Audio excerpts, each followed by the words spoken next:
Repair Nations 2022 Black Solidarity Conference.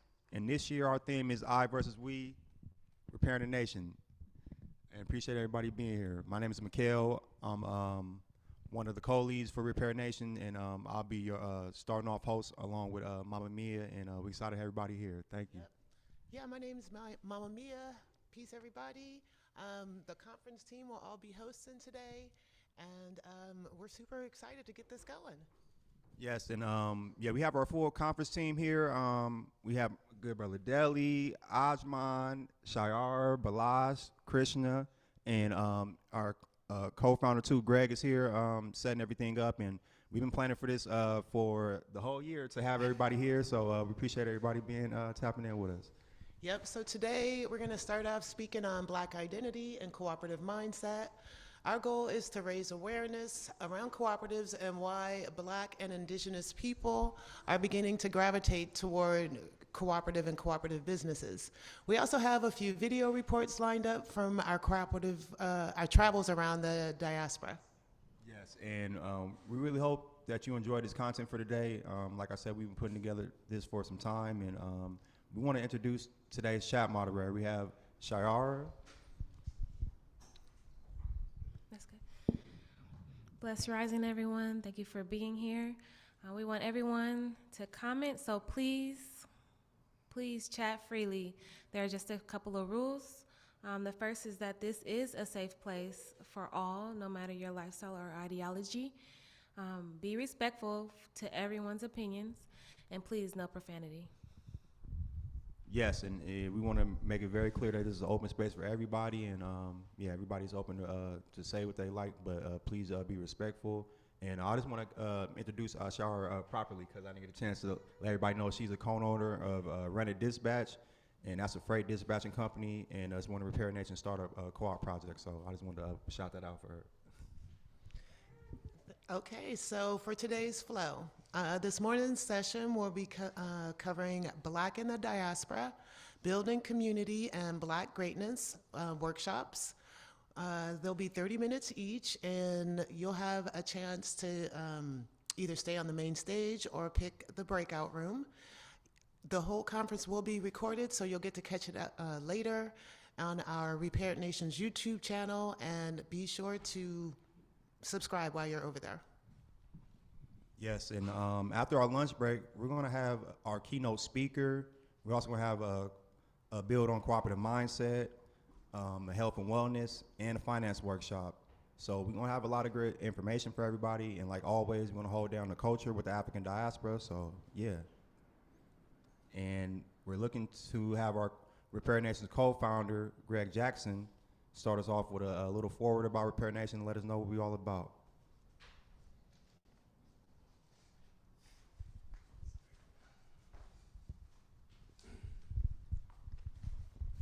Hey, greetings, everyone. So Repair Nation started off in 2017, wanting to ultimately create a global network of Black cooperatively run enterprises that trade amongst each other, creating generational wealth for families and communities. The immediate goal we started with was educating Black youth about cooperative enterprises and developing the necessary infrastructure needed for cooperative development in under-resourced, disadvantaged communities. So we've been seeking to create redress for historic trends of colonization and oppression through our cooperative training and development for cooperative ownership. Initially, we've been focusing exclusively in Black communities, helping to give youth the tools needed to remain rooted, access to land and access to capital. Our book clubs, workshops, and trainings have educated and inspired communities to engage in cooperative effort while giving grounded practical skills for collective ownership. We seek to repair the effects of colonization and oppression by helping to weave interconnected communities into thriving, sustainable networks to equitably provide the essentials of life. We value cooperation, simplicity, patience, and compassion, never straying from these in our pursuit of ecologically sustainable development in under-resourced communities. Currently, our purpose is we are growing into a Pan-African network of support and resources that catalyzes the growth of cooperative ventures for a thriving and resilient future. We make sure that we embody living with infinite potentiality recognizing the infinite possibilities that we can bring about. So we provide the network training funding and supportive infrastructure to cultivate a successful Pan-African cooperative ecosystem. Thank you all for joining and looking forward to what's coming next.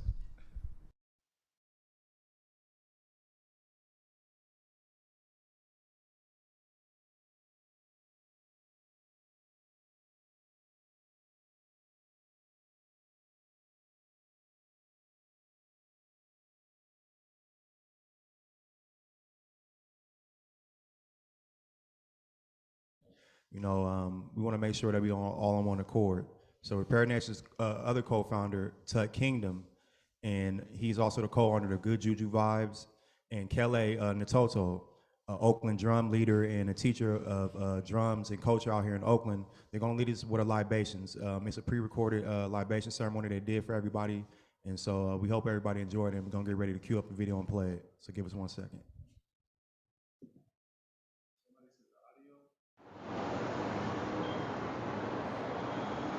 Coming together in the present moment, raising awareness to our collective and individual ancestors who paved the way, paid in blood, sweat, tears, overcoming fears through the years to accomplish this present moment amongst our peers. We thank you. We appreciate you. We are truly grateful and ground ourselves in tremendous expedient gratitude to move us forward without forgetting Sankofa. We begin.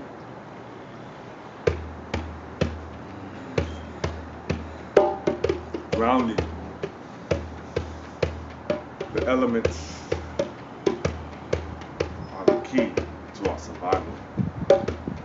Foundation. Breath,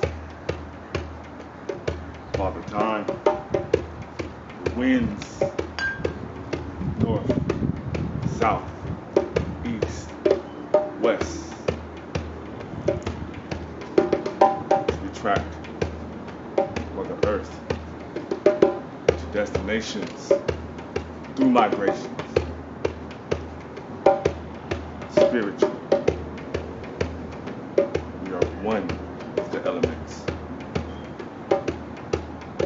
So in libation, we partake of the spirits not to ingest but to profess that unity, synchronicity, the support of the opposites, understanding that there's only one.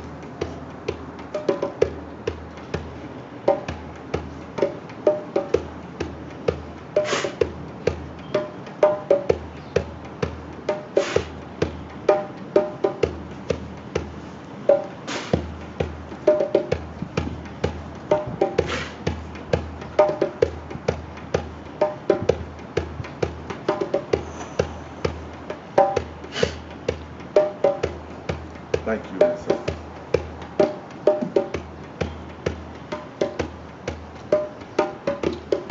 The fire and the water, the son and daughter, the elements, protect, nourish, guide, enlighten, full of life. We thank, partake. The fire within, Kundalini, courage, passion, fortitude, our destiny forged in the fires of history.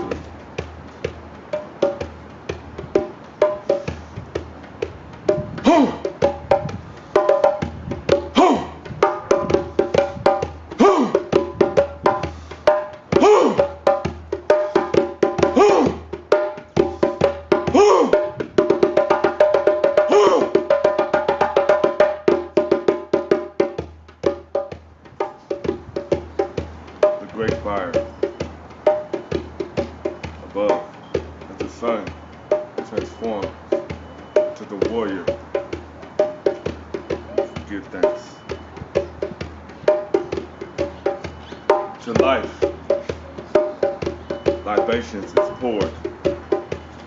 We continual remembrance of the flow, of the ebbs, of the heartbeat, and the unity we have with this realm. So for our ancestors, those we know and those we may not know, we say words of appreciation, admiration, and power after every pull to continue the great legacy, commitment to the flow. We pour our offerings. It's our life. For our ancestors, Ashe, Ashe, ancestors of righteousness, Ashe, Ashe, ancestors of wealth building, Ashe, Ashe, ancestors developed the great pyramids and monuments across the globe, Ashe, Ashe, ancestors who profess health above all else, Ashe, ancestors who stood back and fought when no one else asked them to, Ashe, ancestors who spread blood, sweat, tears, Ashe, women, mothers who gave birth, Ashe, Ashe, brothers on the front line, ready to risk it all, Ashe, Ashe, for those watching in attendance with us here right now, Ashe, Ashe, Oakland to Africa, all over the diaspora, the ancestors known and unknown, gods revered, and also triumphing over our lesser selves. We pour in remembrance, duty, and commitment to us. Ashe. Ashe.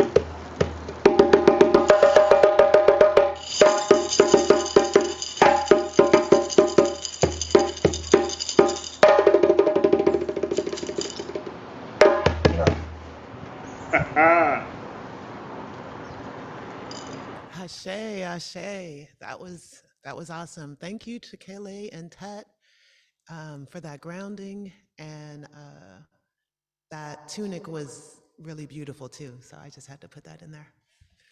Yes, give thanks for your brothers for that beautiful libation. Both these brothers are leaders in prayer and meditation in our community, so we hope that y'all was able to catch a vibe with that right there. And we're getting ready to introduce our next guest host with Repair Nation, and is brother Balas. But before we do that, we wanted to take some time for the brother to come up so he can be able to speak and introduce himself. Oh, okay. All right. Great. All right. Okay. Bless up, Repair Nation family. I'm Blas, co-founder of Sand of the Seas, 501c6, helped by Repair Nations, guided by Repair Nations. It's a Hebrew entrepreneur business and has had a lot of support and direction from Repair Nations. So we would like to first thank Repair Nations for helping us. And we've done many things. We've done, we've had an art gallery, we had business classes, and we have a lot of things to look forward to also concerning media and such. But how do I move this up here? First, have to say thanks for the direction on that. Also, co-founder on Legacy of Black Genius. That's also entertainment, more of a night scene, but also giving education on history and sharing some things that happened during the 1930s, 40s, 50s, and also costumic event where you can dress up as one of the ancestors, one of our icons, one of our people who impacted the earth and or America. With that, again, that's led by Repair Nation. So also giving thanks to helping us for organizing that. So we moving into our next segment here. We got 2 workshops for today. It's going to be with Krishna Cox and Tama Israel. You'll have in the main room from New Orleans, Tama, a member of Tama, Sister Tama. Tama in the main room, which is a member of Co-op NOLA, community leader and entrepreneur, will be dropping jewels on building community. We'll also have Krishna, who will be in breakout room 1. So if you want to go into the breakout room, you'll see a option on the Zoom. You'll see an option on the Zoom for number 1. You could also put it in the comments if you want to go there and you can't find that breakout room.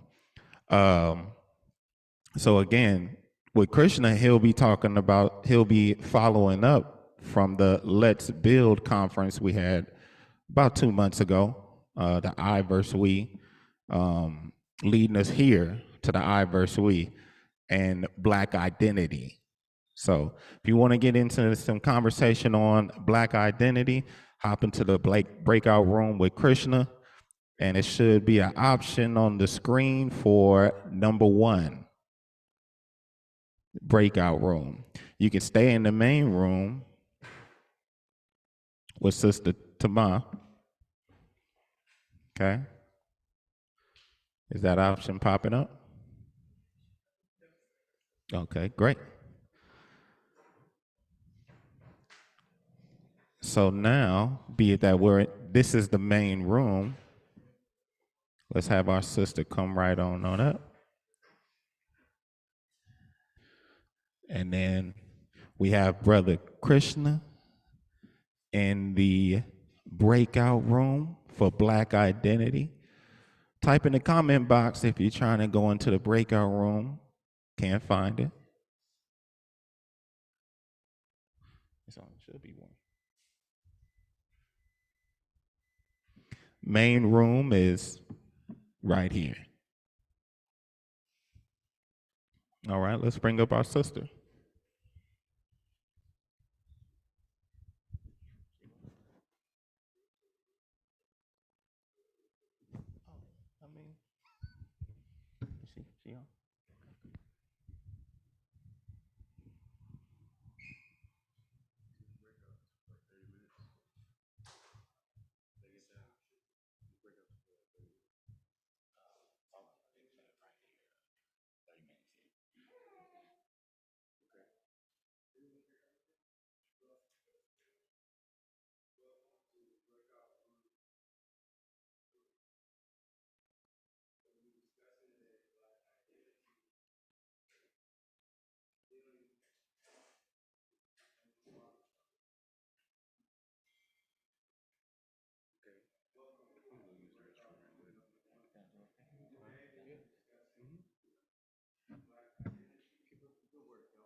Right. Mic check 1, 2.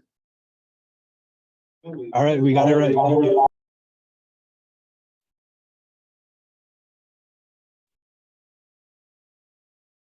think that's my cue, but I want to make sure all the tech stuff is being taken care of, and everybody's in the space that they need to be in before I start talking that talk with y'all today.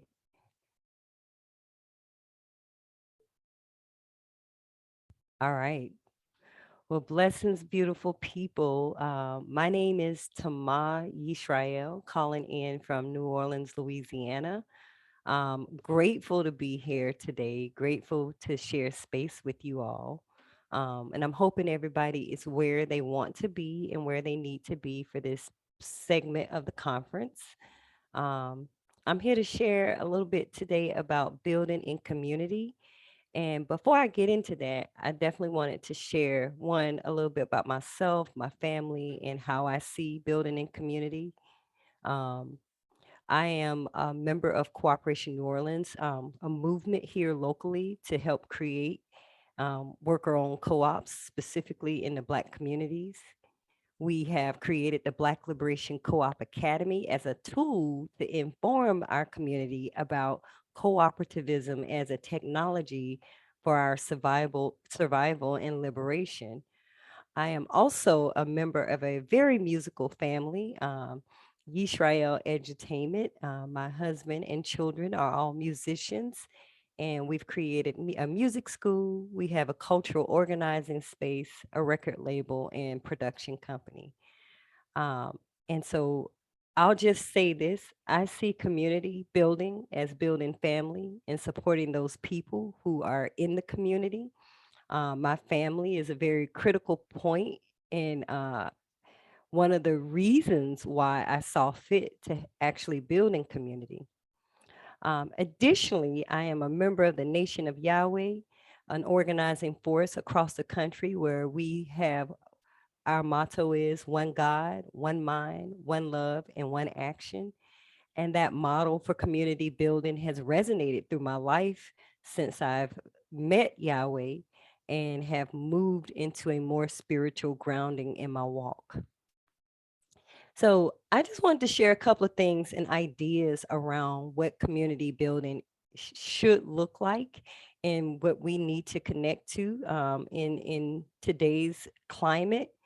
You know, one of the things I notice in my going and coming is that there are issues around remembering our rich legacy and heritage in building and saving ourselves and building liberation in our own spaces. And the other point is that we need to build on those strong connections that we have in our community spaces. And then the final piece is movement. What does movement look like? Um, so I want to start with like remembering. As we know, the work we've done in this country as people of color, Black people, however you identify as a person of color, our journey has been one that has been on a constant transition of us trying to find our space in a space that we've been basically supplanted in. And so that said, this space is also a space that we've been here before. It's our space, and all spaces on the planet. And that's one of the issues we mainly face is that there are people and there have been people that have taken these spaces and defined them for us. Whatever economic engines resonate in community, someone has defined what the economy is about. How we feed ourselves has been defined by others in that aren't a part of our community. How we educate ourselves and how we educate our children and our future has also been given to us by as a formula for from someone else. And so part of the strategies I personally believe in and the things that we've deployed with the works we're doing here in New Orleans is creating space for us, one, to have our own economic support systems. And that's the work around building the solidarity economy. We see cooperatives as a way of us creating those economic strongholds, so to say, where we can also not only feed ourselves, educate ourselves, but also really help make sustainable community development a reality for ourselves. And what that means is we're actually taking charge of actually defining what our community looks like. One of the biggest things I can like name as an example that we're experiencing here in New Orleans as an example of how others have defined what our community looks like is I'm in an area near what used to be something very similar to Black Wall Street. The Claiborne Avenue corridor here in New Orleans was once bustling with over 300 Black-owned businesses. And in this community, you can walk down the street and really find ways to go do your banking, buy your groceries, get your laundry done, get your car detailed, all the things that we need to have in our spaces. And those are just some of the amenities. But funeral homes, these were all elements that were made available in this corridor. And what ended up happening to this bustling community, which was really heavy in moving in the early 1900s, was a infrastructure change that broke up the community and changed the landscape of the community. So we had the Claiborne Avenue Expressway, a highway, come right down the middle of these areas. And just like it happened here, it's the same way that happened across the country. Someone changed our community dynamics and made it whatever they decided. And we're now at a standpoint where all of these infrastructure pieces are now crumbling. We see a lot of systems that are crumbling. And what are the communities left with in the aftermath of these things no longer being fully functional or operational? We're left with disinvestment. Well, for us as people of color, we really need to really dive into what systems do we need in our community? What types of businesses are necessary for us to meet our needs? And so I strongly believe that if we are collective, the I versus we scenario, we have to be collective in what those systems are, what businesses we actually want to see, and remember that we've done this before. I recently did a presentation around the untold story around Black cooperation. And in this one, I really lifted out how cooperativism was really instituted in what was called the Underground Railroad. And this was a very, I want to say structured, but it was a much needed system that we had to have for our survival. And it was dangerous and the conditions were challenging, but someone was willing and able to actually go through that process of making sure our people were able to meet our needs. That same degree of organizing is what's needed today. And so for us as a people, it's really now time for us to really remember that we have that wherewithal and that tenacity. The next piece of the puzzle, and I see that we have someone with their hand raised, so I definitely want to make space for that. But I want to give one more piece, and then we're going to get our participants on the line, was to connect. One of the largest things that we are experiencing as a people is this disconnectedness from one another. And I see this space that Repaired Nations is creating for us as a point of us connecting, as a reconnection point. We've been migrated across the country and literally across the globe and separated one from another. Well, it is now time, like we experienced back with the Underground Railroad, back what we experienced in freeing ourselves from slavery, back what we experienced in the civil rights movement. We had to have strong points of connections during that time for our freedom and our liberation. And again, I want to really lift out that having those connections are just as necessary today. Our ancestor, Harriet Tubman, was one of the most famous people who was a conductor, and the conductor like risked their lives to make sure people knew how to navigate and where they knew and where to go to for safety. Well, we need people serving in those spaces today, people who are willing to stand in the points of the gaps that we need so that we can actually have the information shared. Like there were literally people that were pulling information from our the people who had us enslaved to give us information so we can actually have our freedom. And again, I assert that same level of organizing is needed this day. And then finally, the movement piece. There are so many movements that are taking place around the country right now. Co-ops are really popular, right? I don't know how many people are hearing and experiencing information around co-ops. I learned about and was a member of a co-op in 2013. But I also really felt something very similar and familiar to what a co-op infrastructure looks like. And what became a real point for me is that I realized I grew up with that. You know, I know many of us here may have grew up in their grandmama's house, and several aunties and uncles and people and family had to stay in these same places so that we can survive. Well, these movement spaces are now like that space was a resemblance of what a cooperative space looked like. And now there are people that are actually benefiting from calling co-ops a movement. And we want to reclaim that space because all of us have these scenarios that we can name. And I say many of us have these scenarios that we can name where we had to work with each other to help make sure a need was met, or even something that we wanted to do was met. So I want to just lift out these 3 points around remembering, connection, and movement. I definitely am wanting to make sure that I'm respectful of time and not going over in conversation, but also making room for folks who may have comments, questions. But I just want to really reiterate the stuff that we did back in the day is not unknown to us today. We just have to remember it.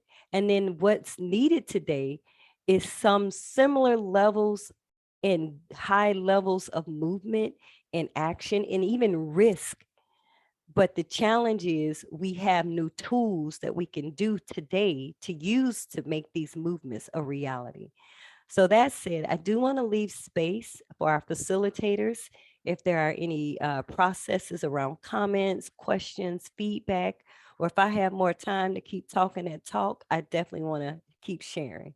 But I want to just check in with our facilitation team and make sure that I'm on point with time and that folks are able to get their comments and questions in.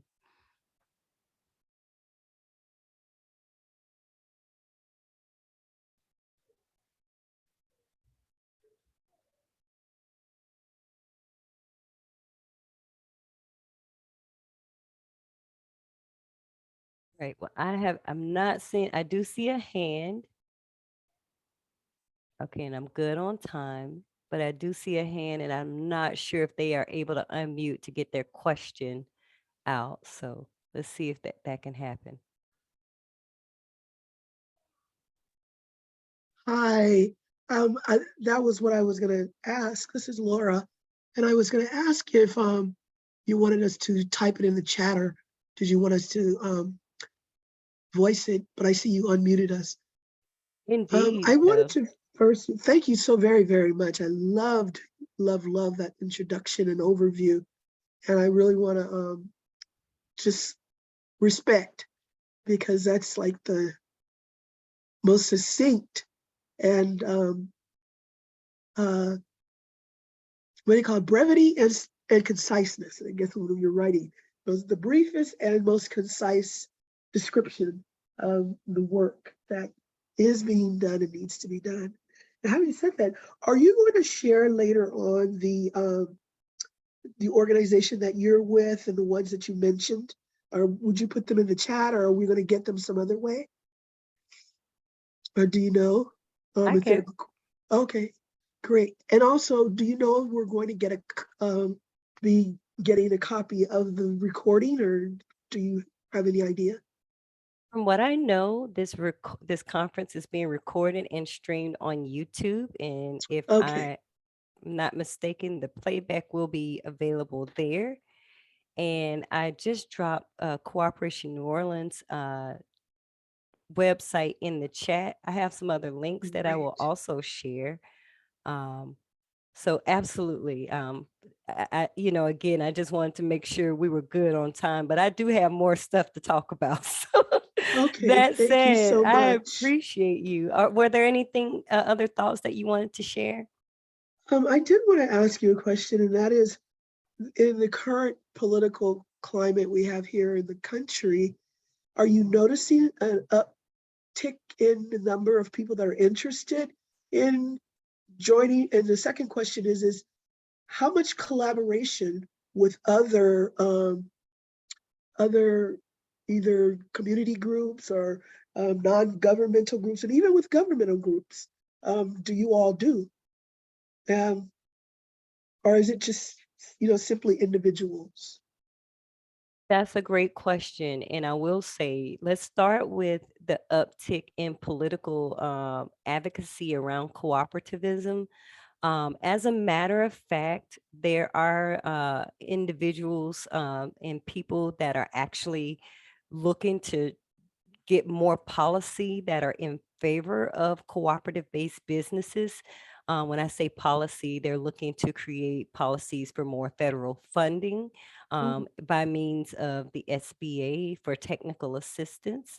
They are also looking for more like state level policy that has it where more states are able to incorporate as a cooperative business.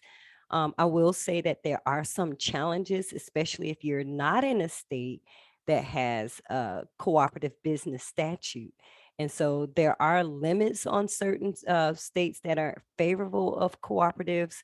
And there are some challenges when it comes to like popular or mainstream lending institutions. But I am seeing an uptick in lending institutions that are looking to put more money into those cooperative-based businesses. And then the other piece I want to share around how to connect. As a matter of fact, one of the biggest pieces, and I'll just share one of the biggest disconnects I saw was that not enough community members were participating in the conversations around cooperatives. Here in New Orleans in particular, we have one of the first cooperative businesses was a cooperative grocery store. Um, Right. but but naturally it wasn't in a neighborhood that it needed it the most. That was a food desert. One of the other issues is that it was in a community that it was serving people who were more transient to the community. They were in and out, Airbnb people. So it didn't feel like a New Orleans grocery store. It doesn't feel like a New Orleans grocery store, even to this day.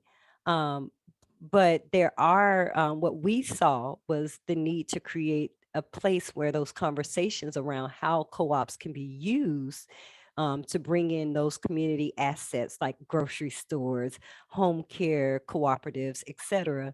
And so that's why we created the Black Liberation Co-op Academy. When we say co-ops in modern spaces, a lot of people think and I'll just say it, crunchy white granola grocery store.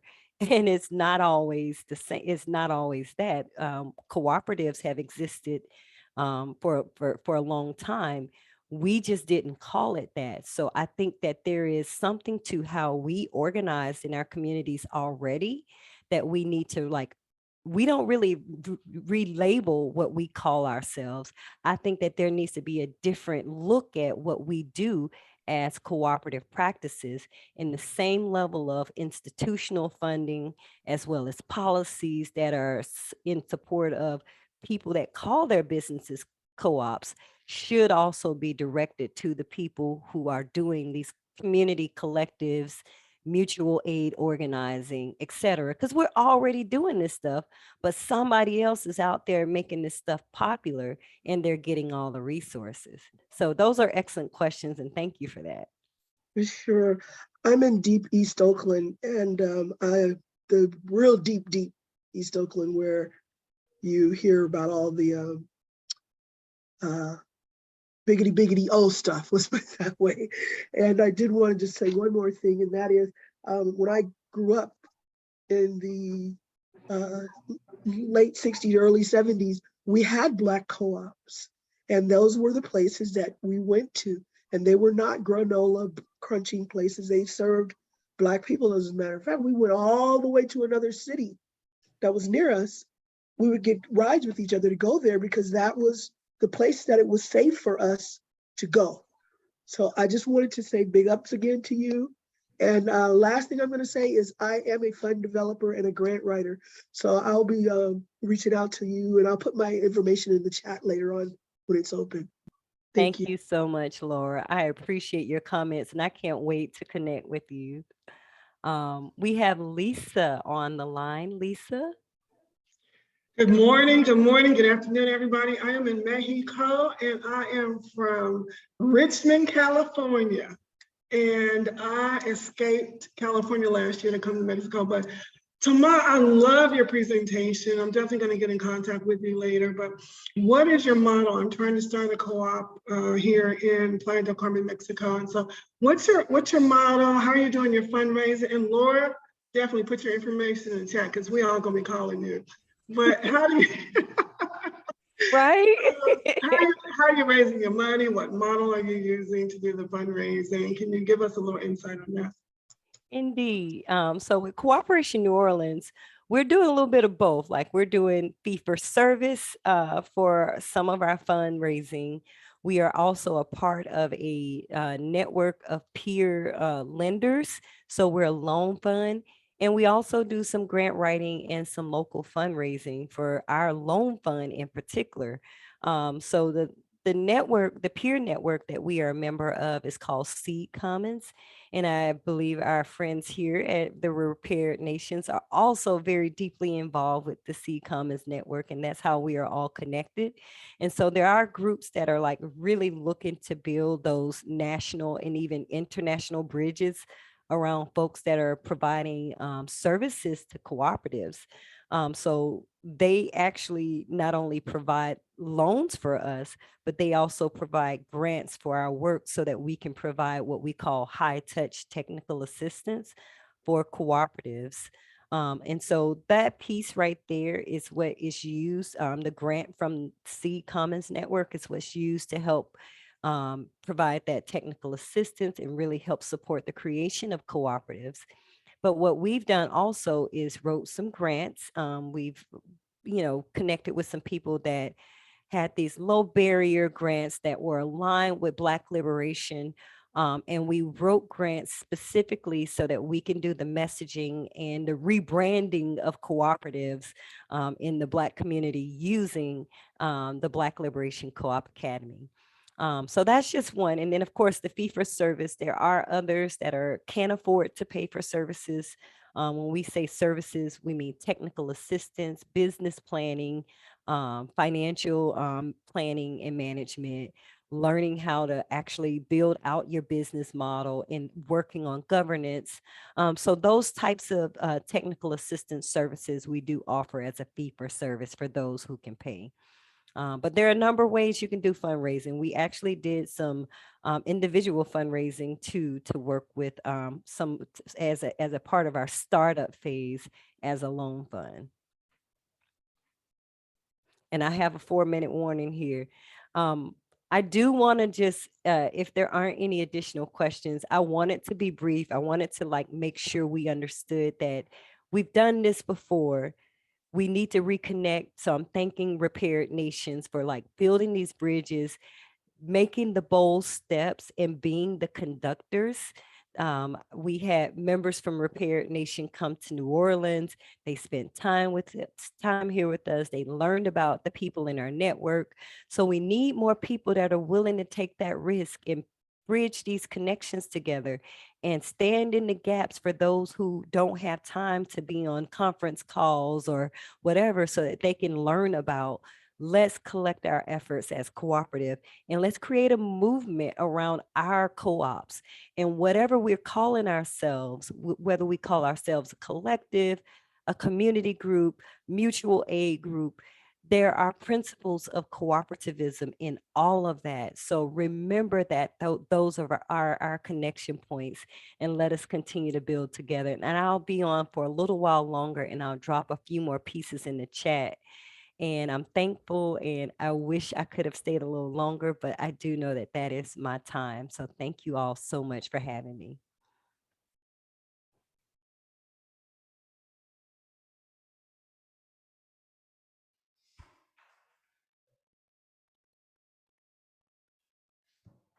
Mic check, mic check. All right. So before we move on, family, first of all, we do want to say thanks. But before we even say thanks, we want you guys to hop onto our Eventbrite, share the Eventbrite, because you know that information that Brother Krishna dropped, that Sister Tama dropped, is blessed, full of jewels, full of information. We ain't even got started yet. We got a few more hours in here, family. Oh, can people hear me? Oh yeah, okay. People can hear me. Okay. So what we need y'all to do, go to the Eventbrite, go to the Facebook, go to where else can we go? Instagram, Repair Nations, and share, text it to somebody that's interested in cooperatives, or they might not be interested, but they got some free time. We need this information out. We got more to go. Okay. So again, we do want to thank our brother Krishna. We want to thank our sister Tama. As you can tell, Repair Nations is impacting all communities. Okay.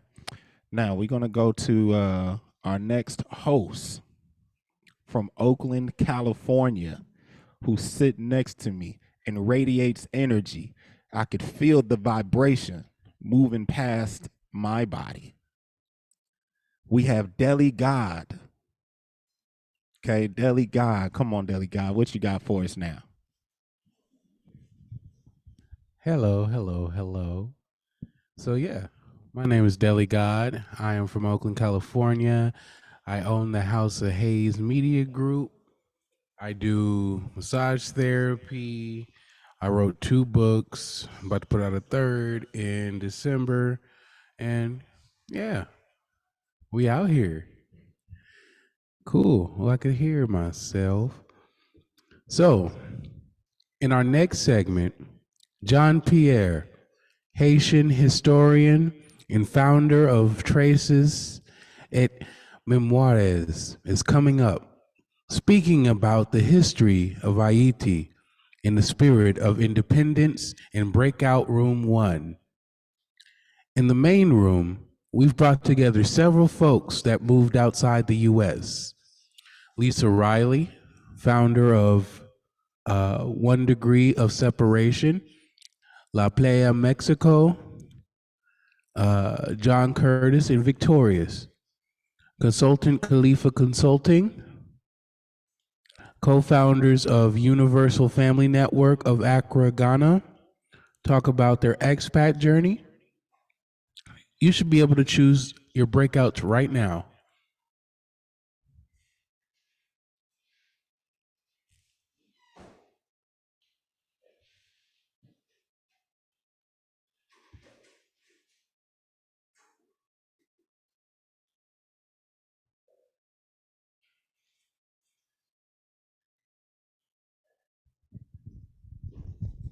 Yep, go ahead and choose the breakout room and or type it in if you can't get in.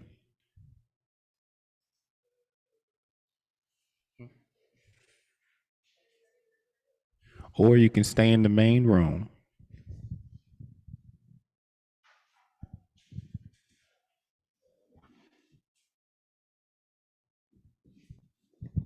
Room number 1.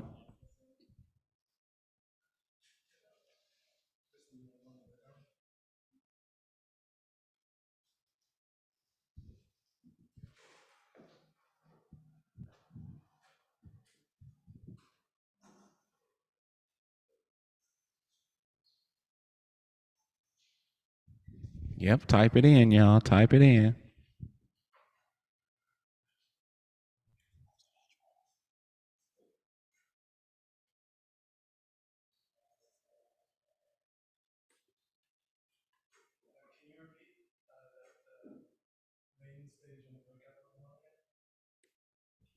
Okay. So John Pierre, historian, is in breakout room number 1. And in the main room, we have Lisa Riley. Okay, so Lisa Also- Riley. Go ahead. Oh, also John Curtis and Victorious, who are also in Accra, Ghana.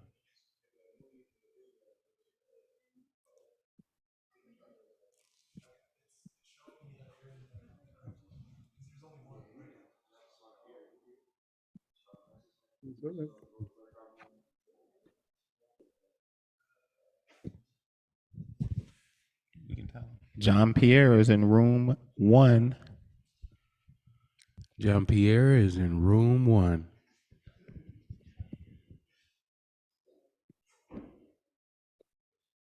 For the main room, Lisa Riley, John Curtis, and Victorious.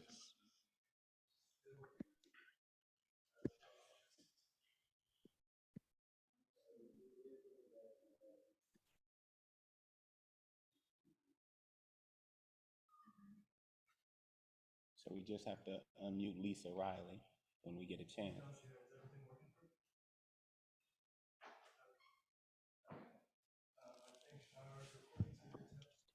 Hey, everybody. I don't know, you unmute me, I might talk forever. No, I'm just kidding. Hello. I am in, are you hearing the echo? Are we okay? Are we good? Thank you, Basha. Lisa Riley here from Richmond, California, and San Jose, California. I left the Bay Area last year, 2021, and I escaped because of economic reasons. I have a nonprofit called 1 Degree of Separation, Synergy Services Women of Color Global Entrepreneur Network, where I created a platform for underrepresented Black female entrepreneurs and women of color to promote their businesses. I held 2 economic development conferences and did a series of webinars and seminars in collaboration with SBA, SBDC, and the Department of General Services. And I was having challenges funding my nonprofit, and I decided to come to Mexico because of the COVID and because my consciousness was evolving. I had done some work with Village Connect. I got exposed to Repaired Nations, but it was time for me to go. And so I landed here in Playa del Carmen last April. And as some of you guys may know, Black folks are moving to Mexico like crazy. Mexico is growing, it's tripling because of the economic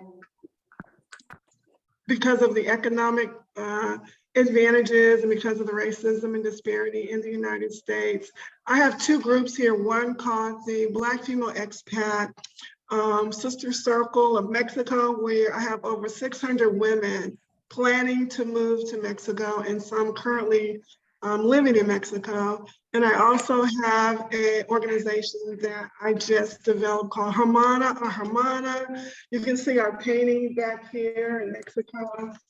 Sister to sister, Black, Brown, Latino, Afro-Mexican sisters partnering and building together. The concept is for us, if we're coming here to this country to live off the resources, we should be partnering with the locals, with the local Mexican Latino sisters that have small businesses, as well as learning about the indigenous communities, as well as, a lot of us are not aware, there's an Afro-Mexican community here, descendants of the slaves here in Oaxaca, Guerrero, and Veracruz.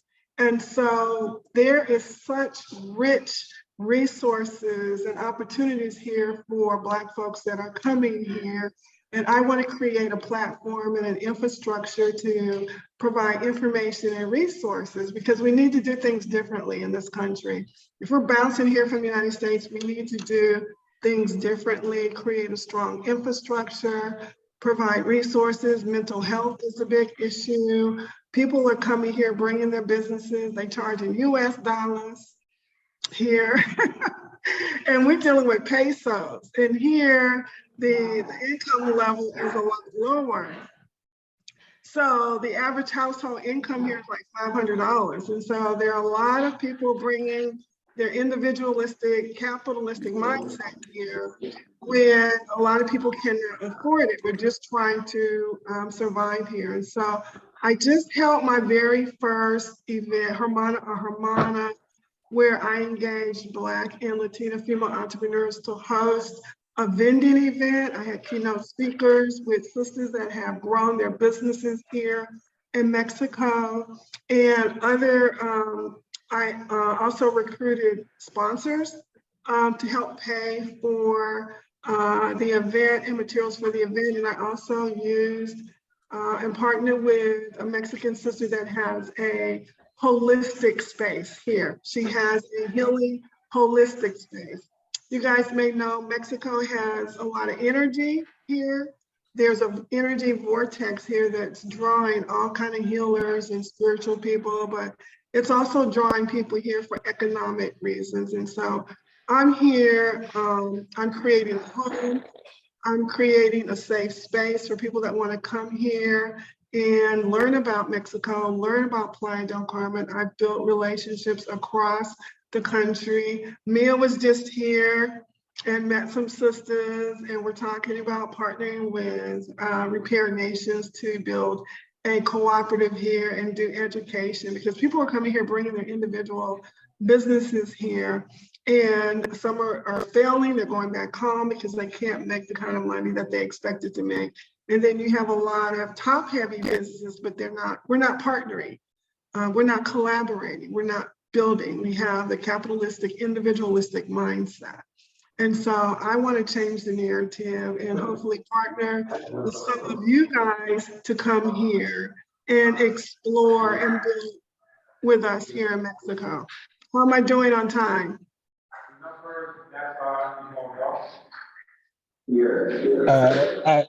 There was just a warning that went into the chat. I believe you're just about there.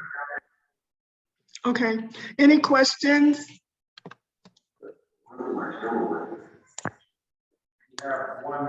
Any questions? Any comments? Peace, Lisa, can you hear me? Yes, I can, Victoria. Yes, my question would be, what are some of the, I'll say, challenges there for you? For me, I'm loving it. Or not even just for you, maybe for In others, just general. what comes up so we can be prepared when we want to build and bridge with you all. Education is an issue here. Each of the regions, I'm in Playa del Carmen, I'm about 50 minutes from Cancun. The larger regions are like Oaxaca, Veracruz, Puerto Vallarta. I'm on the East Coast, so I'm closer to Cuba and Florida, and then you have the Pacific Coast. We need, because such large numbers of people are coming, primarily women with children, we need educational resources to provide for mothers, single mothers with children coming here. That is a big issue. I'd like to do eventually fundraising, crowd development resources here for the Black and Mexican female entrepreneurs. And also just creating an infrastructure where we can all communicate across the country, across the region. And so I'm talking to other people in other regions to have those conversations to see how we can connect and build together. Wonderful. Thank you for that. I also had another question. I wanted to know, with so many African Americans traveling to Mexico or moving to Mexico, how do the indigenous people, how are they taking it? Are they welcoming to us? Are they embracing? Has there been any rift or energy? How is that? That is a great gentrification. Is there, have you noticed like we're the gentrifiers of Mexico? Can you speak to that at all?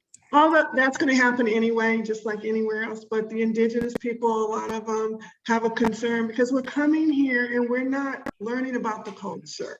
We want to come here, we want to go to the beach clubs, and we want to party and shake our behinds, okay, for the most part.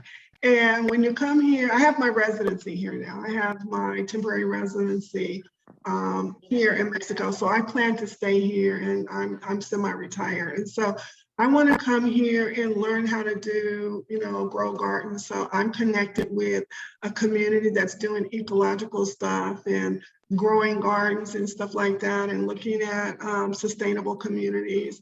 We need to learn how to become sustainable, but we need to learn how to partner with the local. We need to learn Spanish. We need to learn the language so we can connect better with the locals. Gentrification is happening because the country of Mexico is growing. The Canadians, the Europeans, the Chinese, they were already here, and they're building. I live in a complex. I have a house here, and Maya was here, and they're building all around me. They're building a train, the Mayan train station, which will go throughout the whole state of Quintana Roo and the joining state. They are building up a lot of the larger cities, and a lot of the smaller rural communities are starting to see some growth as well. But there is some, there is some concern. But as far as Black people and issues around the cartel and all the rumors about the cartel don't want us. We ain't got no money. So if people come in here to deal with drugs and get into trouble, and that's when they're going to have problems. But we don't see a lot of problems with the cartel. I drove my car across the country from California to Playa del Carmen. Everybody told me not to do it. I was going to get harassed. I was going to get extorted. None of that happened to me. It was a beautiful experience.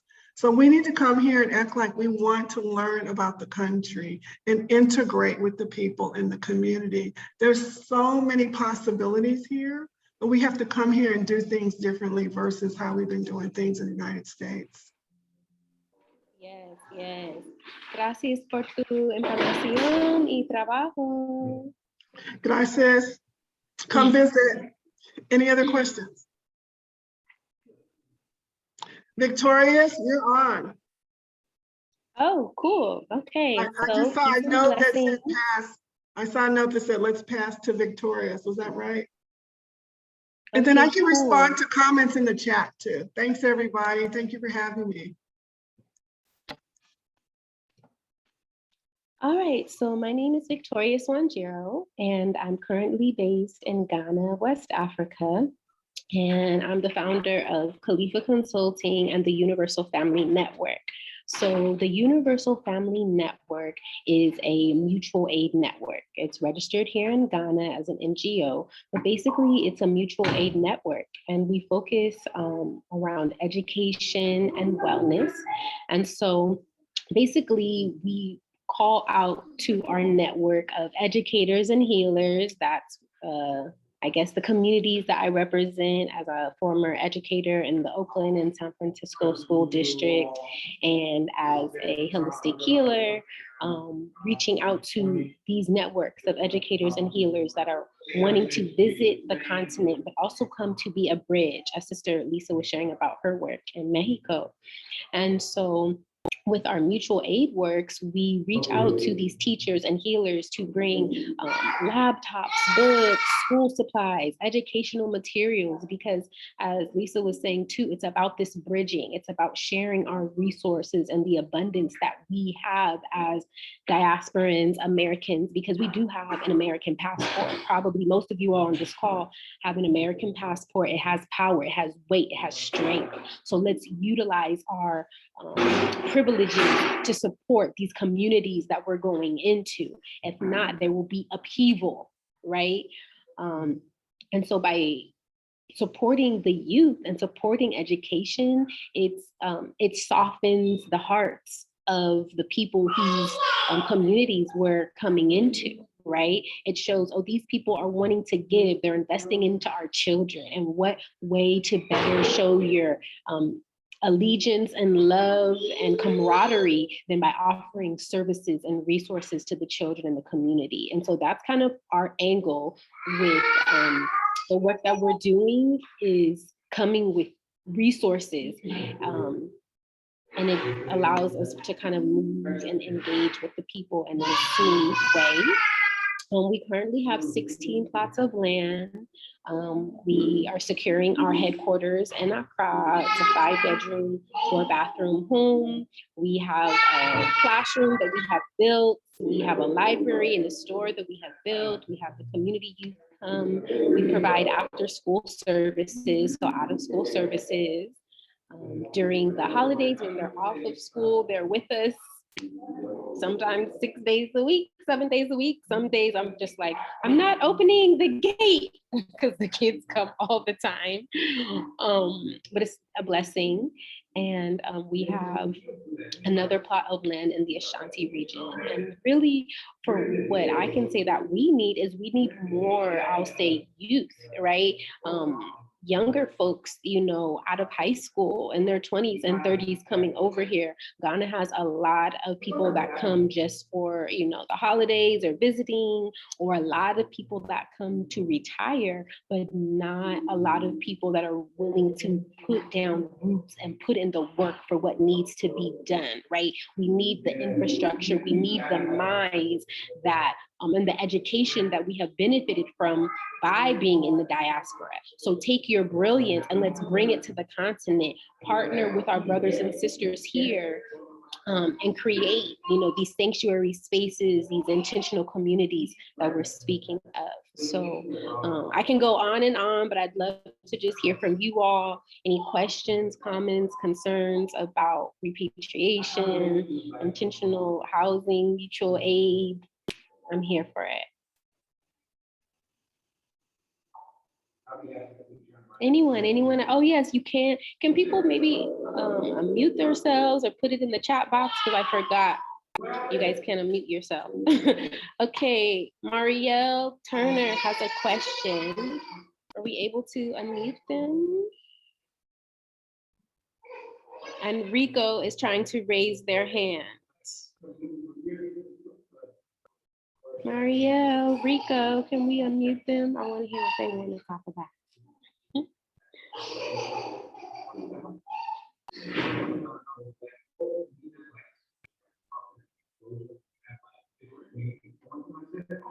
Repaired Nations, are you guys able to unmute Rico? 1 second, and please. Marielle? Yes. Turner?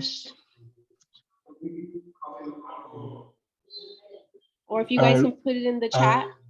Rico, I started with you. You should be able to unmute. Hello. So yeah, I'm here. My question is, how would you expect people to, or youthful people to come there and live?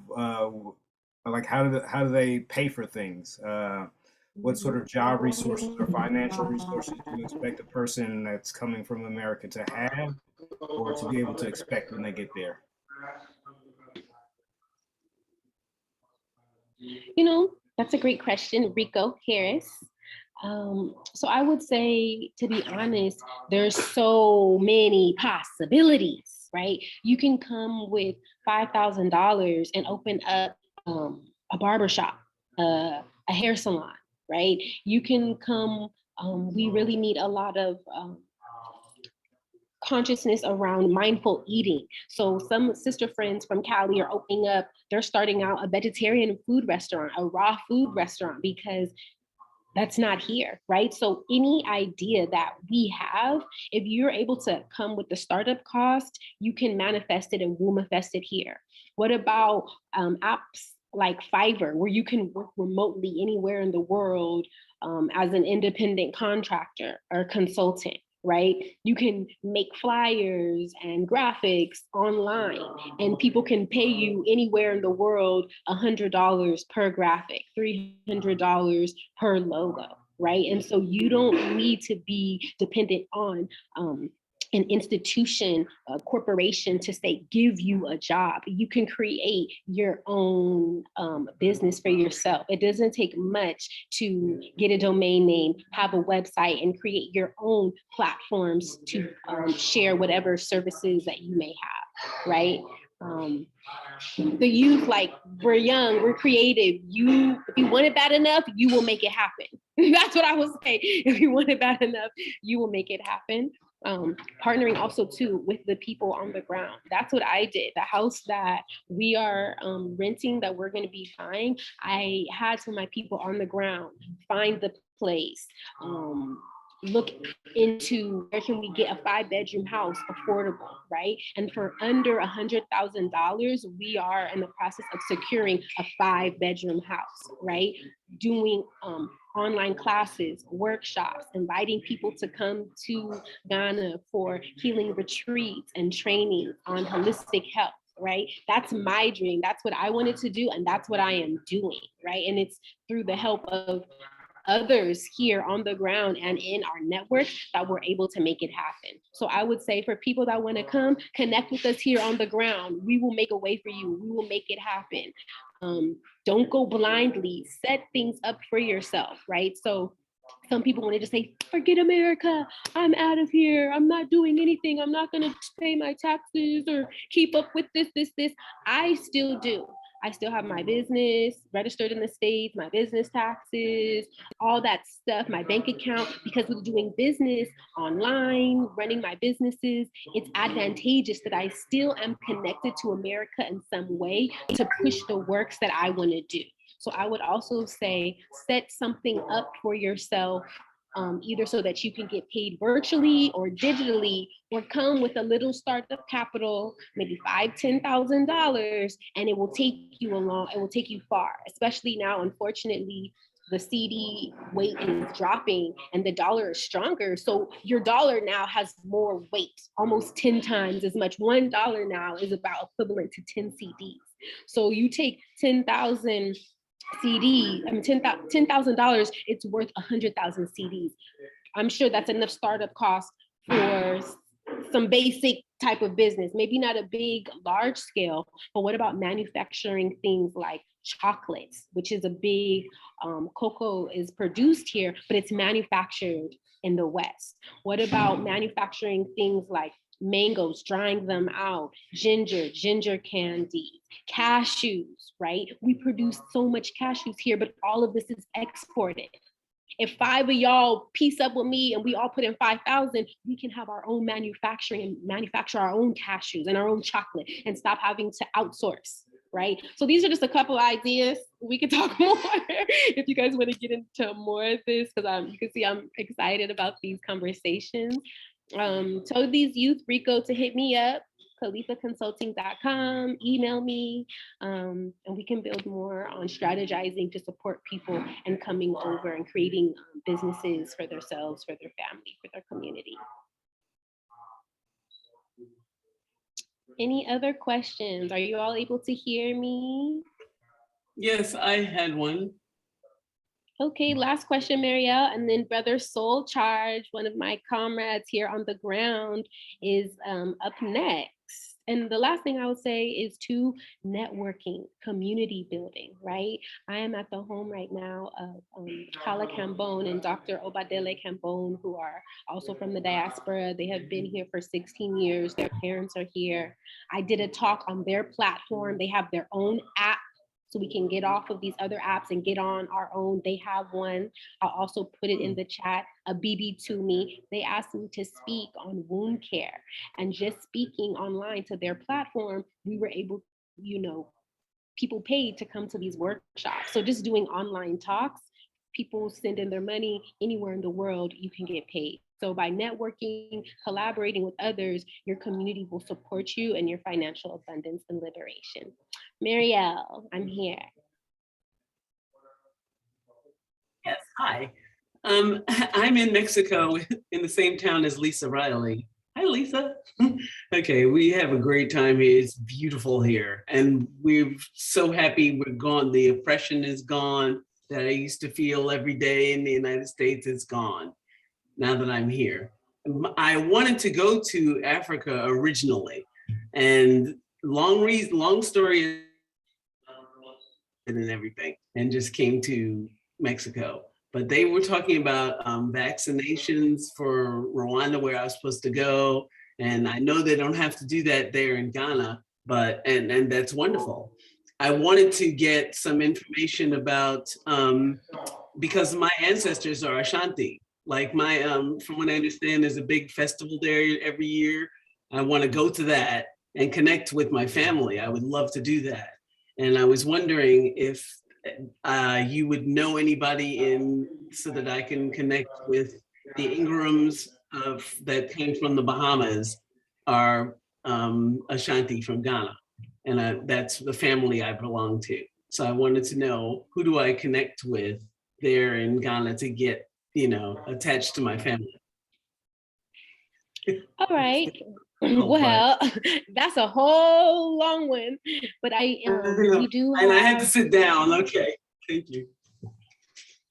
Thank you so much, Marielle. Yeah, we do have networks and community in the Ashanti region. We do have land in the Ashanti region. Actually, Soul is up next.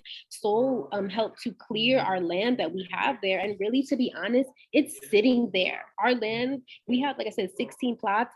All 14 of the 16 plots are sitting there just because we don't have enough people to work them.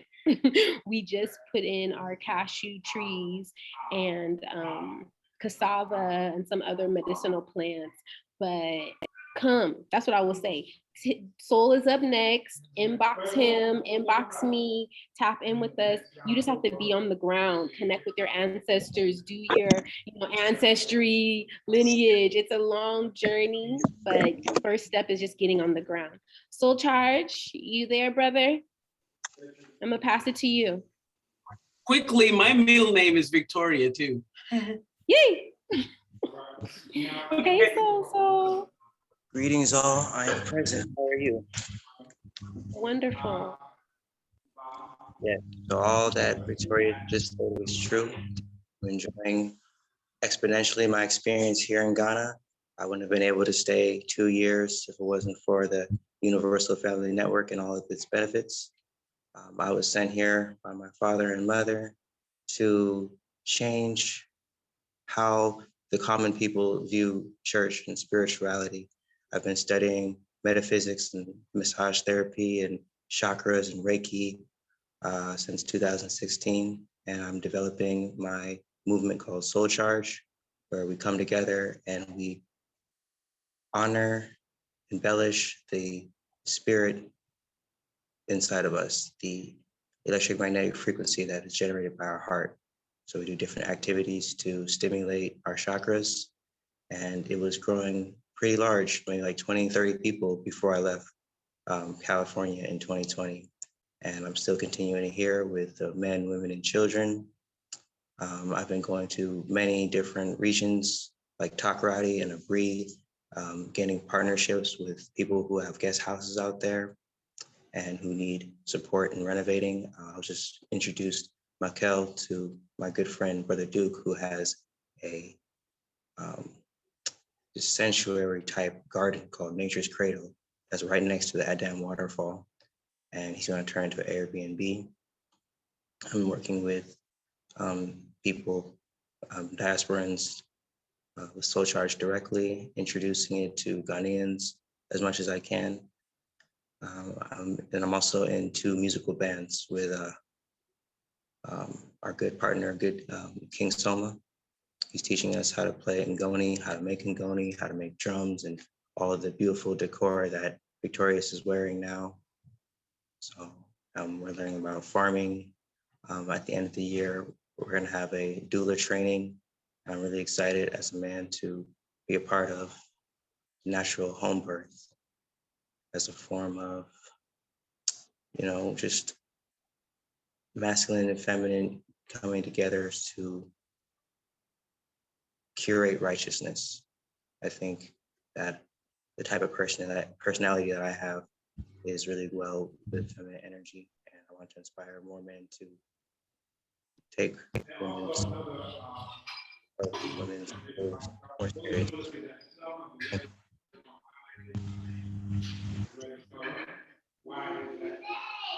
Also, I want to say that it's an honor to have So I just wanted to let everybody know that we're honored to have you as a part of our team because you grew up in the States, but you're able to help balance the energy with the divine masculine and feminine because the patriarchy here is prevalent, and soul helps the men tap into being in balance with their masculine and feminine energies. And so we also thank soul for that. Yeah, just like Deli God.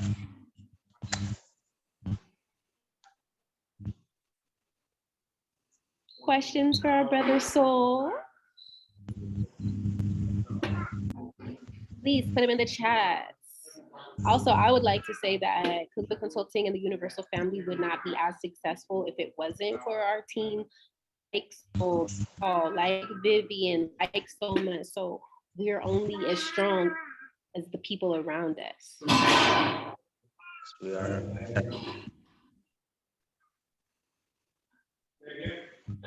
There's a question in the chat. How do you get men engaged in the holistic aspects? Please, Soul, speak to that. How do you get engaged? I take them out of their men comfort. engaged.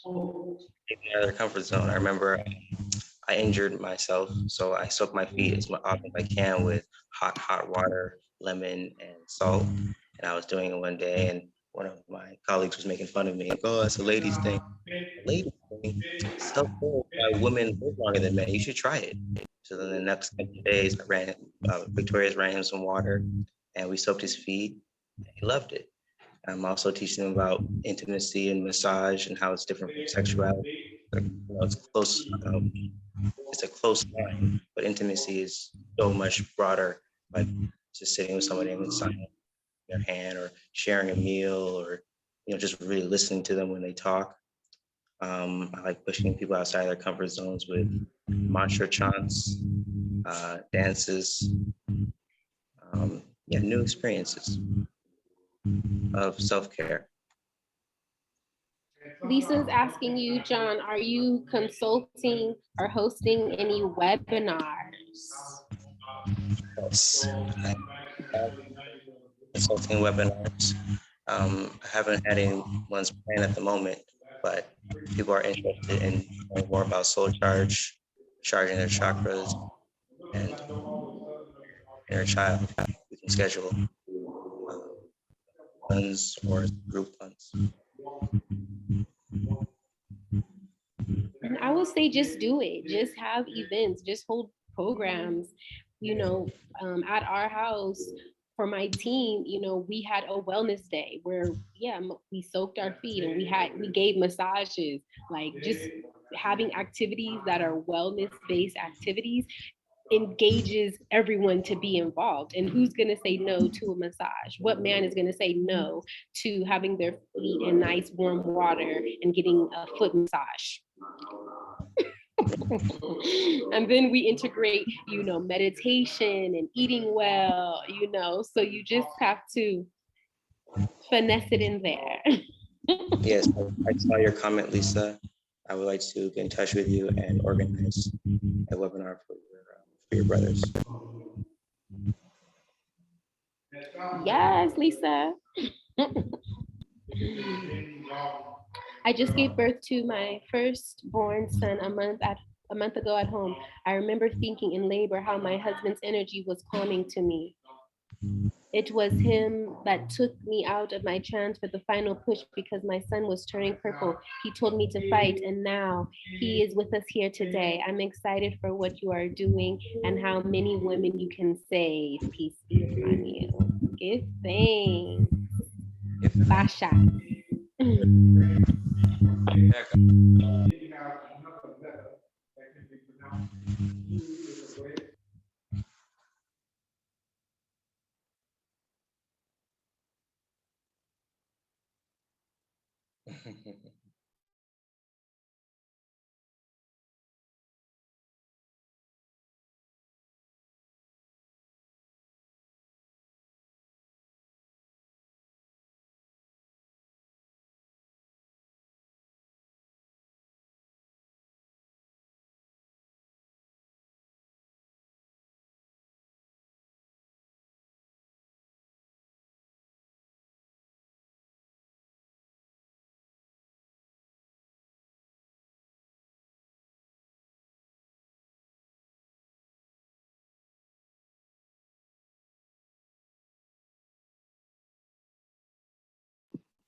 Well, as we're waiting for the next speaker, I also want to encourage you all. I'm going to put it in the chat. Abibitumi, ABITUTUMI.com.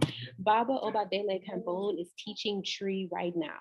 They teach over 10 different classes: Yoruba, Wolof, Tree, Hausa, Ewe. As Lisa was speaking earlier, we need to learn the language of the land where we're going. Do not go to a country ignorant and wonder why you have a problem engaging with the locals. Even if all you can say is, Buenas, me llamo Victoria, you know, smile, just be gracious. Some little gesture goes a long way, right? So please educate yourselves, learn these languages. And I put a bbtumi.com if you are interested in coming to the continent, learning some Swahili, Medunetter, Baba Campo and his team teach indigenous African languages.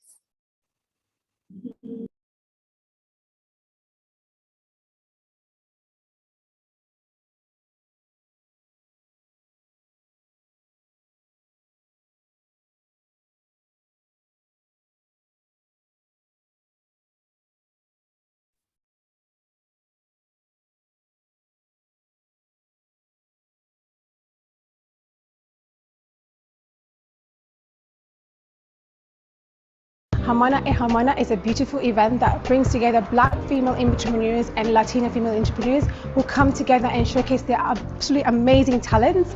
I'm so happy to be part of this sponsorship. Well, it's the first time I do something like this, but I'm really grateful for the invitation and the space. It's beautiful.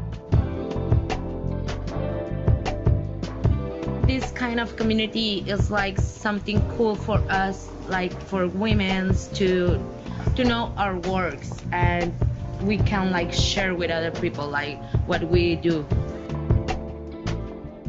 I absolutely love Lisa, and I think what she's doing is amazing when she's bringing women together from all over, and she's helping us to learn different things about entrepreneurship and business and really what's needed here. Hi, my name is Nubia Young, and I am the founder and CEO of Black in Tulum. Hermana e Hermana is a wonderful resource for women of color to come together and support one another from all different walks of life. It's been a pleasure to be here to speak, to meet these beautiful young ladies who are here visiting, also living, and also who have careers and businesses here in Mexico. So be sure to check out Hermana e Hermana at the next event.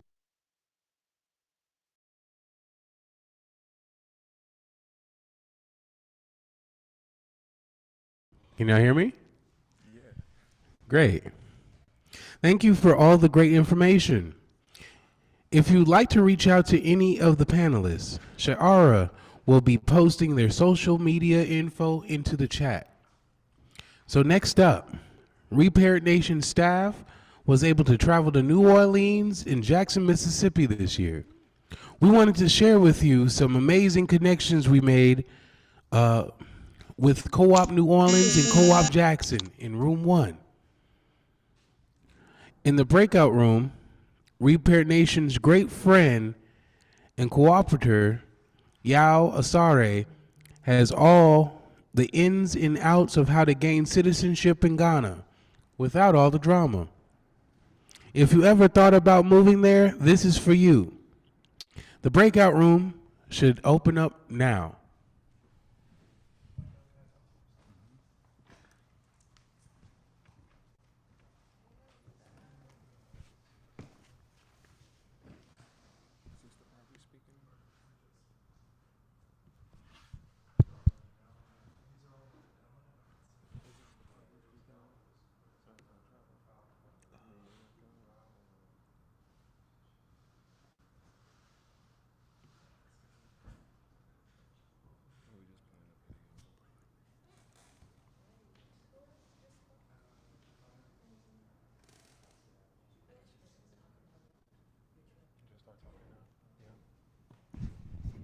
One.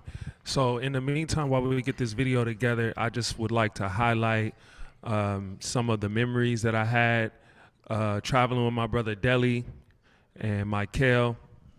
You know, traveling to the South was very cathartic for me.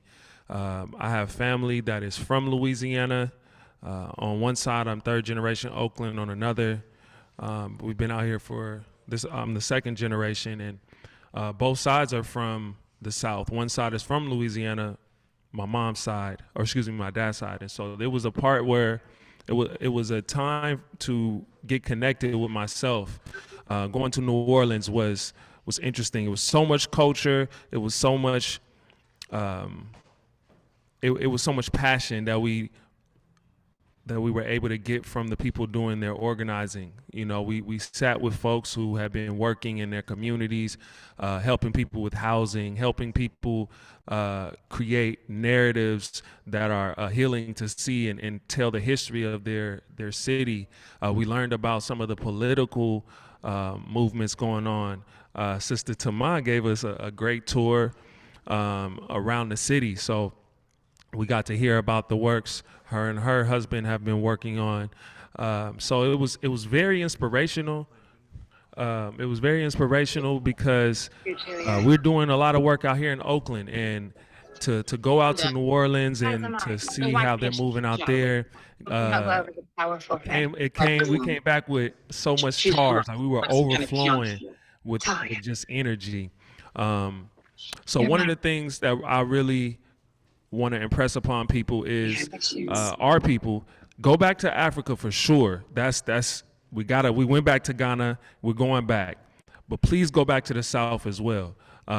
Repatriation is important. Is an important conversation, but also us as Cali people, us as folks on the West Coast, further removed from the South. You know, we all have roots there, and there's a lot of disparities. There's a lot of inequality that goes on, and folks get neglected. And we saw that going to Jackson, Mississippi as well. So we were in the hotel.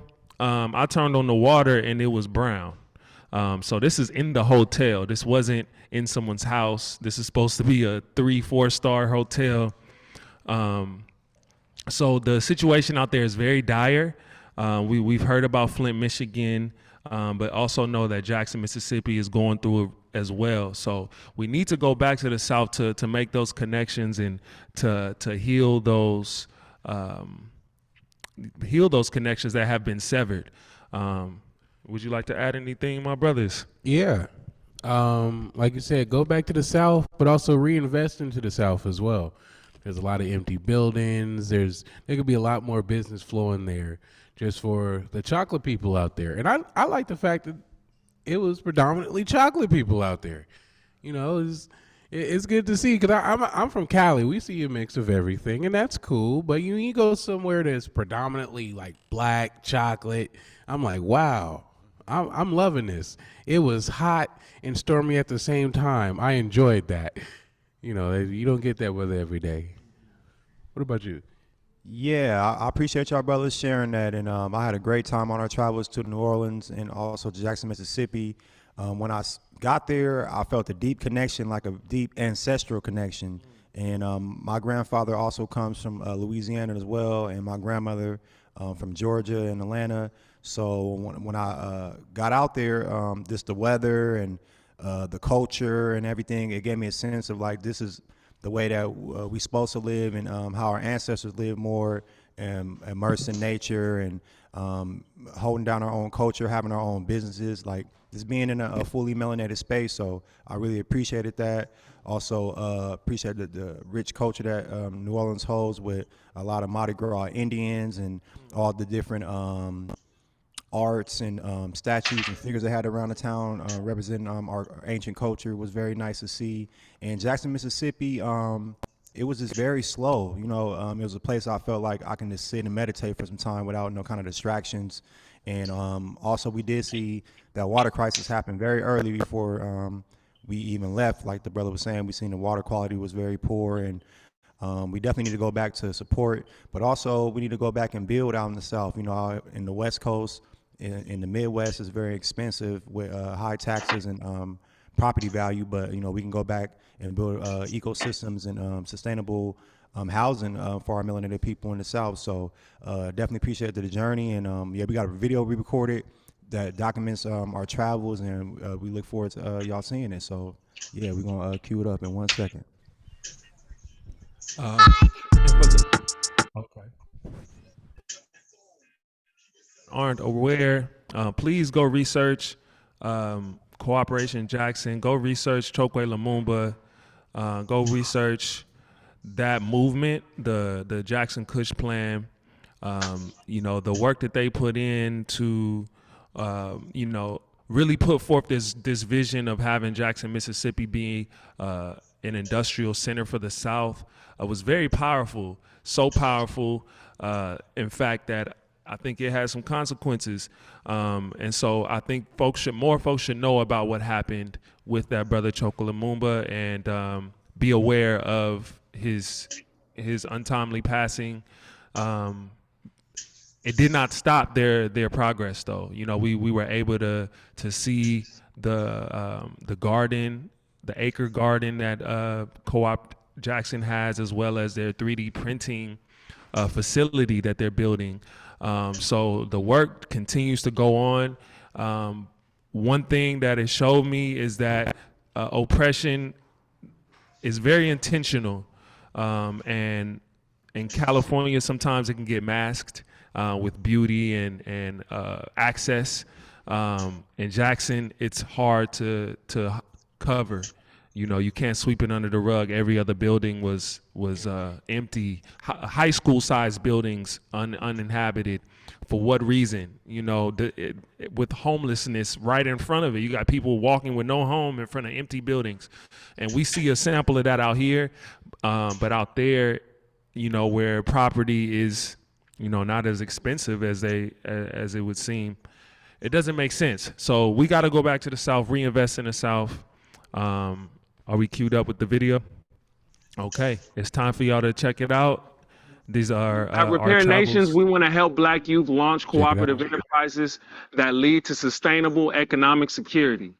This year, our theme for our conference is I versus We, How to Repair a Nation. In 2022, we visited multiple cooperatives in the South to learn about the work that they're doing. Our first stop was in New Orleans. Amy Stelly of the Claiborne Avenue Alliance Design Studio, as well as Tamai Israel and Jasmine of Cooperation New Orleans, gave us a tour of New Orleans, and we were able to talk about some of the issues affecting their city.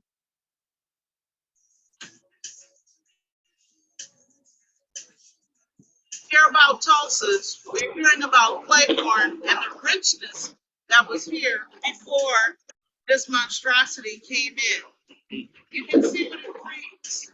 A lot of homelessness. Part of what the city is doing is they're locking them out of downtown and pushing them into neighborhoods like this. Comes things like the heroin traffic, because the homeless who are mixed in with the drug abusers, it all becomes one big ball of wax. And the heroin dealers deal in the street now. They don't deal privately because they know the police and the Orleans aren't suing. So I've seen dealers pull up to homeless camps, deal. I've had to get homeless people out of the street so that they would not get rolled over by a car, get cursed out for doing it because I'm helping them. So this is not anything that creates a good environment in any city. You can see it's dirty. And one reason I wanted to stop up in here is because you're recording and you can capture the level of noise. Those of us who live near these highways, whether it's here, Oakland has theirs, this is the noise, this is what you have to deal with and contend with daily. It is not good for Black neighborhoods. After the tour, we met Dr. Lou Yisrael, a co-lead in Cooperation New Orleans, a group that helps provide training and helps find funding for workers to buy businesses and turn them into cooperatives.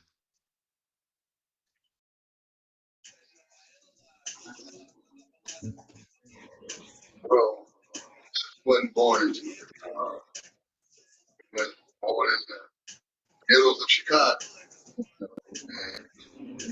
And when you see bad conditions, and you don't like those conditions, you try to look different direction. So I looked in the direction of yes. At the time, that was the only thing that had anything educational, and I began to educate myself as a child into something greater than just what I saw. You know how people like to say, "Oh, it's just what I saw, it's just what I know." Well, you have to seek to know something different. And so I saw something different. No, it was actually in my adult life. Uh, as a teenager in high school and stuff, I got a little more politically what I thought of and perceptions. But anyway, of course, and it's like that anxiety. It's time to help wake up. All we have is each other, and if we cooperate with each other, we can change our conditions. We cooperate with them all day long. The only conditions we don't change is there. In that sense, it was a journey of self-education as well as bringing that information back to my community. And that began with community activism. Just purely having a sincere desire that all of us know the truth and use truth that I'm following. And all of us work together to better ourselves and to the accident of somebody else who's not. They put us in this condition. I would really expect an active and get us out of this condition and get some results. After that, we visited the historic Bayou Road in the 7th Ward, home of Pagoda Cafe, a local staple that has recently turned into a cooperative. We spoke with Kanoni Moreto, Bree Regis, and Claire Morgan, former employees, now co-owners.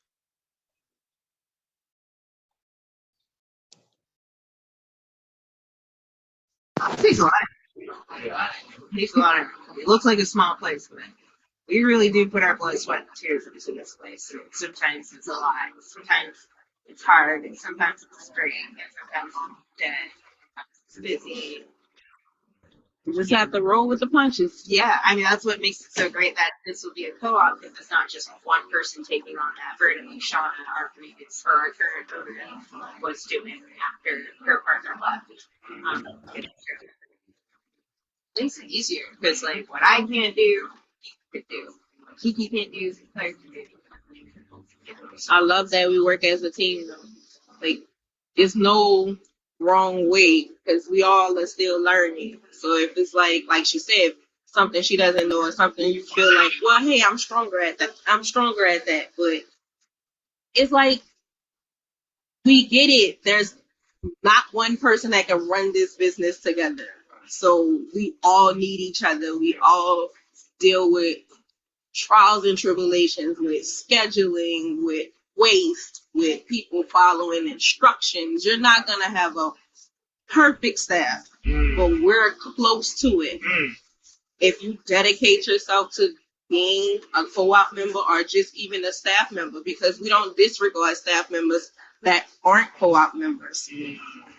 You still need that support system. Still need it. Still need that camaraderie. It's just very essential because it takes a lot to open those doors, or even when we don't open those doors, it takes a lot. Like there's just a lot of different variables that we as an outdoor cafe always have to go through, whether it's the weather, whether it's what's going on in the back, or we have stock, something's not coming in. It's just a lot. Our last stop in New Orleans was with Helena Neely, founder of the Lower Ninth Ward Neighborhood Empowerment Network Association, where we talked about their work and how they're improving and empowering their community.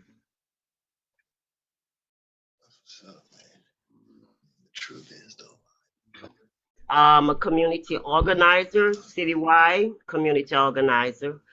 Also is one of the leaders for ROC. ROC is Restaurant Opportunity Center for all the workers in the hospitality business across the country. ROC United. I'm one of the board members for ROC United, all the workers across the country, and in ROC Nova. I'm the founder, one of the founders, ROC Nova. And Nina is Neighborhood Empowerment Network Associate. That's Nina. And we does first time home ownership classes, family to family program where we help family do different things, youth programs. Now we just starting the class. Uh, some of everything. It's a little bit of because you're in the neighborhood. So whatever a person come to me, that's what I do. I have a basically a resource center. I've been doing it since 2010. My family is community organizers. My family is civil rights leaders. My grandfather and them was some of the freedom riders and stuff like that. Since I was 12, I organized my first thing. That was with Martin Luther King out here. When Martin Luther King got killed, all the civil rights leaders was here at the Reverend A.L. Davis Church, New Zion Baptist Church. My grandfather was one of the leaders for this march, and they had a mock funeral, and I was one of the person that gave them that idea from a young person. And we did the ribbons. We put ribbons on the doors, yellow ribbons, so that people could identify who was living in that house, black or white. Because at that time, they was burning down everything around the city, around the country, because of Martin Luther King. So, and we did a mock funeral, and with some of the biggest civil rights, from Jesse Jackson to Al Sharpton, everybody was here, and I was, 12 years old. That was my first thing. And it was 50 of them, and they all put me, I was the youngest one, they put me in a circle, and they all reached their hand towards my head. And I'm telling you, it felt like electric went through there. And I was bad at that time because I was on punishment at that church. I was on punishment, but that punishment turned into something greater, greater. And ever since then, some of those men out here mentor me from a little girl all the way up to now. After New Orleans, we headed to Jackson, Mississippi to meet with Sister Imani and Brother Sean Bay from Cooperation Jackson, an organization seeking to help their community through cooperative education and cooperative support.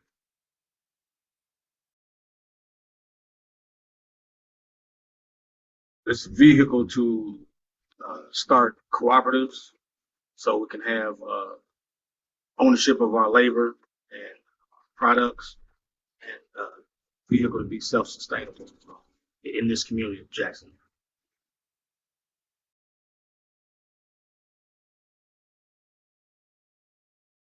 Since I've been here, there's been a lot of talk of Madrigal in Spain, and how they started vision of doing cooperatives, and basically, I guess when their economy or whatever lapsed, they were able to gather with each other and decide on how to go about living their lives further without, I guess, doing it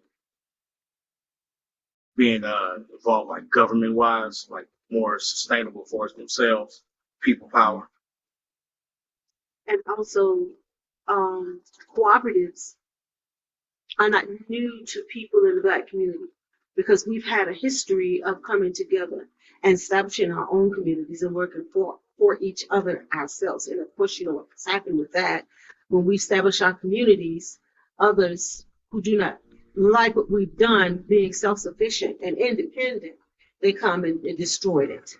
But I would that this organization and other organizations like this remember the lessons of the past, that we don't repeat whatever it is that caused us to fail, but we stay together.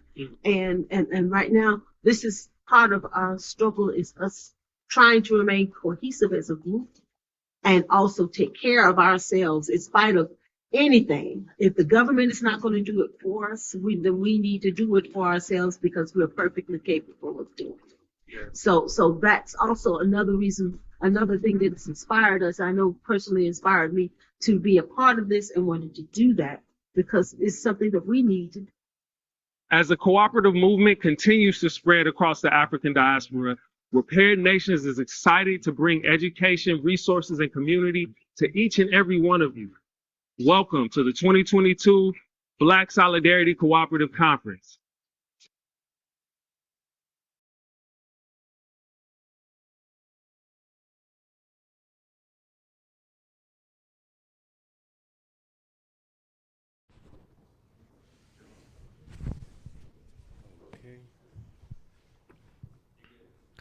Cool.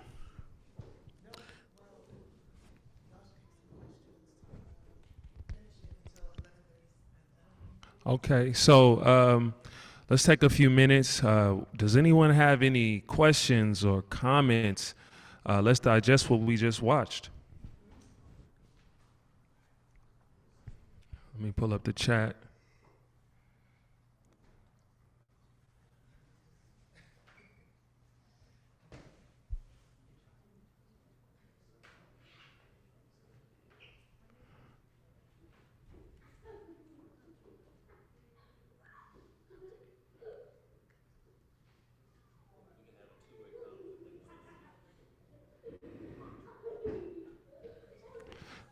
Powerful stuff that was, yes. So thank you, Santos. Very beautiful journey and excellent documentation and connection.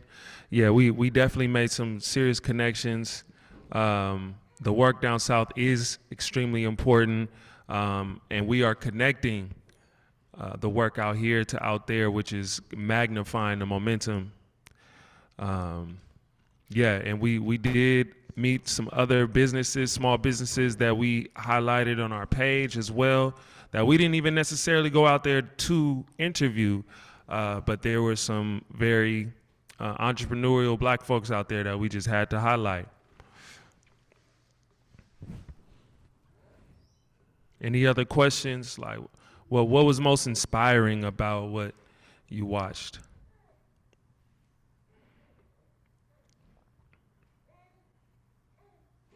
Very powerful and on point. Thank you, Hyphy Healer.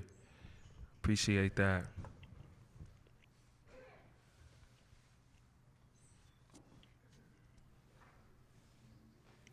Has anyone else taken any travels to New Orleans or Jackson? Was any of what they saw out there seen in this video? TJ said, seeing my folks build around the world. That's right. Worldwide diaspora. The rich legacy still present in the South. It's not going nowhere. We are extensions of that. Let's not forget that.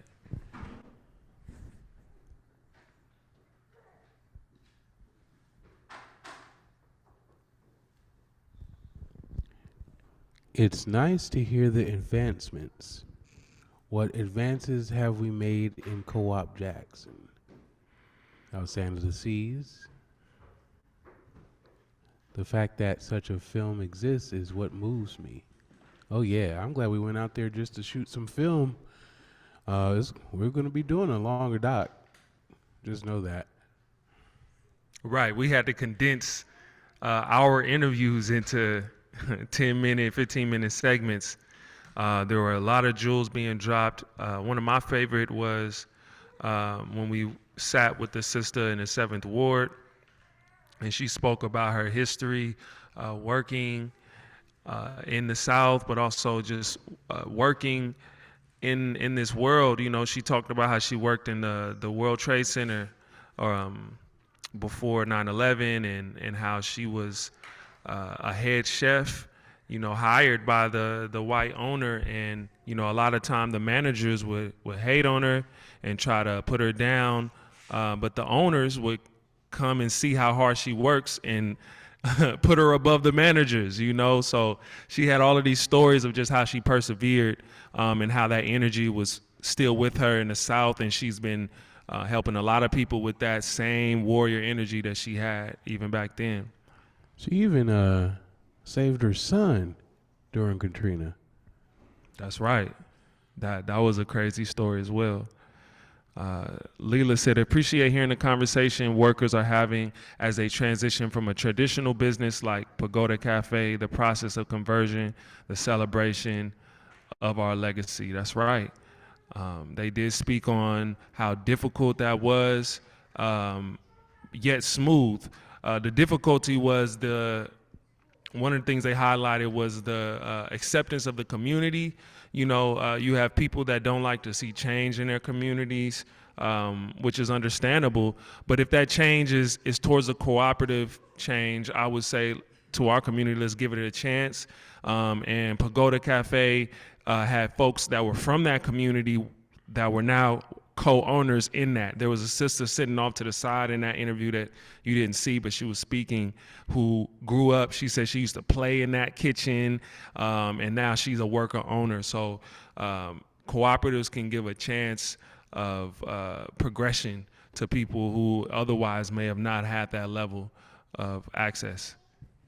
And yes, Miss Helena, that was the sister I was talking about who worked in New York, and who's a boss, still is a boss. Oh, we got a question from Santos Soul. What are some things you saw that you feel can be adopted, that can be adopted the community where you live, or adopted in the community where you live? I got something for that. So one of the things we saw was the appreciation for the native culture there. The indigenous people had a few statues and memorials dedicated to them, and even small museums. Like we learned about Big Beautiful, who was a indigenous Mardi Gras Indian who put a lot of work into his hairdress and his Mardi Gras attire, and it took a lot of time and a lot of effort, and his clothes or his headdress was put out for display. And you know, we're on Ohlone land in California, and in the Bay. So to honor our indigenous peoples, I don't think it happens enough, and I would like to see more of that.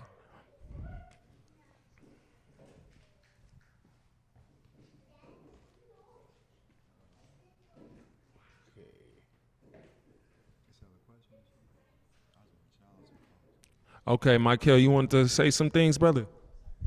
Yeah. I just wanted to appreciate the time and energy that we spent on our travels, and like we were saying, we traveled and met a lot of different people that we didn't get a chance to highlight in the video. So I just want to shout out a few names. The Treme Coffee House, you know what I'm saying, was a spot that we started off doing our tour out. So shout out to Treme Coffee House. We want to thank Amy Staley with Claiborne Avenue Alliance. She gave us a great tour of the Treme Community Center out there in New Orleans. So we want to shout her out. Tamar Israel, of course, you know, she was our main contact that introduced us to a lot of people out there in New Orleans. We want to shout her out. You know what I'm saying? Jasmine Doughty, she also was a great tour. We shared a meal together and got a chance to build, and she told us a lot about the history of New Orleans. Co-op New Orleans, you know, shout out Co-op New Orleans, you know what I'm saying, doing a big out there in New Orleans. Our good brother Lud Israel, you know what I'm saying, with the Yahweh Life Center in collaboration with Co-op New Orleans, you know, beautiful organization. They're doing a lot of great works out there. The Velveteen Lounge. This is another cooperative-owned business out in New Orleans that has a bar space that we got a chance to spend out there. Civic Studio, shout out to my good brother Nick, man. I might have met a cousin out there. That's how it goes down the South. I met my brother Nick with Civic Studios. We started building afterwards. He sent me his contact information with his name. His last name, same as my last name. And my grandfather come from Louisiana, so I might have met a cousin, you know what I'm saying, on the trip. So I want to shout out everybody at Civic Studios. NED, you know what I'm saying? NED is it stands for the National Association for Afro-American Economic Network Development out in New Orleans, and this is a co-op that is doing bingo to raise funds out in New Orleans. They're doing a bingo game hall every week, and they take the bingo funds to pay people off their winnings, but also they take the funds and develop into different cooperative and resources in the area. So shout out NED. Who else we got? Alvin Smith, you know, were helping us. He was a founder of a space where they were doing the bingo hall out there. So shout out to that good brother. Pagoda Cafe, shout them out as well. And many black-owned businesses out in New Orleans that we got a chance to connect with. We got a long list of them, but we're going to put everybody contact information out when we do the YouTube series and show our videos. So just stay in contact with our social media and our media platforms online. Just want to shout out everybody. Peace. Give thanks, Michael, for showing love, mentioning folks by name. And if you guys get a chance, go to Congo Square. That was a very powerful experience. You know, that's a place where our enslaved ancestors would gather and play drums and preserve our culture. And you know, our culture is what has kept us throughout this experience in America. You know what I'm saying? And we have to keep that, preserve that, add to that, and Sankofa is the name of the game. So, and we have one more brother that wants to add to the conversation. How y'all brothers doing? My name is Mavry Davis.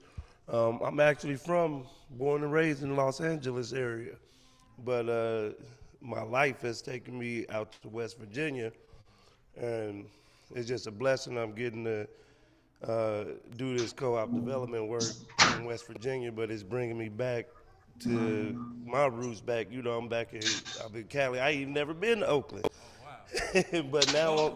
but now I'm up here in Oakland, and we talking about co-ops, building economic prosperity for our community. And a little bit later today, I'm going to be talking on some of the work we do in West Virginia. So we talking about connections. We all over the world. We worldwide. We nationwide, and I'm just happy to be a part of this. We're happy to have you, brother. Thank you.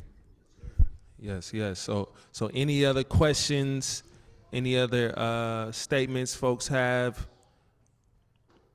before we move on to the next part of our program?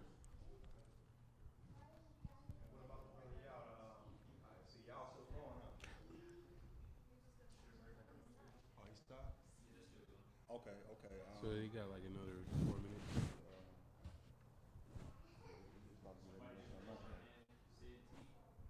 Okay, somebody raise their hand. Somebody raise their hand in the chat. Yes, can you hear me? Hey, yes, we can. Yes, okay. What's crack-a-lacking, everybody? Nice to see everyone out in such a smooth and large turnout. This is really beautiful. So I am sitting here at home, all the way in East Palo Alto. I was a former resident of Oakland and Ghana as well, so it brings me great pride to just be listening in on this conversation. But to the gentleman that was just talking about how we can honor Native and Indigenous spaces and pay homage to, you know, the struggle that took place on this land as well, how do you supposedly do that? Like, ideally, what does that look like? And I'm going to pretense that question with this anecdote about, was it last weekend or maybe 2 weekends ago? Merritt College actually held the 50th anniversary powwow event where Native Americans of all different tribes and backgrounds came out to display their headdress and their Native, you know, dances and their wear, and they had contests and things for the babies and all of that good stuff. And I took a lot of literature and other stuff from that event. But I wanted to know, how do we go about bridging the gap between Indigenous cultures and Black African culture? And as someone who has made it their life's work to be involved in both cultures, I'm having trouble with finding those points of connectivity outside of struggle and strife. Wow, you just brought forth a very, very powerful pathway of questions in my mind. You know, I think for me, the biggest starting point is just doing your own family history. That's the first connections that you have to the native people is your own bloodline, especially if you've been out here for longer than a couple generations. You probably have deeper roots than you think. So I would say start there. And then I love that you say you've gone to events that were curated by our Native and Indigenous brothers and sisters. I think that's also a good step, is to go out of your comfort zone. You know, their culture may seem a lot different than ours as Americanized Black people, right? But at the same time, going there, you may find a lot of similarities. There's a lot of love for planet Earth, a lot of love for the ancestors, a lot of pride in the way that they dress. And, you know, so these are things that we also have, regardless of if we're Americanized or not, right? We still do these things instinctively. We pour libations. We are take much pride in how we look. You know what I'm saying? And we build in community instinctually. So I would say, yeah, go out of your comfort zone and do your own history of who you are and who your family is and where they come from, and you may be surprised. I'm in the process of doing that now, but I'm still learning, you know. So I don't have all the answers, but I'm here to give my perspective and learn from others. Yeah. Yeah, And thank you also, for feel free to go talk to some of those elders that are out there. Sit with them, see what you could get from them, and ask them how do we honor these the native folks here? How do they want to be perceived?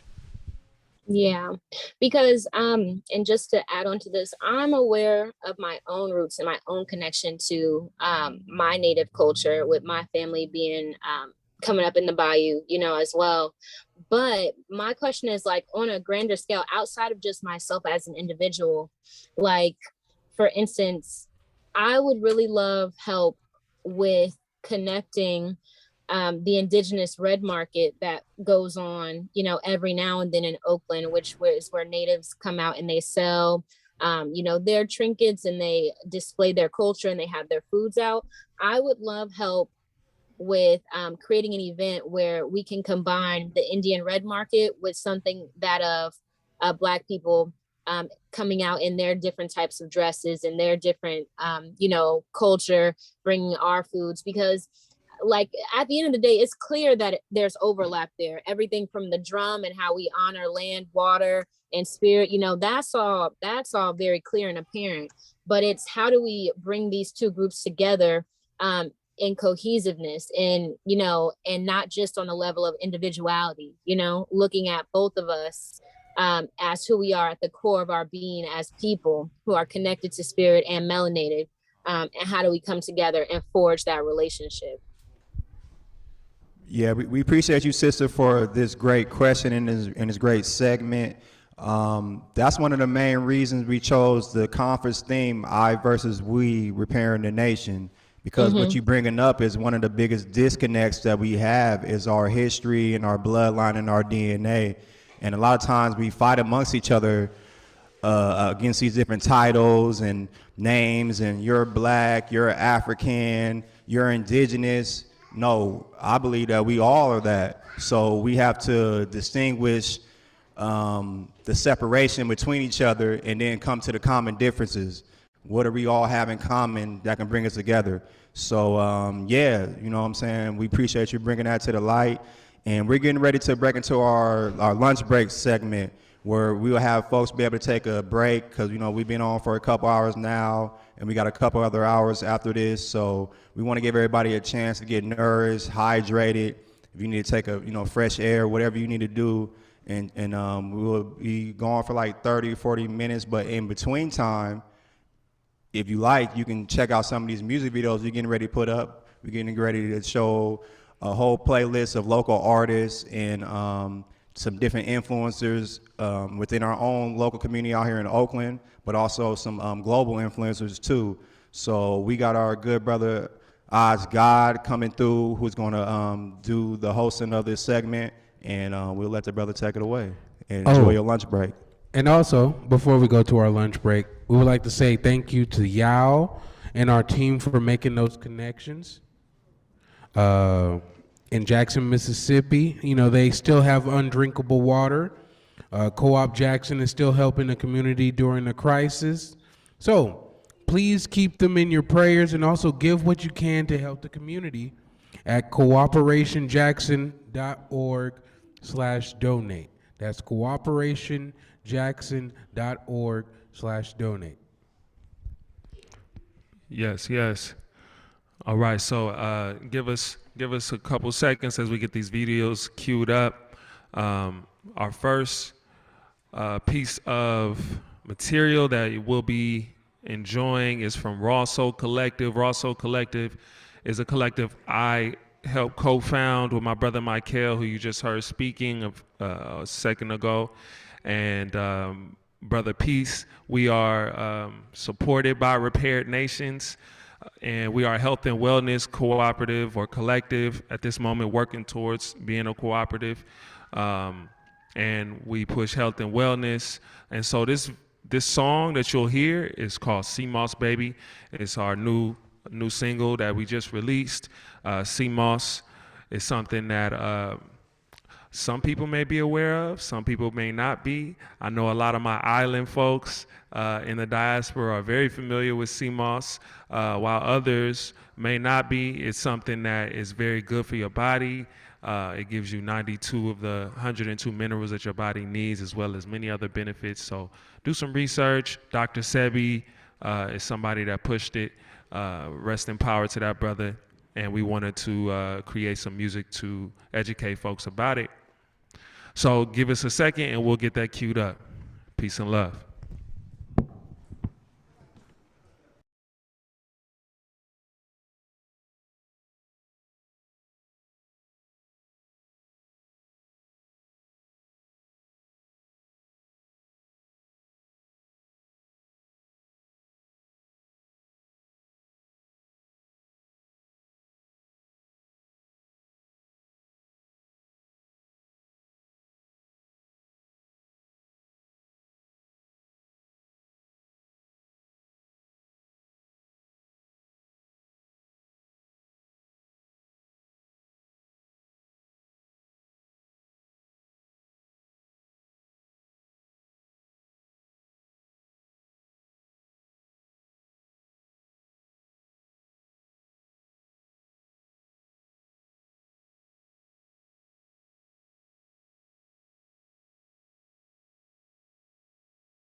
I got that sea moss, baby. Call me your sea moss, baby. Look at everybody good.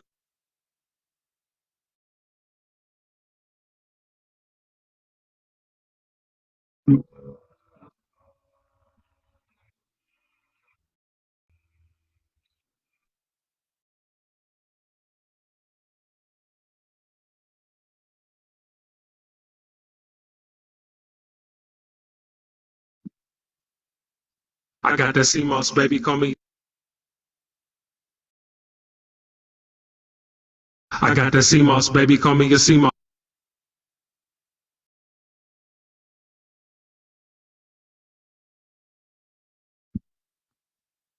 I got that sea moss, baby. Call me your sea moss, baby.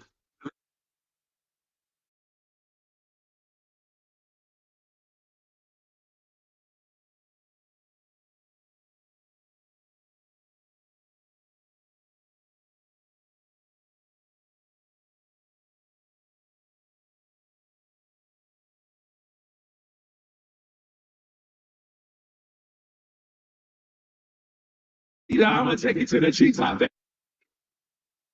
I got the sea moss, baby. Come with the sea moss, baby. Your body good like sea moss, baby. I'm a leader. I'm gonna take you to the treetop, baby. I care about your health. Get you hydrated, lady. I got the sea moss, baby. Call me a sea moss, baby. Do that body good like sea moss, baby. I'm a leader. I'm gonna take you to the treetop, baby. I care about your health. Get you hydrated, lady. Purple and gold, good for your soul. Strength in the bones, helping to grow. Press like stones, make them through a hole. Woo! Skin is on low, boosting immunity, removing impurities, regulate heartbeat, light on her feet, salty and sweet, calming her sleep, raising her cheeks, she can't free, increase fertility, super abilities, mental stability, love soaking you up, regulating your gut, Put it in your blood. That's a song from touch. Really came from the mud. Got you falling in love. I just can't get enough. I just can't get enough. Damn. I got that sea moss, baby. A real sea moss boss, baby. I got that sea moss, baby. Call me a sea moss, baby. I'ma do that body good like sea moss, baby. I'm a leader. I'ma take you to the treetop, baby. I care about your health. Did you hydrate, lady? I got the sea moss, baby. Call me a sea moss, baby. Do your body good like sea moss, baby. I'm a leader. I'ma take you to the treetop, baby. I care about your health. Did you hydrate, lady? Hey, got your body shining from selenium. Teeth blind and look cool on the calcium. Now your friends say your glow like potassium. Now your friends say your glow on platinum. But is he eating glory for their favorite line? Telling me on top like a mountain lion. And telling I'm salty like iodine. It's something about your smile that's so divine. Hey, hey, hey, hey. I'm good for your health like sea moss. If you a plant-based meal and you can have it raw. Such a beautiful goddess, you got it going on. And it's self-awareness, I'm gonna push you on. My love's really good, but it's sad. Already see you, receiving all your info. That's for sure. Your self-love is vital. Make people see boss, supposed to hear the line. Take the sea boss, baby. Gonna be your sea boss, baby. I'ma do that body good like sea boss, baby. I'ma do that, I'ma take it to the treetop, baby. I care about your health, it's your hydrate, baby. I got that sea boss, baby. I got that sea boss, baby. Do that body good like sea boss, baby. I'ma do that, I'ma take it to the treetop, baby. I care about your health.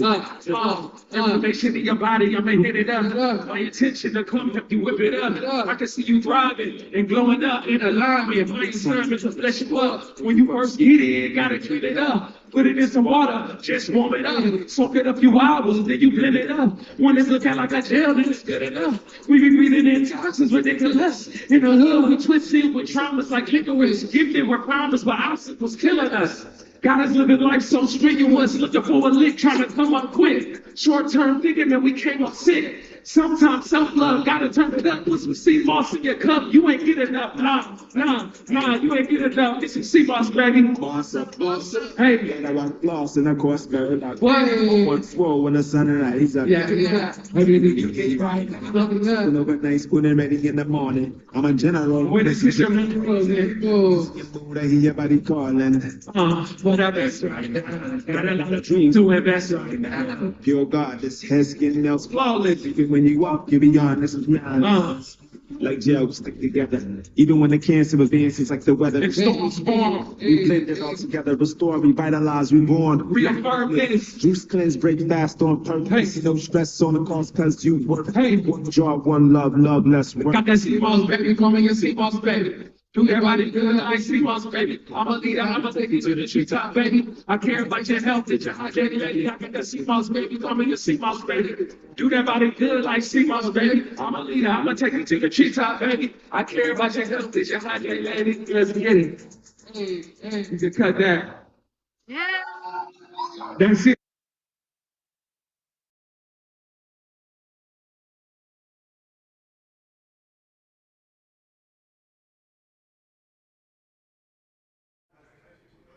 Okay, so that was CMOS Baby as a performance Rosso Collective did not too long ago at the release of CMOS Baby, which is an NFT collection as well as a song.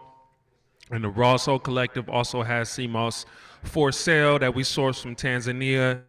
We talking about diasporic collaborations, and that's what that is. We tapped in with our folks in Africa looking to build more diasporic trade. Next, we have the multi-talented polymath himself, Deli God, who was hosting with me right a few minutes ago, right next to me. He has a song that he's on called Black Girl Magic. This brother is also an author. He has 2 books that he has released through his House of Hayes production. So please be on the lookout for this brother. And this next video we have is Black Girl Magic.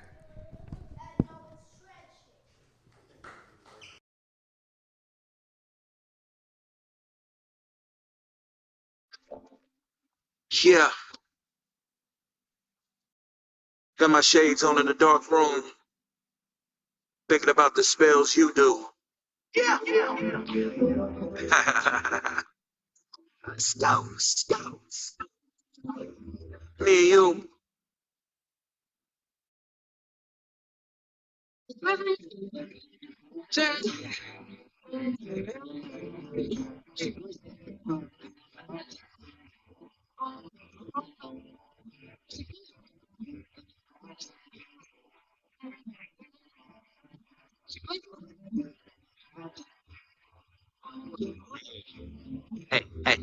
That's Queen No. Sometimes I be thinking, how did she get me though? Body bomb, mind bomb, straight C4. Conversations I can have with other people. Baby girl, she can tame a young Leo. Turn around and take care of her baby cause it's slow. All that unconditional love, babe, I wanna be slow. Long kiss, back rubs, baby, stroking my ego. I need her on my team, no. That's my Oshun, and I swear we meant to be. Cause they call me O2, chosen by the energy. So as the water is blue and the grass is green, I need feminine energy. So what's up? You feel it? That's something you can fathom. I'm dangerous, baby. This decision can be so tragic. So be honest. Let me know what's happening. Sprinkle your boy with some of that black girl magic. Hey. She got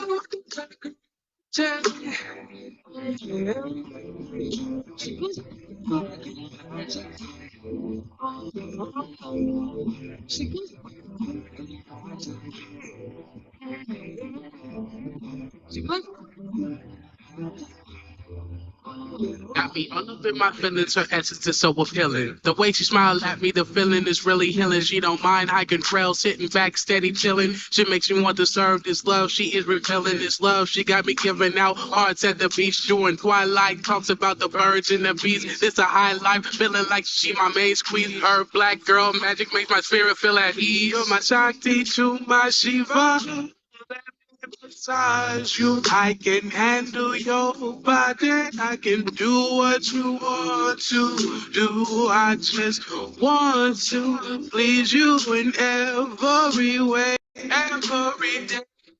I'm loving this magic.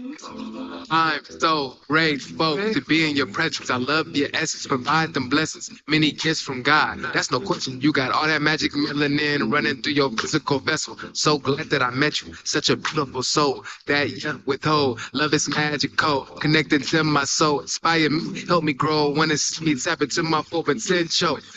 Your magic is what I want. That's for sure. That's for sure. Gotta go in on your energies. Frequency is strong. Shout out to your aura. I adore you. You remind me of my mother. Always there for a brother. All that magic and love and black girl magic. She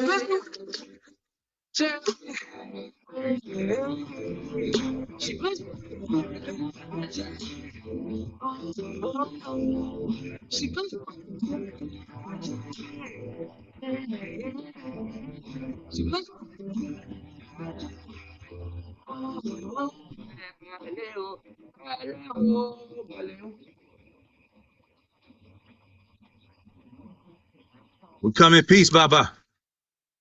We come searching for Melanation Island.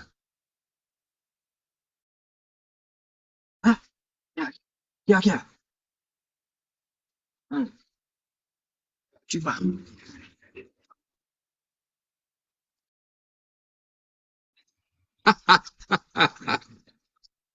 Smiles, everyone, smiles. And welcome to Melanation Island. The source of all black girl magic. The blessings of Oshun are upon us. Yeah, me Oshun. Oh, yeah. Oshun, oh, yeah, ni mo, wanya, unko wasi. Mo dupe, oh, yeah. Mo dupe, Oshun. Yeah, Oshun. Black girl magic, no hocus pocus in the hood with the roaches. Diamonds coming from cold, love her body, mind, and soul. The pressure from a world so cold, couldn't break a spirit. Goddess blessed beauty, behold. A masterpiece, my lyrics reflect the utmost respect for the whole package you present. Royalty is your lineage, honey and machetes in your DNA. Africa to the Bay, they know you bow down in the presence of a power source greater than yourself. The black woman is a goddess, representing prosperity and infinite wealth. You hold her close, divine connections, elevating me to higher levels of achievement. I love her the most. I'm here to provide and protect. I know she's under attack. I hold her tight. Queen, I'm in life. Love her every wife. Yes. She blessed me with the black girl.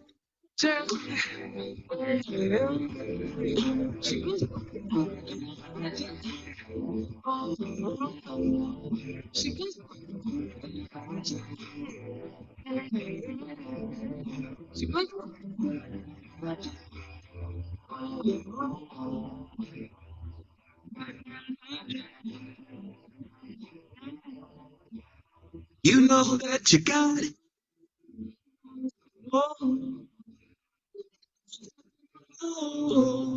Yes. Till I know show. Yeah, yeah, oh, show. Honey in my mouth, let me speak right. Yeah, yeah. Champagne, bubble bath, loving all night. All night, all night.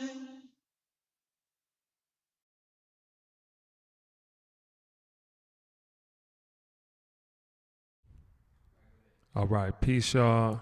Yeah, we appreciate y'all patience. We noticed that the music wasn't coming through as it should, and so we're gonna take just a couple minutes to get that right and keep the vibes going. So we appreciate y'all sticking with us.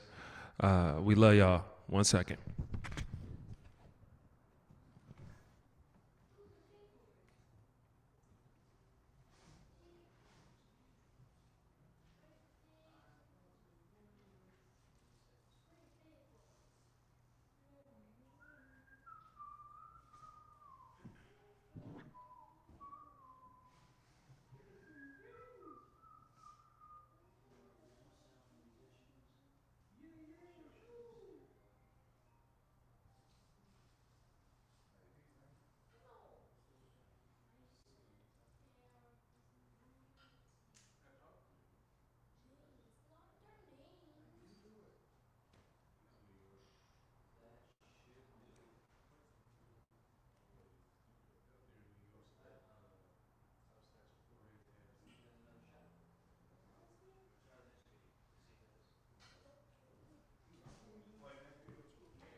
All right, so up next, we have a video by Vallejo artist Daylight, who's a black belt.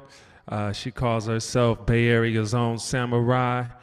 She will be presenting Granite. All right, Daylight from Vallejo. Take a listen.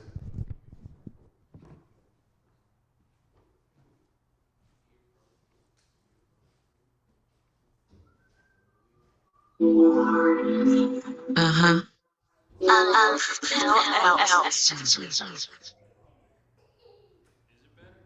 No, nice, no, yeah.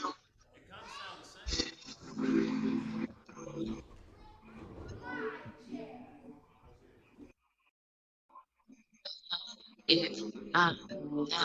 Uh. As above, so below, like the globe, mind spinning, time shifting like the atmosphere. Need to pay attention. Perfume on some cockeye like camps with detention. It's prison, they lynch me. They words hide their intentions. Chanting I can't breathe while the government hat off. Best take off while the president play golf. Build your house upon the sand. I can't stand it, nothing soft. Our community won't talk. Too much static, still in shock. Could've trained, but we did not. It's too late to fight that clock. Can't yell fire when it's hot. When the messenger gets shot, cause the powers are corrupt, and we scared it's gon' erupt. So that mountain gon' get tough. Ain't that big on giving up. Do it big and run it up. Stack your keys and watch your cup. Watch them snakes and watch your mouth. Move in silence, not for clout. Say it like you never doubt. I can't lie, I love the crowd. Gotta keep my ego down. I can't turn anemic now. I just learned to breathe slow like granite. Plotting to take over the planet. Low vibration means constant. Take off, baby, we just landed. On my description in all my verses.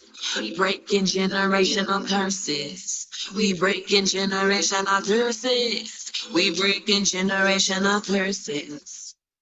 I ain't tryna waste my air, running circles with a square. If the space is all we share, why we cutting them like hair? Wiped out like Nair, ain't a single judge that's fair. Loyalty, it be so rare. We can't even see it clear when the royalty is near. I'm the empress on the team. I speak goddess, I speak king. Let's be honest, I see dreams. I don't resonate with me. Sink or swim, grow some wings. See the noise is just a stream. Don't get drowned by other beams while they busting at the seams. I ain't hiding, I'm a nudist. Honestly, I'm the rudest. That's why they say the truth hurts. Lying through your teeth, babe. That's how you turn toothless. The same folks killed Jesus. They had to pay. Judas fine, going back to old ways. Let me grab my own stage. Y'all your own trunk, inner child in your own cage. Ain't there isn't wrong up to you control your own rage. Author of your stories, turn your own page. Stay inside it like granite. Plotting to take over the planet. Low vibration beats constantly. Take off, baby, we just landed. On that scripture in all my verses. We breaking generational curses. We breaking generational curses. We breaking generational curses. I pray your soul elevates and breaks all the stinks that people have tried to stab you in the back with. Packed you on a slave ship, being so abrasive when they should have been adjacent. Meaning by your side, stepping in stride. I see you upset because they wrecked your pride. They sucked, were immature. Came at you with love and pure, and that's not something a beautiful soul like yourself should have had to endure. I'd like to think if I had been around, I would have loved you more, but you don't need me for what's in store. You're special. Although you don't always gotta be a rebel. Lots of folks dig you cause you come with a shovel. You got long distance vision like the Hubble. These is graham crackers cause around you they crumble. You deserve everything you wanted but double. I swear to God, you cool. You ain't even you in a goose. A king in a dream representing some truth that is just too pure, too sweet, too new. But I've been sending prayers and good vibes through. I hope you get all your energy back and your mind unwinds and you seal all the cracks. That you never have to experience lack. That any struggle you have just pushes you on track. That you got invisible armor on your back and stay the reason all these motherfuckers want to be black.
Ah, yes. Hello, hello, hello. Nigel Standards here.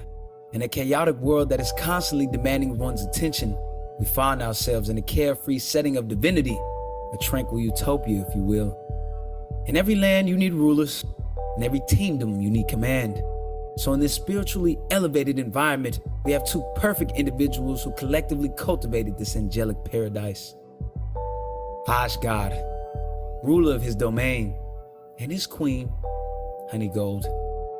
Together, they make an unstoppable force, almost heroic and poetic when they step. Their unison is an egalitarian force that works together like yin and yang, moves smoothly, what everybody might once say, everything they want and desire. They've been constantly elevating. They've been taking life to new heights. They've been doing everything everyone says they were going to do. They're providing it with action. They do it with ease. It's as if the universe is working with them to transpire for all of their greatness. And they do it with a smile on their face. Isn't that great? Look at my man bouncing and having the time of his life. This is how life's supposed to be. Not stressful, but enjoyable. Yes, Oz is going to attack life like he's always been doing. Getting this money like he's been doing. It's enjoyable. Until life hits you when you least expect it.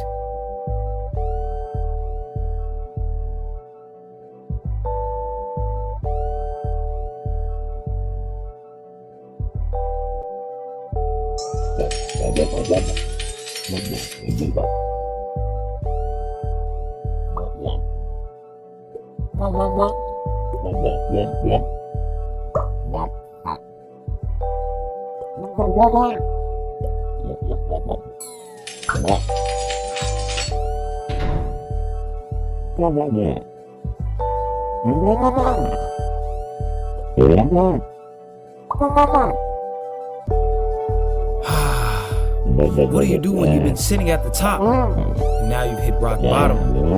Will you develop a cantankerous attitude that'll set you back even further? Or remain sanguine? I think our heroes will figure it out. Don't really have much right now, just a little bit of trust right now. Don't really have much right now, just me and you, what's right now? Don't really have much right now. Still, get it poppin' till the sun go down, down. No more of that, stuck in the past, jump in the dance, baby. Ain't got no cash, feel like it's smashed. I'm on a dash, I'm lazy, still going out. Yeah, I got doubts that I just might not make it, but I'm still alive for something. And that's all, mama. Can't even lie, say I don't be stressing. I might have problems right now. I ain't got nothing to lose, so I'll give it my all. If I happen to fall, I'll pick myself back up and try again. Don't really have much right now, just a little bit of trust right now. Don't really have much right now, just seeing you what's right now. Don't really have much right now. Still, get it poppin' till the sun go down, down. Hey, every season I be Ken Griffin, filtered out like 4 kidneys. Hospitable to success and live with me, so I get evicted and I'm still living.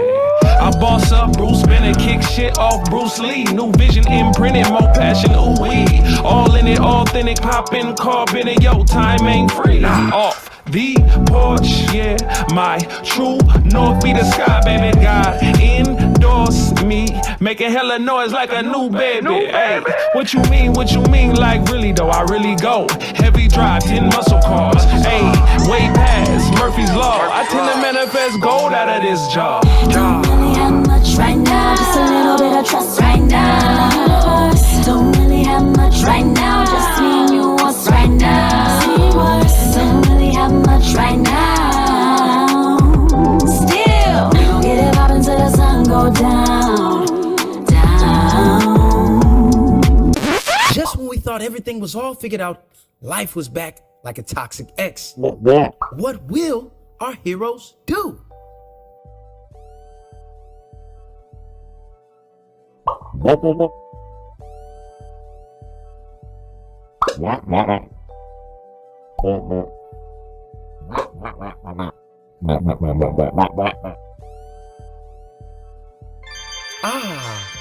I wonder what that could be.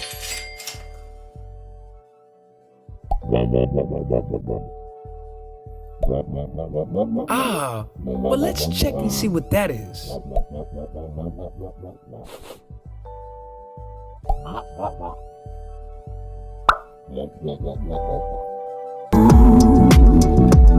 You got every right to throw down right now.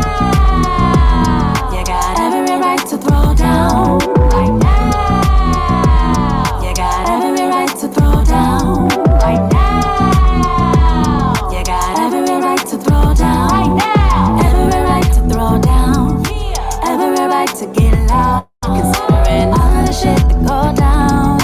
All of the shit that go down. Every right. loud. All of the shit that go down. All of the shit that go down. Don't really have much right now, just a little bit of trust right now. Don't really have much right now, just me and you, us right now. Don't really have much right now. Still, get it up until the sun go down, down. Don't really have much now, just a little bit of trust right now. Don't really have much now, just me and you, us right now. Don't really have much, just a little bit of touch, but we gon' get it poppin' till the sun go down. Get it poppin' till the sun go down. Ah, yes. As you see, our heroes have prevailed again. Please tune in next time to see them continue to remain triumphant.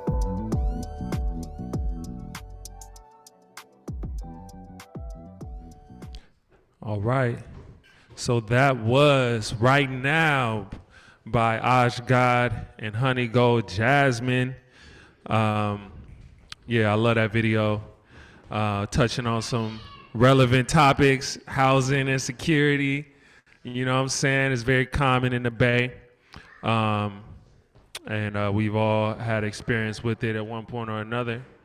Hopefully you haven't, but most likely you have.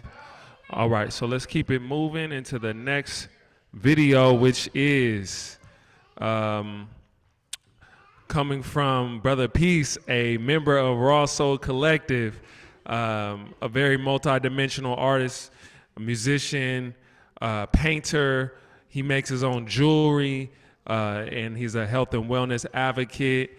Also a star in a new film called Haiti and Dim, which features thinkers like Dr. Wade Nobles. He's in the film. Dr. Ayo Nzinga, she helped write the film. So please check out that film as well as this next video called Mind and Body by Brother Peace. That's the one from Cali. Yeah, this is the one from Cali, bruh. I think she in San Diego. I've been tapping in with her in the DM and shit like that, we be flirting and shit. Oh shit, she wrong, bro. Talking about she want to connect with me, man. I feel like I could definitely manifest this goddess for sure. I manifest, I'm gonna definitely manifest this goddess. Do your thing, bro. Okay. Yeah, I think that'd be a beautiful goddess for you, brother. Okay, brothers. Yeah. It's her mind and her body. There you go, bro. Doing it big, brother. That goddess is beautiful, huh? Man, that goddess is beautiful, brother. You know it, bro. You gonna manifest that queen, man. You gonna manifest that goddess, man. Just gotta keep thinking about her. You know what I'm saying? Keep putting out the intention. Come on, man. Yeah, you doing your work, brother. It's all plus. Not your attention, brother. You know everything gonna manifest. Hell yeah. What?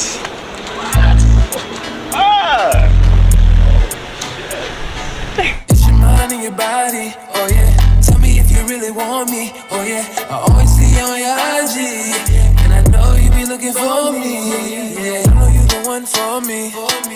Really, really love your energy. I see your reflection on me. Baby, you got what I need. Display your mind online. Ooh, I love your vibe. Your spirit got me attracted. That I ain't gon' lie.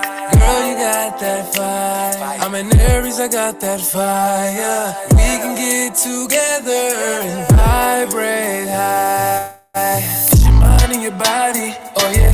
Tell me if you really want me, oh yeah. I always see you on your IG, and I know you be looking for me, yeah. It's your mind and your body, oh yeah.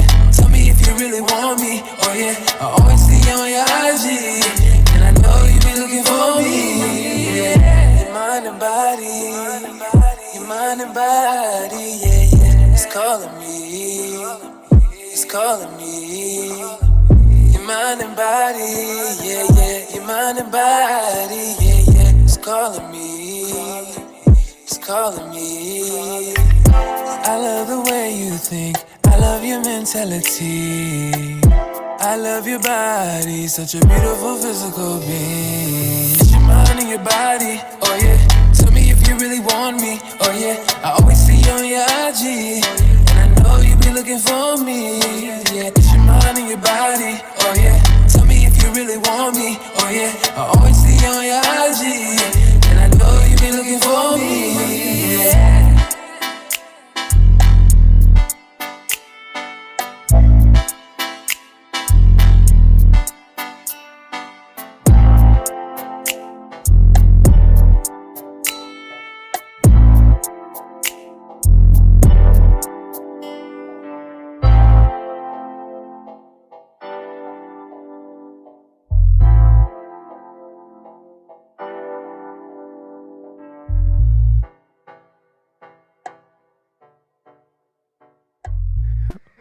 by the brother Peace. All right.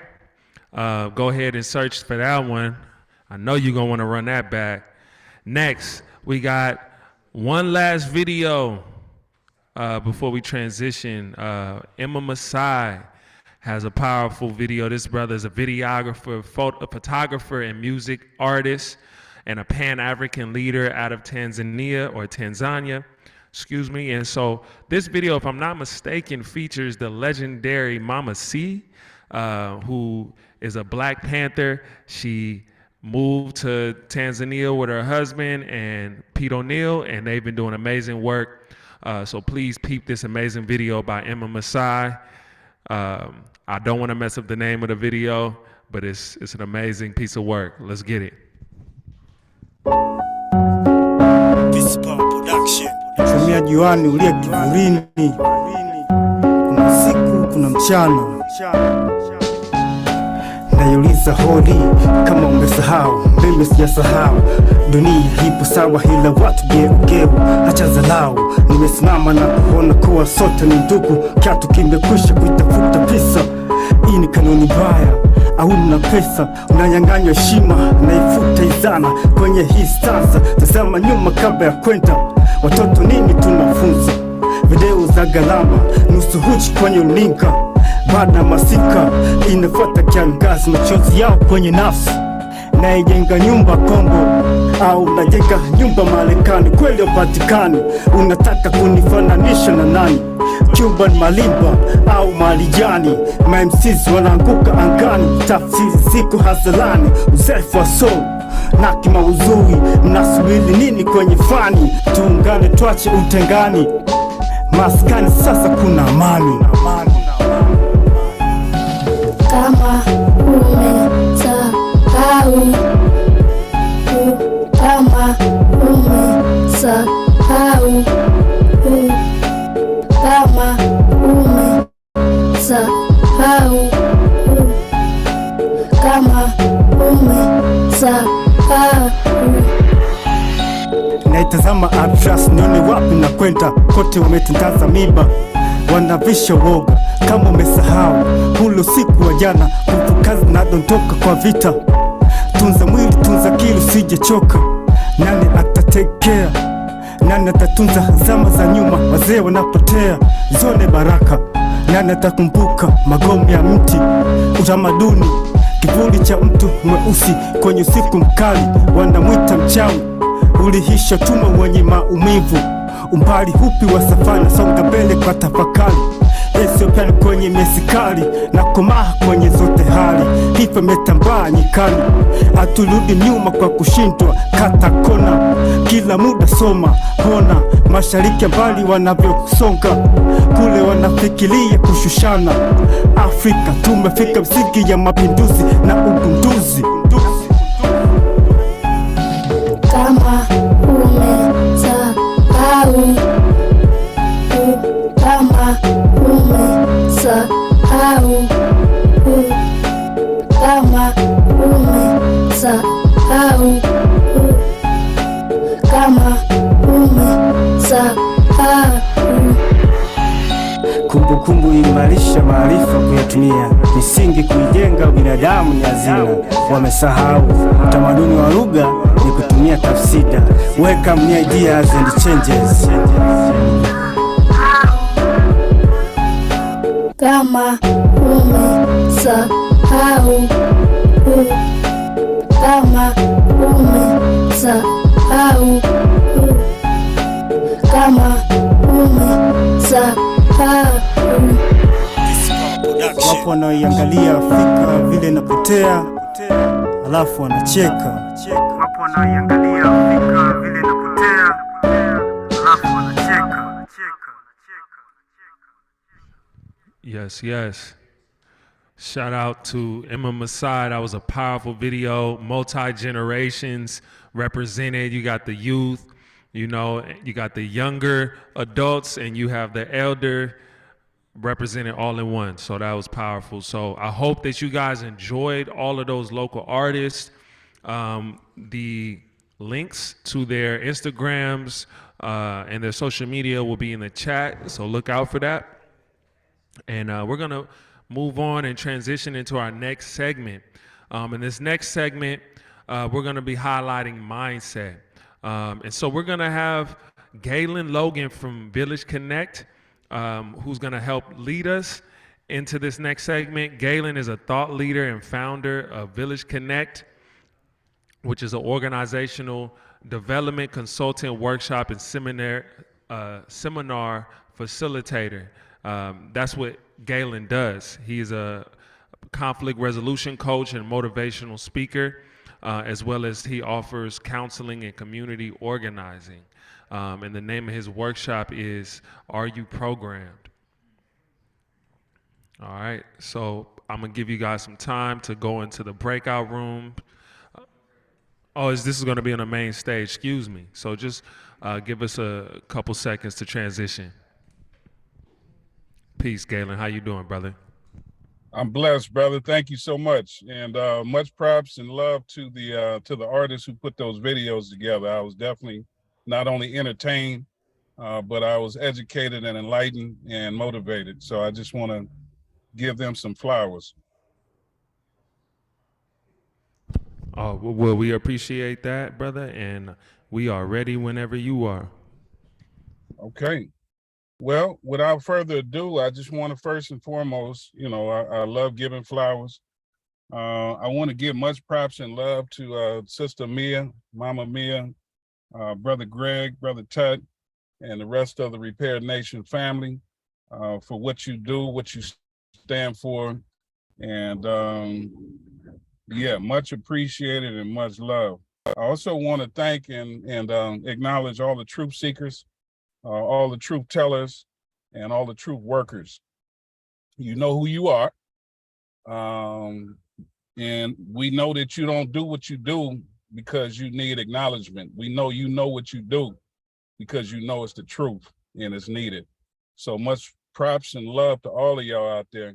And I just want to give a special shout out to Hyphy Healer, because you've been gigging out there. I've been checking you out. You got it going on, sis. So love for that energy and putting that out on the conference.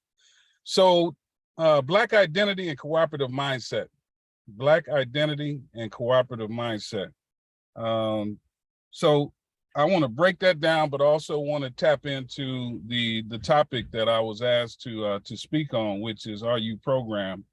Black identity, what it comes across as when I say that and hear that is how I see myself, how I love myself, how I manage myself, and how I be with myself.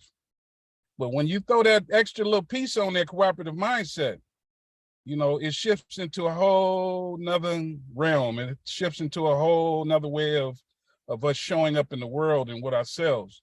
And to me, what that says is that we go to this other level that looks at how I see us and how I love us and how I manage us and how I be with us. So again, one segment, I'm doing me. The other segment, I'm doing us. I'm being with us. And that's more than a notion because, and I'll speak to it in a second, the way that we have been conditioned and trained does not allow for us to flow in that regard in both realms. And so a lot of times, some of us, we get caught up in that first one and we don't know how to get to the other side. We don't know, and we don't have the tools to get to the other side. So I want to speak to that a little bit. Who am I? Who am I? So for those of you who don't know who I am, you've never heard me speak, you've never been in my presence, I love you. I'm Galen Logan Jr., that's the name that I was given. Currently, I'm a founder, CEO, I'm a master coach, and I'm the creator of a coaching model, a new innovative coaching model called culture-based transformative coaching. I've been a life coach and a conflict resolution coach for the last 20-some years. But what I realized about 10 years ago is that the training that I was receiving was insufficient. It was insufficient, and there was things missing from it. And so my God in me told me that if there's something missing, just put in it what's missing, and then put your name on it. And that's exactly what I did. And so that's how culture-based transformative coaching came to be. But I just want to also say, before I move on from me and talking about me, is that I am a father and I am a grandfather. And if I leave today off this planet, those are my 2 biggest accomplishments. So I just want to say that, just for those truth seekers out there who you understand what I'm saying. That's my mission. That's what I was put on this planet to do, is to stand in my position and do what I need to do. So the question, are we programmed? Are you programmed?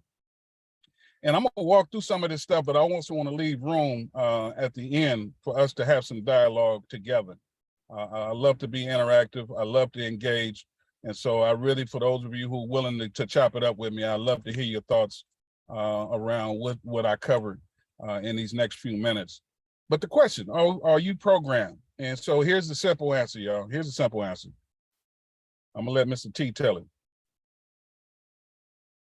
Hell yeah, you program. We all program. But here's another question. Here's the question I'm gonna replace it with. The important question is, do you understand what applications are running in your proverbial hard drive? So I'm gonna say that again. Do you understand what applications are running in your proverbial hard drive? Or are you just operating off the applications that have been provided to you by your parents, your family, and society in that public school system? I'm gonna pause for a second there. Let you take that in. Let you feel that. Let you be honest with yourself. Okay? So yeah, we program. So I want to break it down in a certain way, because what I learned over the years is that when you are operating, or when you faking a fraud and a phony, when you're not being your true self, when you're not showing up with people in your authentic self, and sometimes it ain't because you don't intend to, sometimes you don't even know. You know, what does that look like? What does it feel like? And how does it move you forward? Or are you standing still? And so another aspect of this is, you know, when you hear the word, y'all give me a thumbs up or something, y'all give me some feedback. You know, are you used to people asking you, are you doing the work? Are you working on yourself? Are you working on yourself? And what the hell does that mean? Are you working on yourself? Are you doing the work on yourself? And so here's the reality that I've come across in doing this work. How can you work on something that you don't understand? How can you work on something that you have no clue on how it operates? So for example, if I were to give you a $300,000 car, a Maserati, a Fiat, whatever, I don't know, there are $300,000 cars out there. And you drive that car, and then one day it starts acting up on you. And somebody say, well, just work on it. Just work on it. Are you gonna be able to work on that car? 9 times out of 10, hell no, because you don't understand the car. You don't know how it operates. You don't know how it's different from another different car, from a Tesla. So we have to understand what we're working with. And so what we're working with is ourselves. So when we start talking about I'm a program, when we start talking about doing the work on myself and growing myself, it's a necessity. It's a necessity that we have just a general understanding of who in the hell are you? Who in the hell are you? And you are more than just that flesh and body. I'm gonna just say that. You're more than just that flesh and body. So let's talk about, and I'm gonna frame a lot of this, what I'm gonna say in the next few minutes on CBTC, culture-based transformative coaching. Why? Because it was given to me and I'm gonna let it flow through me.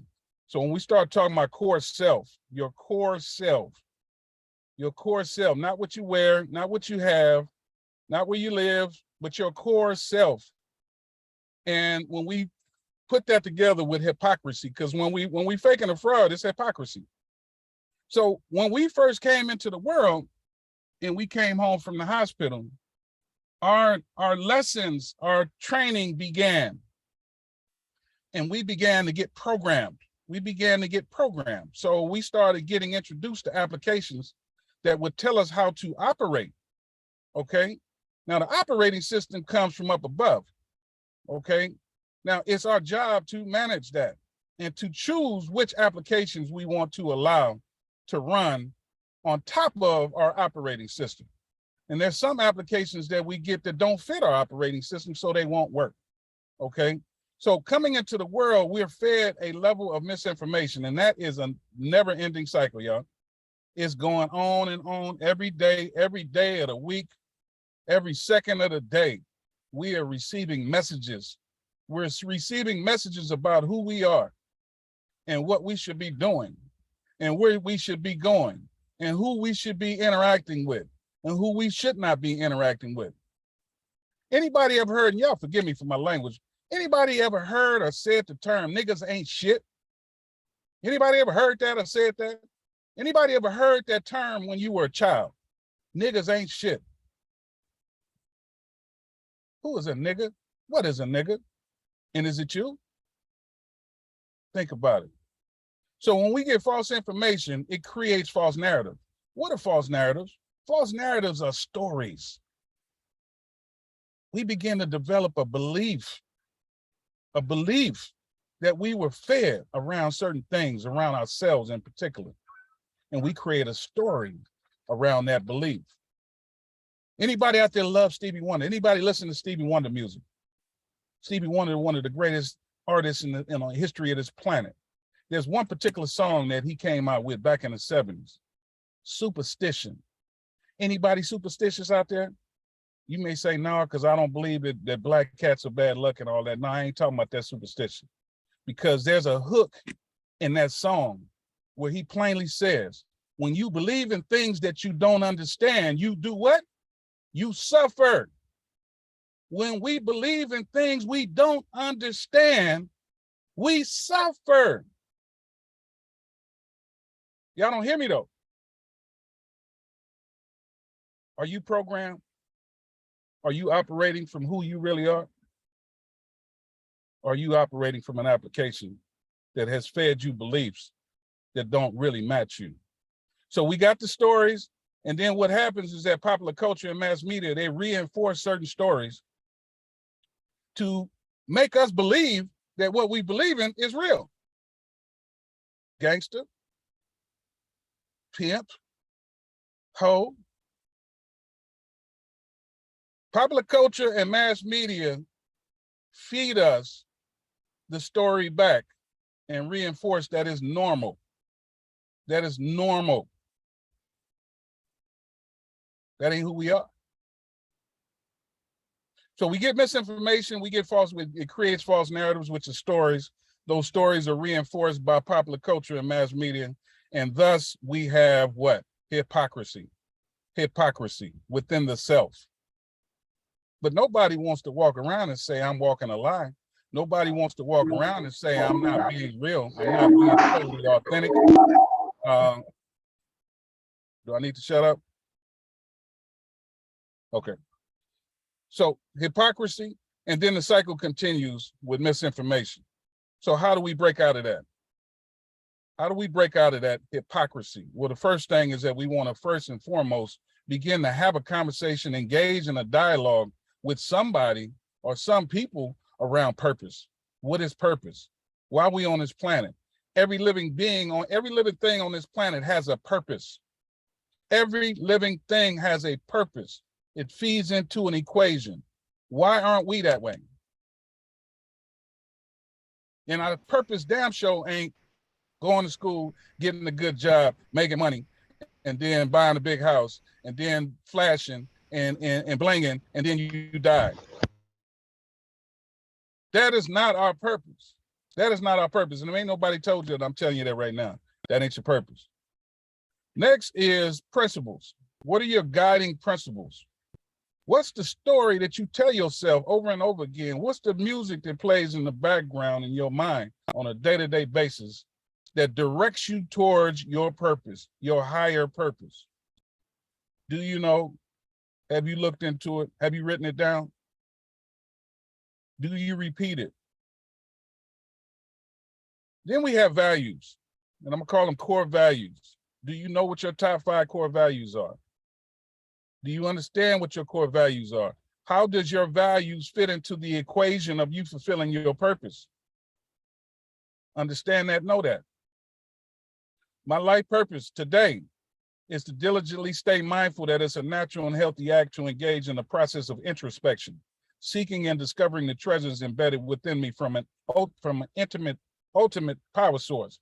Once I discover said treasures, my purpose is to then unselfishly share with the world. That is my life purpose. My top 5 guiding principles. Number 1 is spirituality.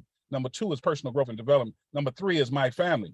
Number 4 is wealth and career. Number 5 is service. I'll tell you that in my sleep. I have to, because I'm being told something different on a day-to-day basis. And I have to withstand that. So then we have this thing called process. When the rubber hits the road, what the hell are you doing? What do you do? What do you do to live within your values? What do you do to fulfill your principles and move with your principles? What do you do to get closer to your purpose? What do you do to know your core self? What do you do? And once you get that, and these are in alignment, guess what happens then? Then you can break out of the hypocrisy. You're able to break out of the hypocrisy. You're able to see on an elevated level and not be caught up in the minutia that's all around you. So I just want to share with you real quickly the framework of CBTC, culture-based transformative coaching. Again, this is a coaching model that I created 10 years ago, and I became disillusioned with the training I was receiving from the system, from the experts. They were telling me to do it this way, but what I couldn't get away from was the fact that you can't coach people the same way with the same methodology. And you also, it's important to coach people from a cultural awareness standpoint, that we all don't have the same stories that we're playing in our head. So CBTC says that when we encounter critical situations in our lives, problems, issues that get in the way, we move to a visioning standpoint. Okay, what am I going to do to solve and resolve this particular issue? And then the next stage is that we move to this place called goals and roles. Now we start setting goals on how we're going to mitigate the issues that we're facing. Okay, that is the general way that we deal with things in the society. What CBTC suggests is that there's 2 other elements that we need to take into consideration. Number 1 is foundation, and the next one is discovery. And what does foundation and discovery represent? That represents your core self. That represents those things that I just got through talking about: your principles, your purpose, your values, your natural talents. And so the way this breaks out is that when we encounter a visioning process, when we start looking for solutions and answers, and we begin to set goals, and we begin to assign roles to mitigating certain issues that we're facing, what we're going to do is that we're going to use a process that says, I need to start with foundation first when I encounter an issue. Number 1, I can't forget what my purpose is. Number 2, am I clear about my guiding principles? Am I moving in the direction I need to move in? Because when you take care of what you need to take care of, you handle priority number 1, everything will take care of itself. And then thirdly, am I doing the things that's necessary for me to move through this and address this? Because let me just say this and stop and say this for a moment, y'all. Problems that we encounter, issues that we encounter, the answers are not going to always come from us. And so we have to put ourselves in a position where we're in a stream that will allow us and support us with mitigating conflict. And so if we don't believe that and we think all the answers need to come from us, from our brain, from what we know, then in many cases we get disappointed and we're not successful in moving out of those particular issues. The next stage is discovery. Life indicators is what we focus on: your natural talents, your core values, and personal fulfillment, and what that means to you. That's a conversation in itself. And then thirdly is critical assessment. How do we begin to assess? Now, if you notice one thing, foundation and discovery focuses on you. Nobody else. We ain't talking about no white man. We ain't talking about the system. We ain't talking about Trump, none of that. When we talk about our purpose, our principles, our process, when we talk about our core values, when we talk about natural talent, that's all you. And that's the foundation of what we need to move with so that we can endure. So critical assessment looks at culture. Do you understand what culture is? Do you understand how culture impacts you and your family? Do you understand that you walk in and out of multiple cultures each day? Do you know when you go out of one and go into another? Are you aware of that? Do you understand the rules and regulations that dictate those particular cultures? Because 9 times out of 10, if you don't understand that, 9 times out of 10, you are not as successful as you possibly could be if you had an awareness of this particular culture that you're walking in. Each culture has rules and regulations that are unspoken and unwritten. You need to understand that. You need to understand. And then also identity and choice. Who are you as you walk through those cultures? Do you transform? Do you shapeshift? Do you walk into these cultures and start talking a different way because you feel like that's what's going to get you what you need to get? Or do you maintain your sense of self and be comfortable with yourself and do you and not worry about that and not feel as though you need to conform to somebody else's way of being in order to be successful in that particular culture or environment? And then fourth is visioning, what we call visioning. And within visioning, we begin to look at that old thing called law of attraction. We begin to look at stages of life. Do we understand what certain developmental aspects we missed? Do you understand that there were certain things that were you were intended to learn at certain ages? And if you didn't learn those, you were behind. If you didn't learn those particular things, if you didn't grow and develop in those things, somebody told me once, it ain't the age, it's the stage. It's the stage of development. I don't care if you're 60, 69 years old. If you did not successfully move through those stages of development successfully, guess what? Your ass acting like you sing. I've met a whole lot of old people that act like they ain't got no sense and they have not learned how to move. Excuse my language, y'all. I apologize. I don't mean to go there. I get excited sometimes. Okay. So law of attraction, what are the stages? Fear and reality, false evidence appearing real. Are we operating and living in a world and walking through a world operating off of fear versus what is real? This is the big one. That's a big conversation. And then lastly, visualization and purpose. Do you know how to visualize? Do you know how to effectively visualize? Can you sit back and can you see your next step? Can you see yourself in your next stage? Can you see yourself in your next house? Can you see yourself in that next car? And then lastly is goals and roles. Anytime we set a goal, there are multiple people who have to play a role in you getting what you want to get. There are multiple people. Whether you want to think so, we are all interdependent. So when you get ready to move and you get ready to do something, you ready to get that bag, there's people that you're going to have to depend on. You're going to have to get them to do something to help feed where you're going and what you're attempting to do. So manifestation and choice. How do you manifest? How choice plays into this. Partnership. What does it look like to partner with somebody? What does it look like to partner with somebody? And that whole thing of a transactional experience and the transactional relationship and personal life work. There's a whole lot I can say about these particular ones. But I want to pose a question, and I feel like I've gone on, and with the remaining time, I really want to do us. I want to be with us. I want to be with you, and I really would love if you can holler back. I've been hollering at you, holler back at me. And here's a question. Here's a prompt I want to throw out there for the conversation. What practices do you employ to reconcile the self? What practices? What do you do? What are habits that you employ on a day-to-day basis to reconcile the self? And let me give an example of that. Someone who owns a market, and they sell produce and they sell other type of different necessities that folks need. It's imperative, it's very important that on a monthly, regular, weekly basis that they do a reconcile. They need to reconcile what they have in their store. And they need to do that for a very simple reason. They need to understand what's moving and what's not moving. Because if a product is moving fast, you need to make sure that you have that product, because that means that people need that.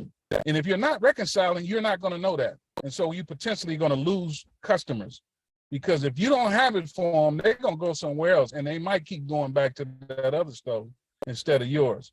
Well, that's the same process we have to do within ourselves. It's important that we reconcile what's going on inside of us and what results we're getting in our lives, so that we can make adjustments on a regular basis.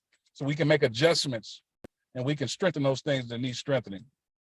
And so with that said, so again, what practices do you employ to reconcile the self?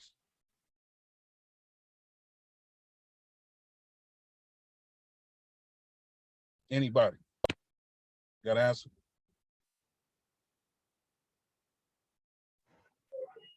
Peace, peace. How are you?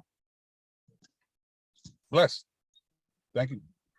Peace. So I would say one practice I use regularly just to kind of make sure I'm connected to my body and my truest self is really trusting my intuition and moving in a way that always feels good in my body and in my mind, versus what seems normal or what's been normalized. Probably especially when it's something that feels against the grain, because I know that my body is connected to source. I know that I am source, and I am my highest standard.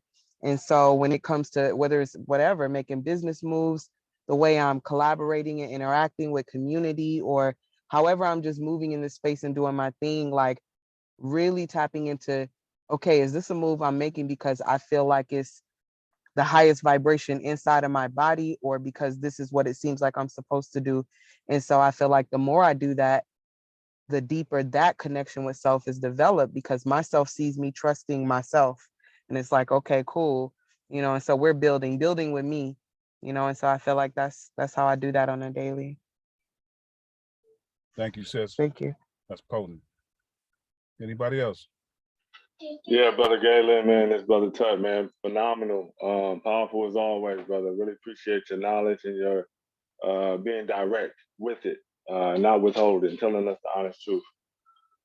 But for me, brother, just having something that I do ritualistically, like I'm into martial arts. I find that hitting something as a black man, and I don't know, maybe anybody, it just helps, dealing with stress. I am a father. I am a grandson. I have a huge family, and just having a consistent dedication to sharpening my craft and the skill, and like releasing that force through practice, and not intentionally trying to do harm to myself or others, but just learning my strength and my power, and having some form of direction for it, instead of just letting it stagnate and become, other things, other illnesses or frustrations or even depression. So that's what I do on a day to day, man. If I'm not hitting the bag, hitting mitts, iron palm training, push ups, things around training really helps me out. Appreciate that, brother Tuck. And you said something about learning your power. And that key word, learn. What I come across in my coaching is that a lot of times we forget that there is more inside of us to learn, and that we are a book. We are a book. There are chapters inside of us, and it's really crucial that we don't forget, and that we maintain a curiosity about what layers still lie within us, so that we don't die and leave this planet with so much possibility and so much that we can give to our people. Thank you for that.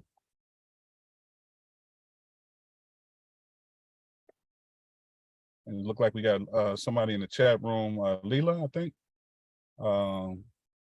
Love that example. Reminds me of the reconciling I do in my personal life. Clearing and organizing my home and workspace helps me understand where I'm at with my goals. And then you said, okay, and then you said it in Spanish, so I can't get down there, so forgive me. Santos, really appreciate the presentation, bro. Gave them very powerful self-regulation through the breath, meditating to strengthening my intuition and act from my gut feeling. Thank you. And Brother Tut, Sister Mia, you guys gonna have to lead me on the time. So if I'm out of time or got a few minutes, please let me know so I can adequately complete. Mr. Yes. I would love to be able to find some of the references that you put up on the screen and some of those diagrams. If not, where I can find just more information on how you lay all this out, if you could put that in the chat. Yes, ma'am. That would be fantastic. You do personal coaching? Yes, ma'am. Oh yeah, you gonna hear? Do personal coaching, also do family coaching and community coaching. I coach through Bananas. For those of you familiar with Bananas, They pay me to coach you. So if, I say go get it for free. You'll be able to get my time. But if it's me and you, then of course I got to charge you. But Bananas is a route you can take. I also do a fathering workshop series through Bananas. I also do a co-parenting workshop series through Bananas as well. If you go to their webpage, you'll be able to see when I'm scheduled. And these are all virtual right now. And so I'll just say our co-parenting is on fire. Co-parenting workshops, we get down and dirty. We get into the meat of it, where we can actually be able to see our children. A lot of times we be parenting and we ain't seeing our kids. We can't see our kids because we can't see ourselves. And so as a result, our children suffer because we can't get out of our own way. And we think we parenting, but we're not parenting. We just doing what somebody else taught us to do. And so I try to gear people towards that co-parenting workshop because we can really get into it so that we can really begin to create a nation, build a nation that we need to create for tomorrow.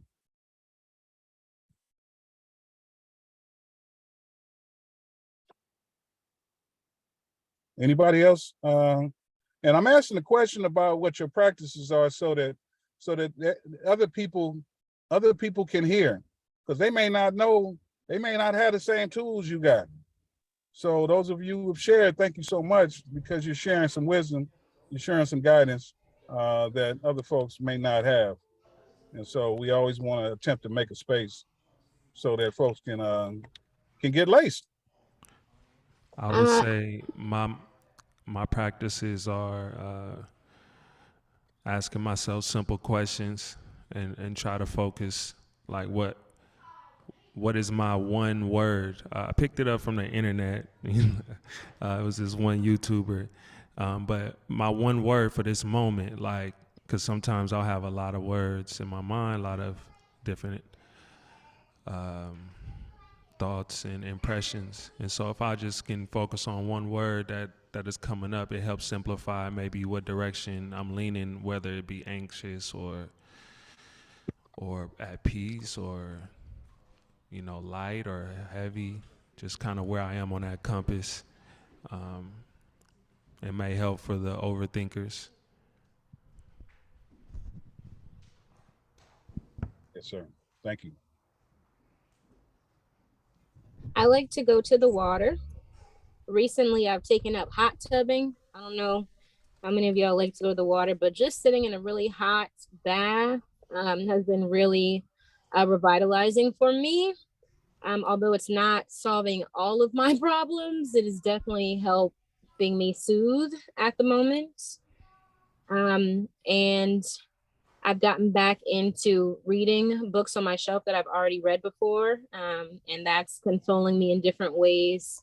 And I'm also in the practice of trying to step back from all the chaos that's going on in my life, and accepting the words of wisdom that I find in people in passing.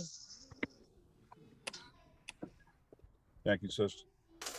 I like to read often. I realize that I've fallen off of many of my practices that I've used in the past that were helpful to me, but one that I've picked back up recently was just reading more often with the intention of applying what it is that I'm reading to that day.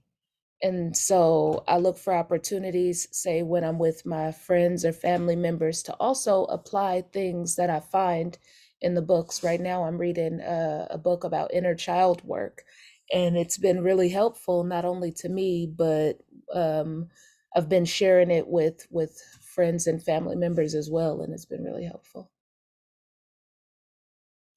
Thank you for that, sister. And if I could chime in real quick, I would throw out there reading it's essential that we read every day. Even if it's just 10 minutes, read something every day, something of your choosing. And it's a big difference in reading because I went to school and somebody told me I needed to read this book. Your intention. And let me just say this also with reading. Reading is so fundamental because number one, what happens is that we begin to read other people's experiences who came before us, and whose lives and whose journeys they're traveling. And what happens is that truth attracts truth. And when I read something that's true and it speaks to my truth, it awakens my truth. It stirs my truth. And so that's why it's so important to read. It's so important to read about other people's experiences, journeys, pathways, challenges, experiences. We got to read. You got to read. When you don't read, that brain begins to go dormant. And so at least 10 minutes a day.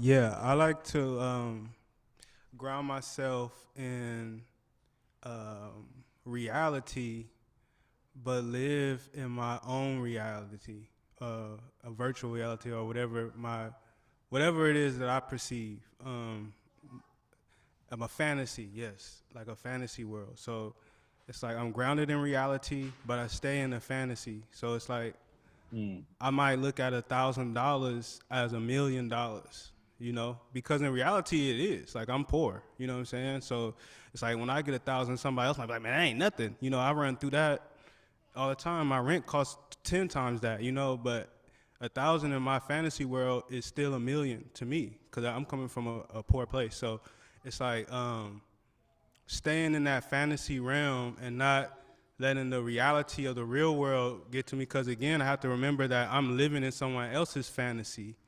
You know, Social Security is someone else's fantasy. Race is someone else's fantasy. A freeway is someone else's fantasy. They were able to manifest that some kind of way. So I have to stay in my own and try to manifest it as well as live in someone else's. Thank you. Thank you. Thank you. And I want to challenge a little bit there. I want to challenge one thing though. You ain't poor. You're not poor. You're not poor. Words have power. You're not poor. And when we speak to ourselves too. So we don't want to tell ourselves stories that, yeah. Anyway, brother, I don't. Yeah. Thank you for what you shared. It was potent. And you say fantasy, and I'm gonna say, imagination, creativity. You know, that's what we came in the world with. When you look at kids and how they can just like create stuff, right? And then we lose that at a certain age. When you see kids stop dreaming, stop living in that fantasy, as you said. So that's very potent what you shared, brother. And it's still in us. It's still in us. It didn't go away. So tap into that creativity, y'all. That creativity, that imagination. As some people may say, is crazy. It ain't crazy.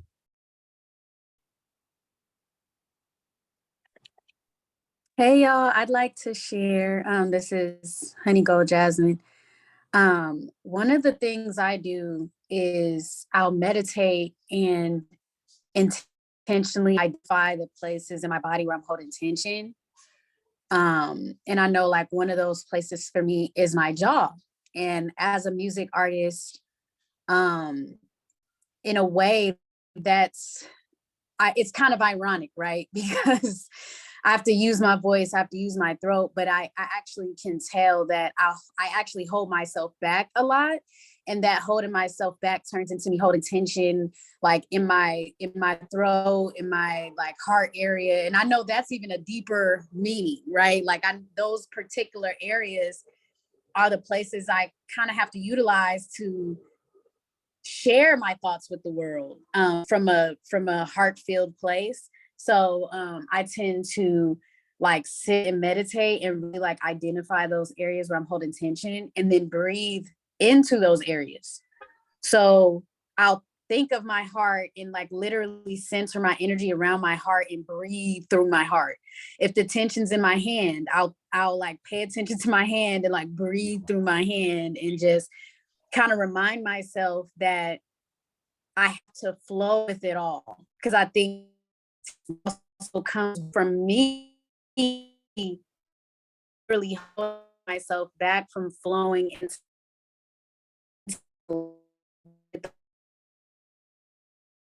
You're breaking up, sis. my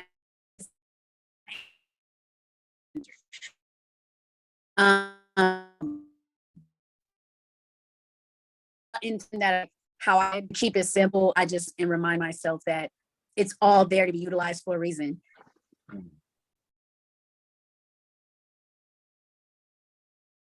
Sister, that was powerful. That was life. That was like real life that you just shared. Thank you. Thank you.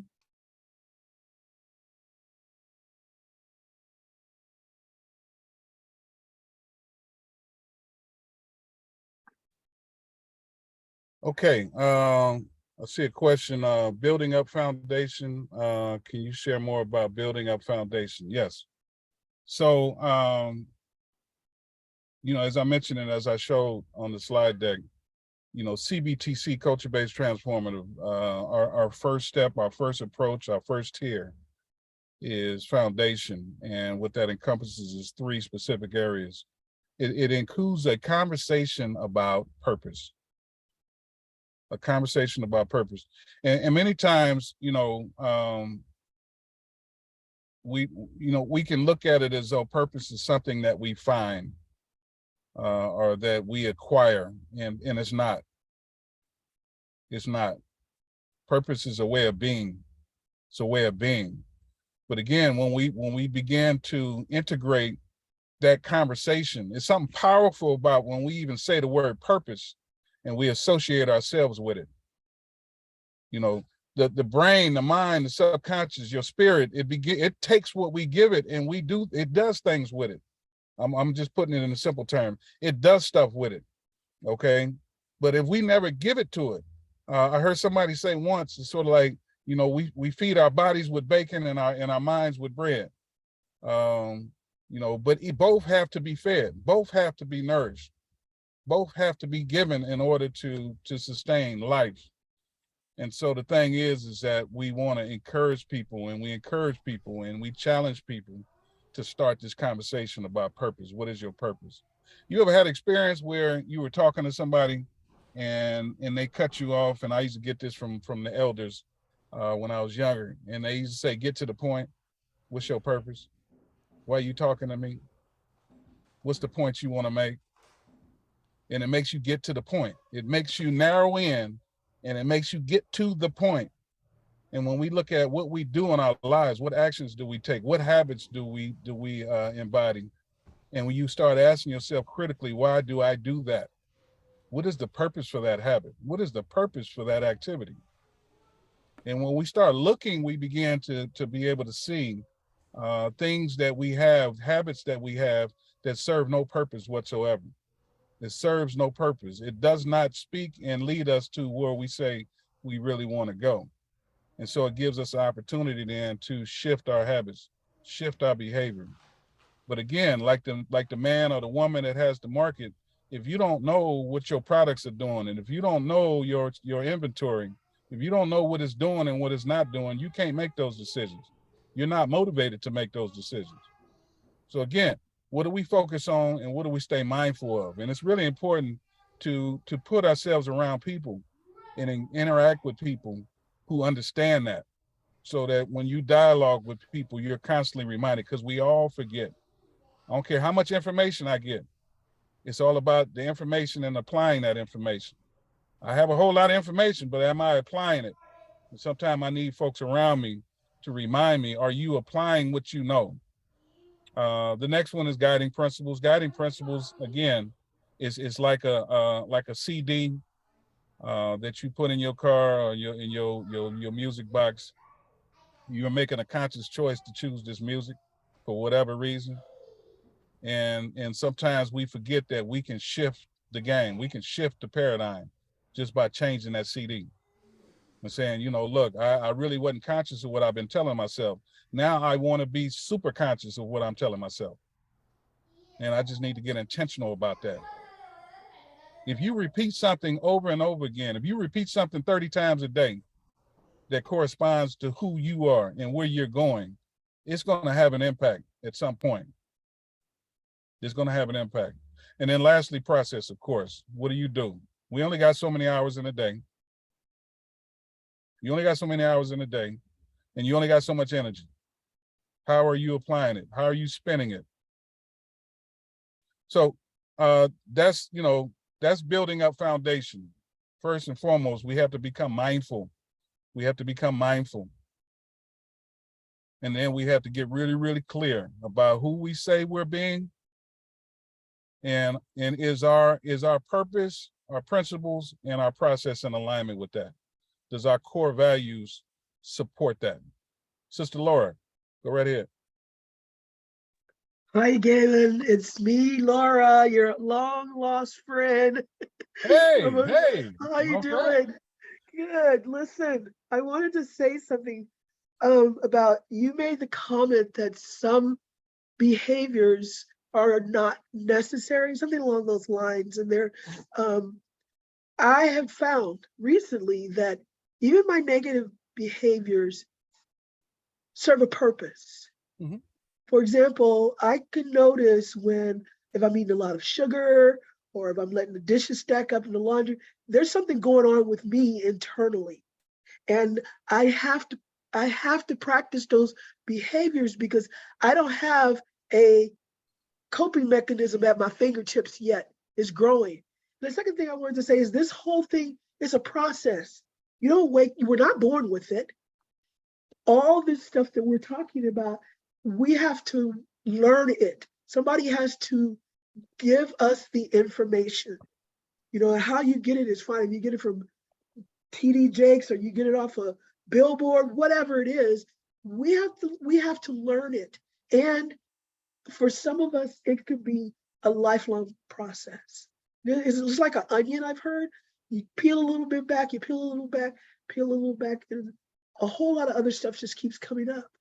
And I like what the lady said about holding feelings in your body, because it's safe for us to do that.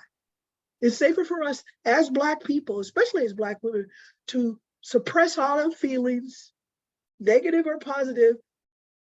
And what happens to it is it's called gunny sacking, I think.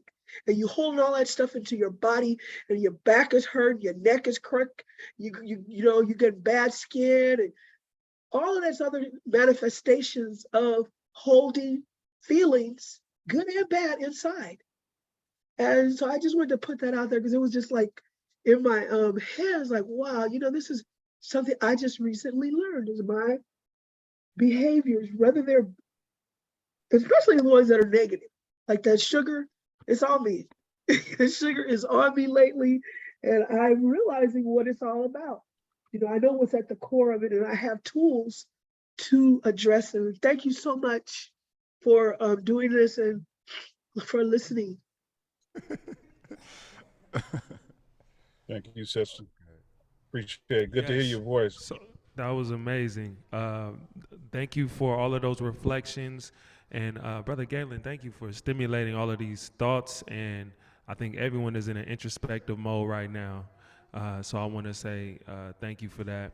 And I will be disciplining my mind with my own mantras and my own programming and my own visions of success. And I hope that you all will as well. So with that, I want to pass it to my co-host. Can I just say one last thing, brother? Of course. And some of you may say it's not necessary. I just want to acknowledge my language, and I apologize, folks, for using language that wasn't necessary, because I do have other vocabulary where I can use other words. So I hope I didn't offend anybody. No, you didn't feel anybody, brother. We appreciate you for being down to earth and very relatable. I think everybody got a lot from this conversation. I know it brought up the importance of being intentional with everything you see, everything you hear, everything you eat, everything you touch, everything you smell. It brings a vibration and frequency internally into your life. So I believe it takes like 21 days to start a new habit. You take your time on a 21-day cycle to create a new habit or a new ritual. So it's not too hard. It's just taking the time to do it and use your mind and programming your own mind. So that's what we plan to do this year with this conference.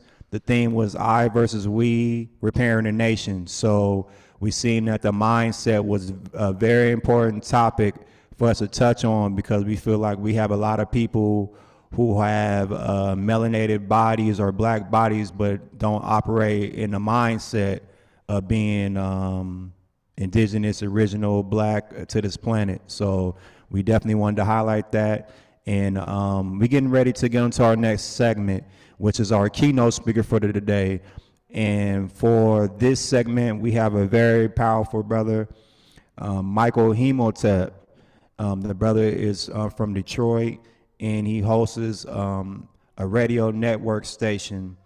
And he's the founder of the African History Network, which is a show that shows on YouTube, and it talks about the current news and Black history at the moment. And he's a historian. Also, he's a national public speaker, radio host, researcher, and a writer. And Michael is a weekly panelist on the Roland Martin show. And he gives a lot of political and historical analysts on these different platforms that he shares on. And he's also a proponent of reclaiming our culture and empowering ourselves and taking control of our communities with the $1.3 trillion economy that we have as Black indigenous people in America. And I don't know if a lot of people know that, but as Black and indigenous people in America, we have a $1.3 trillion economy on a year, and it's constantly growing. So it's not like we don't have the money or the funds to support ourselves or do for ourselves. We just have to have the right mindset and the right organization and to work cooperatively and collectively to make it happen. So we definitely wanted to have this brother highlight some things that potentially can derail or hurt Black-owned businesses, and particularly working with cooperatives.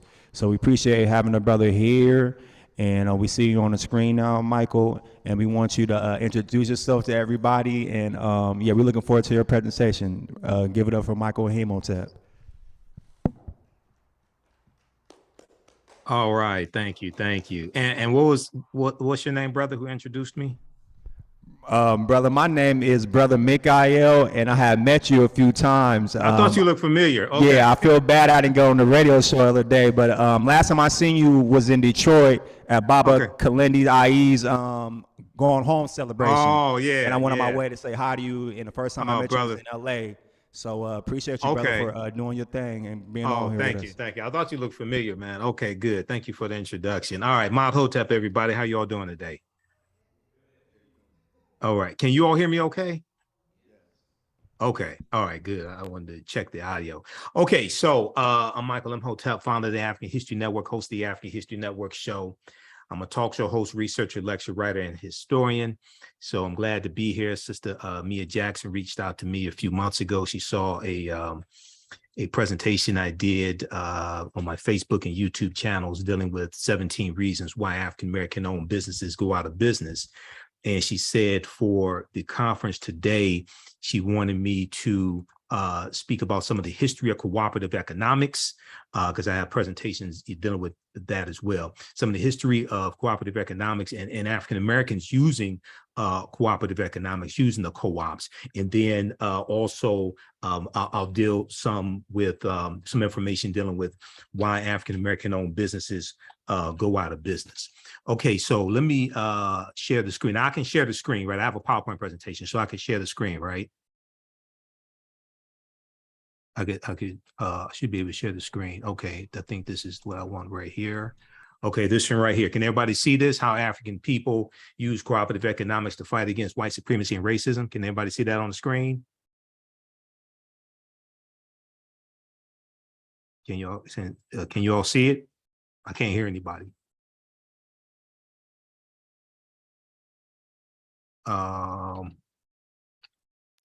Let's see. Yes. Here. Okay. All right. Good. Thank you. Because I couldn't hear anybody. Okay. So, in addition to being a historian, my degree is in business administration with a major in marketing, and I've taught from Wayne State University here in Detroit, and I've taught entrepreneurship for 7 years as well. Okay, I'm the host of the African History Network show on 9:10 a.m. the Superstation WFDF here in Detroit, We're on live Sundays, 9 p.m. to 11 p.m. Eastern Standard Time. Visit our website, theafricanhistorynetwork.com, theafricanhistorynetwork.com for more information. Also broadcast when we're live on our Facebook fan page, The African History Network, and my YouTube channel, Michael M. Hotep, IMHOTEP. Now, anytime I do a presentation, I know I may say some things that are outside the circumference of some people's awareness. And I learned this from one of my teachers, Dr. Ray Hagins. So just because you disagree with it or don't like it does not mean it's not true. It may just mean you have to do some more research to understand what I'm talking about. The space inside this circle represents my realm of knowledge. Everything that I think I know about whatever I think I know is represented within the circumference of my own awareness. Within the circumference of the circle, I must keep in mind that there are still things to know that exist outside the circumference of my own awareness. So just because someone knows everything that they know about what they know does not mean they know everything there is to know about what they know. There are still things that exist outside the circumference of their own awareness.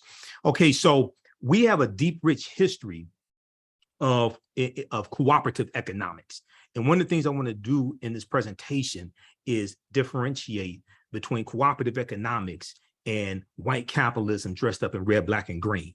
Because oftentimes when I hear conversations, it may be at Kwanzaa events, things like this, a lot of times people mean well and they say cooperative economics, but they really don't deal with the history of African Americans involved in the co-ops and what they are. Okay, so Dr. Jessica Gordon Nemhard is probably one of the foremost authorities I know when it comes to cooperative economics and documenting that history. I interviewed her back in 2014 on the African History Network show when she was preparing to speak at an event here in Detroit. And also I got her book and read her book, Collective Courage, A History of African-American Cooperative Economic Thought and Practice. So when I teach entrepreneurship, most of the time when I have taught entrepreneurship in the past, it's been to African-Americans. I incorporate principles from this in my teachings. And to be quite honest with you, it's totally different than what I learned in white business school, okay? Because Wayne State University, that's a predominantly white school. Most of my teachers in business school were white. We ain't learn about cooperative economics. We learned about white business principles, white capitalism, okay? So there was a good article from newsone.com from June 30 of 2014 called Stop Saying Black People Don't Support Each Other Economically. Stop saying Black people don't support each other economically. This was the first article that I saw that dealt with Dr. Jessica Gordon Nemhard, and she was interviewed in the article. An excerpt of this article says, quote, "The Black cooperative movement has always been parallel to the Black liberation and civil rights movements. We've mostly heard about the political side of the movement, but you can't name a major political leader that did not point to cooperatives as a pathway to freedom." Okay.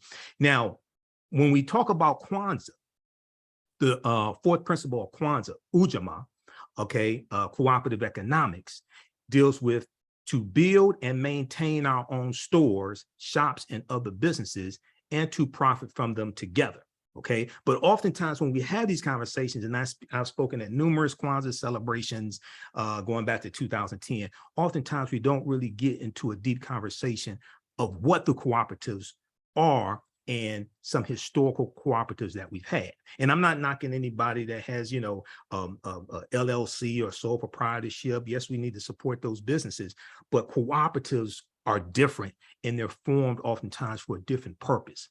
Now, Dr. W.B. Du Bois in 1935 said, "There exists today a chance for Blacks to organize a cooperative state within their own group by letting Negro farmers feed Negro artisans and Negro technicians guide Black home industries, and Black thinkers plan this integration of cooperation, while Black artists dramatize and beautify the struggle, economic independence can be achieved.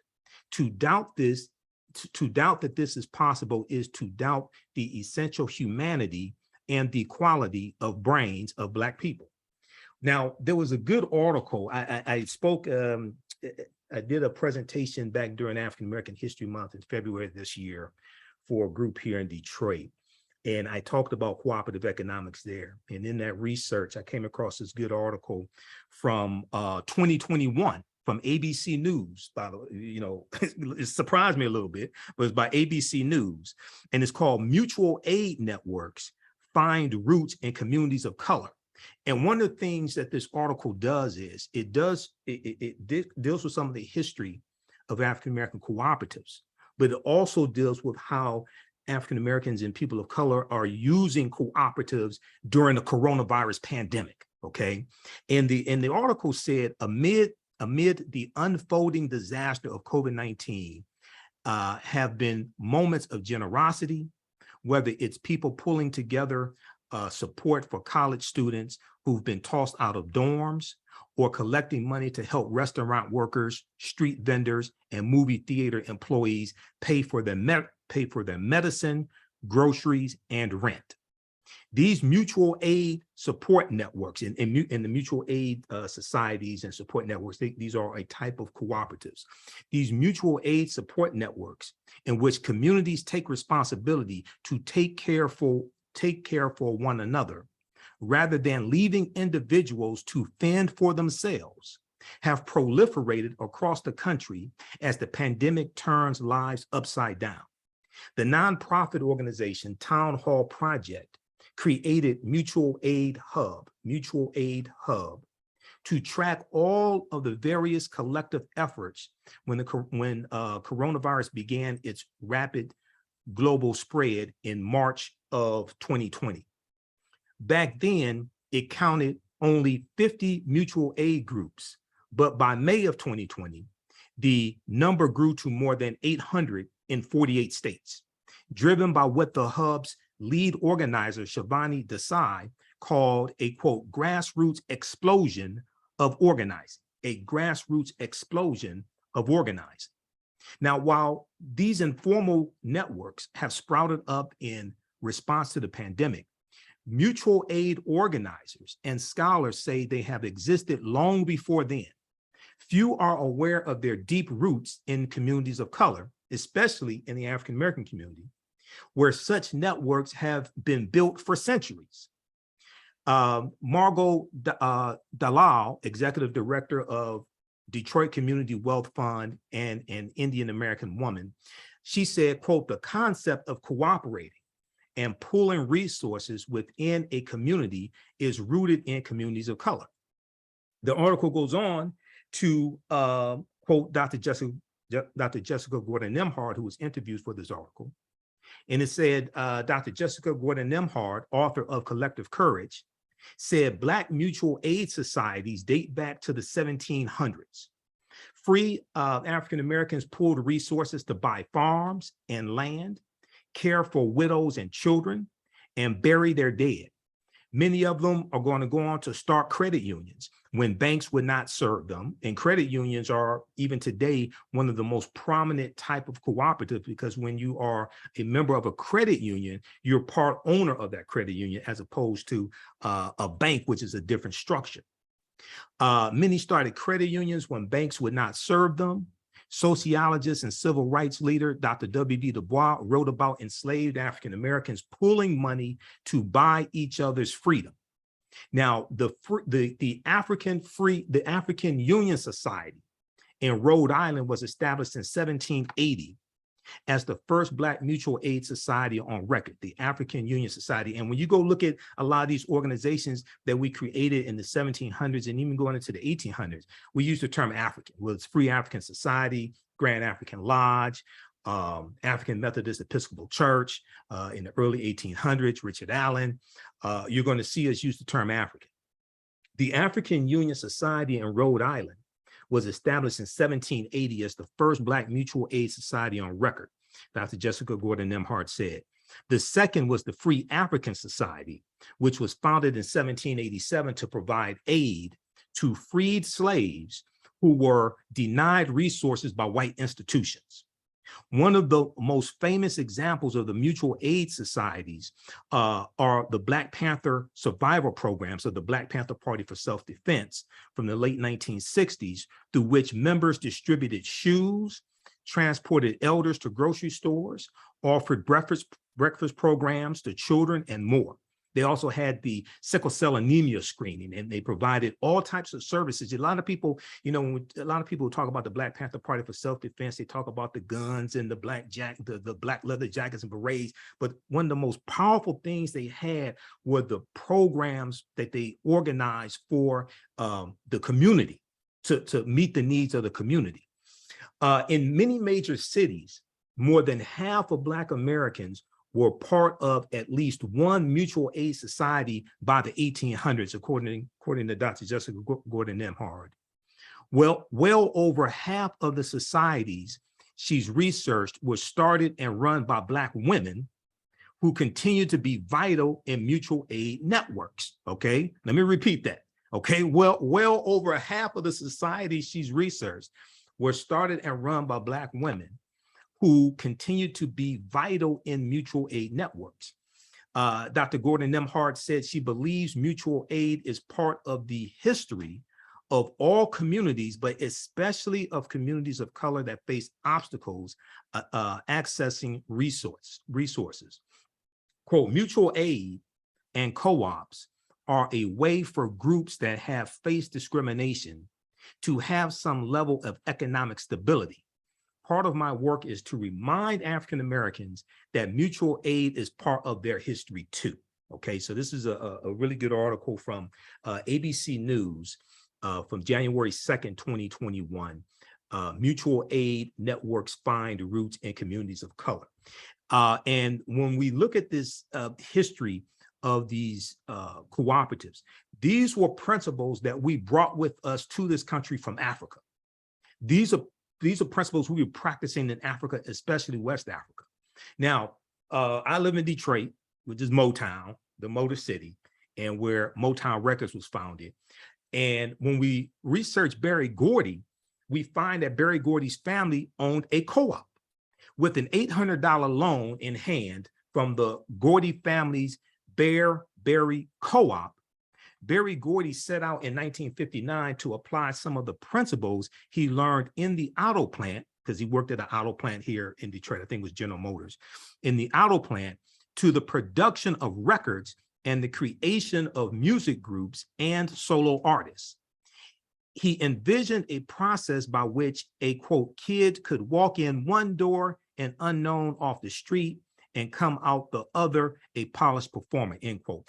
At the Motown Museum's official website, they have some historical background information on the founding of Motown Records and Berry Gordy, so they have this information there. Now, if we look at these cooperative economic principles that we practice in West Africa, especially, not just West Africa, but West Africa, as well as the Caribbean. When we look at the SUSU system, okay, many people have heard about the SUSU. Now, I'm not talking about the multi-level marketing Ponzi scheme SUSU. I'm talking about the real SUSU that African people practice. In parts of West Africa and the Caribbean, an ancient version of cooperative economics exists called SUSU, S-U-S-U. As one of the oldest forms of microfinance in Africa, the practice is run by one of Africa's oldest financial groups called SUSU collectors. They run their businesses from kiosks in the marketplace and act as mobile bankers. Clients make low but regular deposits on a daily or weekly basis over the course of a month into a SUSU account. At the end of this period, the SUSU collector returns the accumulated savings to the client, but keeps one day's savings as commission. Now, SUSU collectors may also provide advances to their clients or rotate the accumulated deposits of a group between individual members. Today, SUSU collectors provide many West Africans who would otherwise be denied credit with access to money they need to start up small venture projects that in many cases benefit the community as a whole. In the United States, Black immigrants or African immigrants from the Caribbean have enjoyed one of the highest economic growth rates using a form of the SUSU and leveraging this practice to establish successful credit unions. So there was a good article from AtlantaBlackStar.com called 5 Historic Examples of cooperative economics that advanced the Black community. And this is an excerpt of that article. And different ethnic groups of people who live in this country, whether they're from the Asian community, Indian community, etc., they have their own type of economic structure that they bring from their homelands. That's part of their culture. For African Americans, we have that as well, but because many of us have been stripped of our history and culture and language and spiritual systems, things like this, and some of us have been taught to hate Africa, taught to hate anything that has to do with Africa, unless white people try to claim it for themselves, like Egypt, okay, then we run away from it, all right? But we have to tap into that history and culture, because that's our source. That's what's going to, that's what has sustained us to this point in various forms. And even during slavery, what we saw African culture infused into the European culture and European Christianity that was being forced onto us. We saw elements of African culture, African spirituality infused into that as well. Now, one of the earliest organized cooperatives in this country, organized by African Americans, was the Free African Society. Okay, and it was a mutual aid society. It was founded in 1787 in Philadelphia by Richard Allen and Absalom Jones. In 1787, Richard Allen and Absalom Jones, who were prominent African-American ministers in Philadelphia, Pennsylvania, they formed the Free African Society, or FAS, of Philadelphia. It was a mutual aid and religious organization. The organization functioned as both a mutual aid society and club, where members of Philadelphia's African-American elite could socialize and forge business relationships with one another. By the year 1794, the Free African Society had become large enough to accomplish its original goal when members built their own house of worship. It was called St. Thomas African Episcopal Church, okay, because we were still identifying with Africa, okay? So you see African in religious organizations, social organizations, mutual aid organizations, things like this. In addition to providing assistance to the sick, widowed, and orphaned members of Philadelphia's African-American community, the Free African Society also extended its help to the city at large, the city of Philadelphia at large. The society's most famous contribution to the city was the help members provided during the yellow fever epidemic in 1793, which killed thousands of Philadelphians. There's a good article from blackpast.org on the Free African Society that you can check out. And blackpast.org has about 6,000 pages of articles dealing with African history and African American history. Okay, blackpast.org. Another good example of cooperative economics and cooperatives that we had was the Colored Merchants Association. The Colored Merchants Association, which was founded right about 1928. And it came out of the National Negro Business League that was founded by Booker T. Washington in 1900.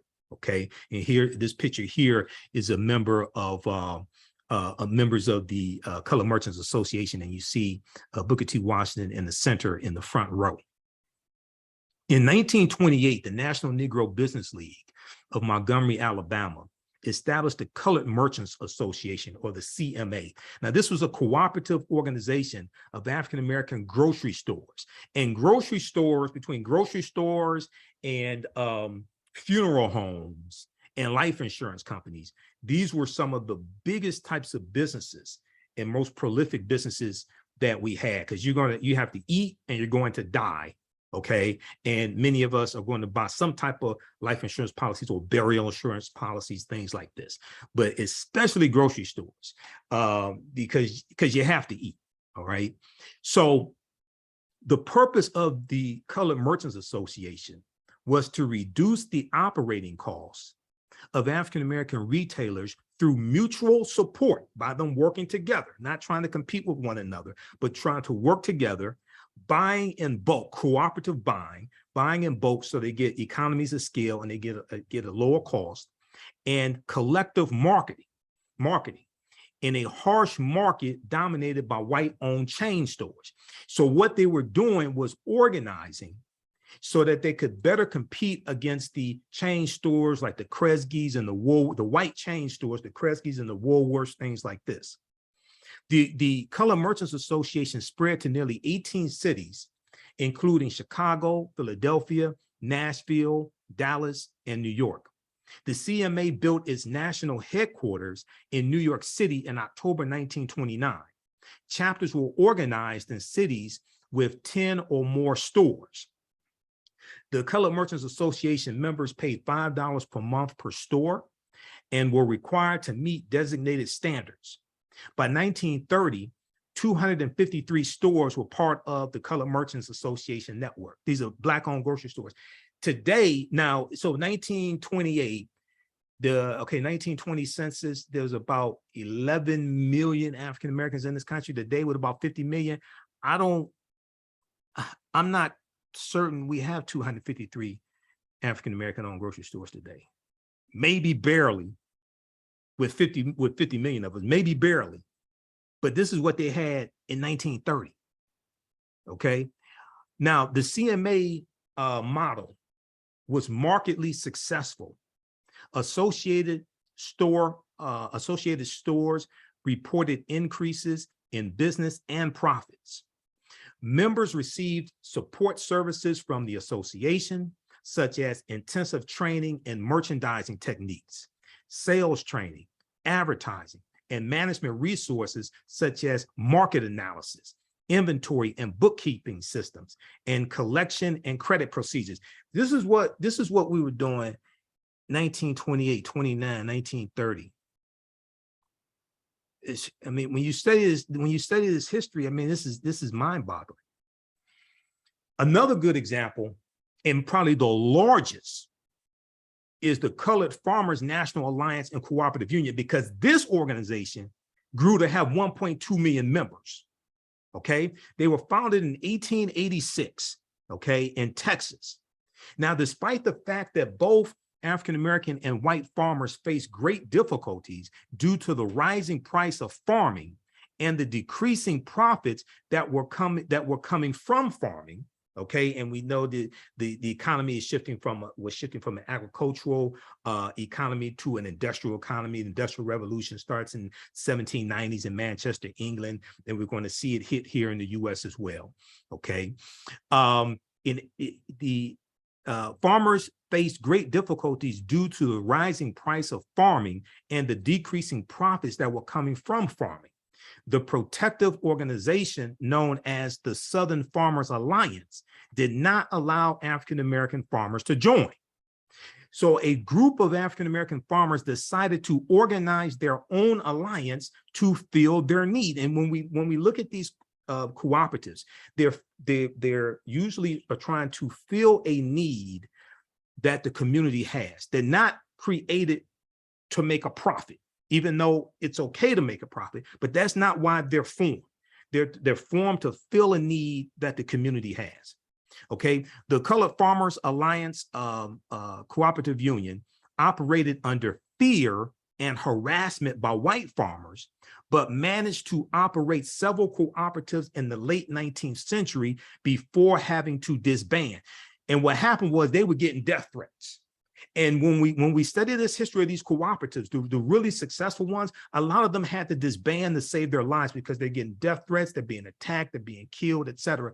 And this is what happened with the Colored Farmers Union. They had to disband because of the death threats they were getting. They grew to 1.2 million members.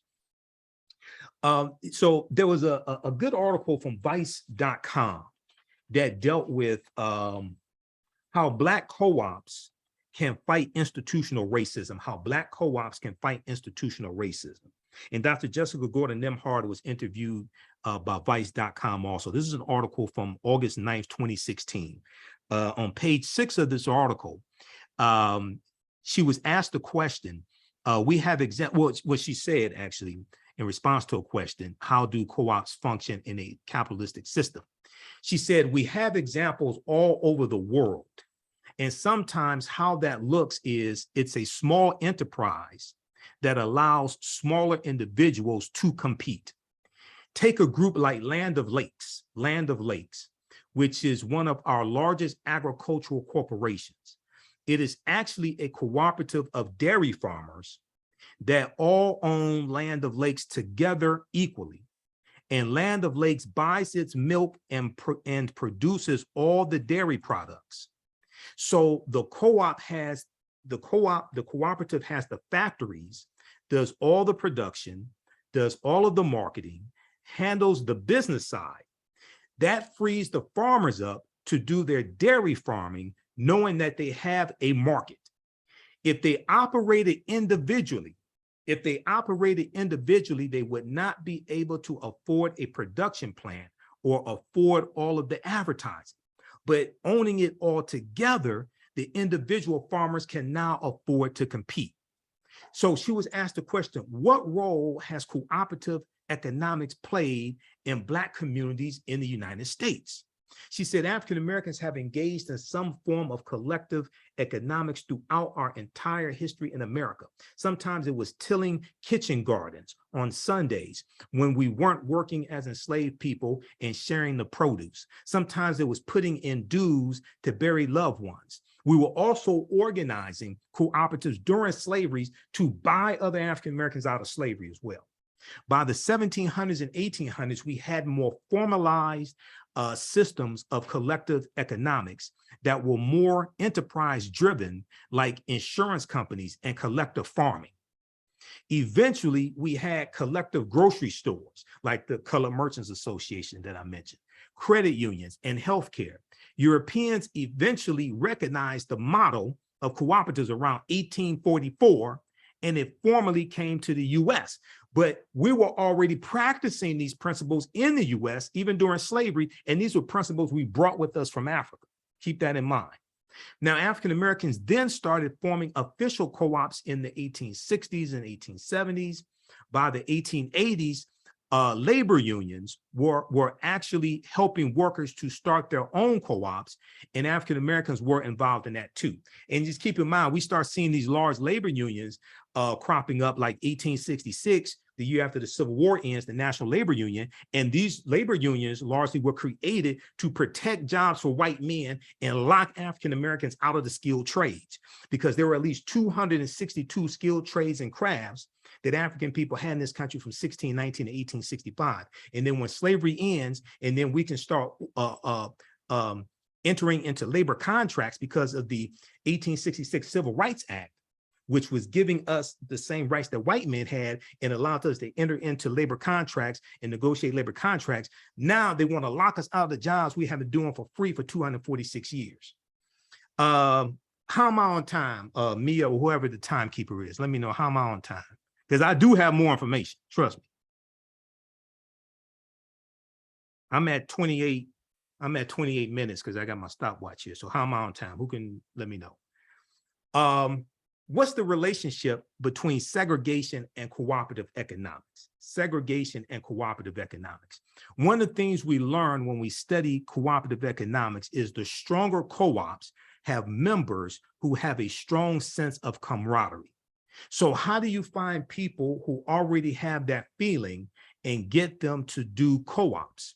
For African Americans, sometimes it was already being involved in church or an activity that made you want to do more for your community. Sometimes it was because they had nothing, and they pulled together just to survive. And sometimes they were already politically active, and then they realized being politically active made them economically vulnerable. Because when you look at, for instance, you look at Fannie Lou Hamer. When Fannie Lou Hamer was the youngest of 20 children, if I remember correctly, she was born in Mississippi. Her whole family worked on a cotton plantation. When Fannie Lou Hamer registered to vote, she was fired from the plantation that her entire family worked on. When you look at the White Citizens Council, the White Citizens Council was formed in 1954 in Mississippi as a direct backlash to Brown versus Board of Education 1954 desegregation case, okay? And we're gonna see these White Citizens Councils spread throughout the South. And these were organized. I refer to them as the Ku Klux Klan without the hoods. They were bankers. They were plantation owners, farmers. They were businessmen, things like this, okay? They were elected officials, right? And they organized. Now, their official name was the Citizens Council, but only white people could join. So they're called the White Citizens Council. And if you were an African-American, say like in Alabama, and you tried to register to vote, okay, and you were a farmer, the banker could call your loan in. They retaliated against you economically. This is one of the things the White Citizens Council did. And this was a form of like economic terrorism against African Americans. Okay. Now, Dr. W.B. Du Bois said that we need to self-segregate so that we can create that sense of solidarity and use an economic structure that recognizes that sense of solidarity to create economic prosperity for all of us. And from that position of strength, we can go back out to the rest of the world, okay? Either integrate if we want to, or at least demand our rights and demand equal footing.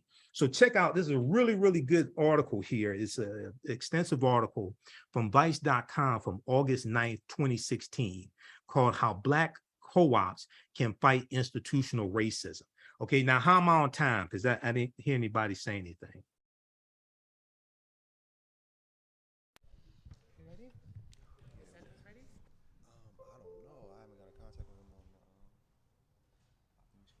Okay, how much more time do I have? Do I have any more time left? Well, you're all great. You're all done. Thank you so much, Michael. That was amazing. Okay, did you want me to talk about why 80% of African Americans businesses go out of business in the first 18 months? We would like to know, but we're running on time here. Oh, okay, running on time. Okay, let me just do this quickly. If I can just have a minute, I just want to tell people about my my online classes that I teach.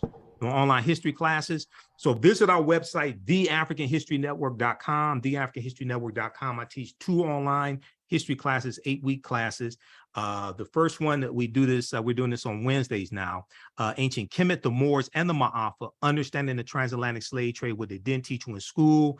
And we do the sessions live. All the sessions are archived and recorded. You can go back and watch it anytime. The second class that I teach, we do this on Tuesdays. Both classes are 7 p.m. to 9 p.m. From the Civil War to the Civil Rights Movement and Black Power, 1865 to 1968, okay? And we start in 1803 with the Louisiana Purchase and the Haitian Revolution, and we go through our history chronologically through to the Civil War, Reconstruction, Jim Crow era, World War I, World War II, Great Migration, Civil Rights Movement, Black Power Movement. The information is at our website, theafricanhistorynetwork.com, and we have a bundle pack where you can register for both classes as well. All right, everybody, thanks for your attention. I appreciate it. Mod Hotep, Asante Sana. Peace. Yes, give thanks to the brother Michael Imhotep one more time, and we appreciate you sharing all those great information. It was a lot of information that I learned just by hearing you share such divine information about our connection with cooperatives. And yeah, brother, did you share already where the people can find you at? Yeah, my website, theafricanhistorynetwork.com, theafricanhistorynetwork.com. Also on Facebook, the African History Network on Facebook, and my YouTube channel, Michael Imhotep, IMHOTEP. Give thanks. Yeah, so you can find the brother there and also catch him on YouTube. Yes. And I'll put it in the chat, my website. All right, thank you. Thank you, Michael. That was really good. I appreciate it. I didn't even know the whole Barry Gordy story. Oh, okay. That was great. All right, thanks. So we wanted to take a quick break for, to stretch for a second. We have our brother Santos Soul that's gonna show us some Tai Chi moves. Santos, if you're ready, raise your hand and we'll make you on center stage.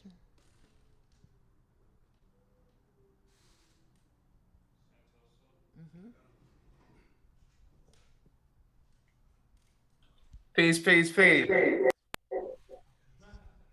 Okay, yeah, you coming in loud and clear, brother. How you doing, my brother Santos Soul? I'm super blessed, brother Mikhail.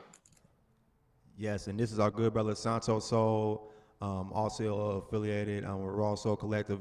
He's a Tai Chi master, and also he's a great musician and a vocalist, and he's here with a whole method of changing the world by changing me, as you can see on his shirt. So we wanted to give him a chance to share some of his demonstration with Tai Chi and get us in a flow, getting on to our next segment.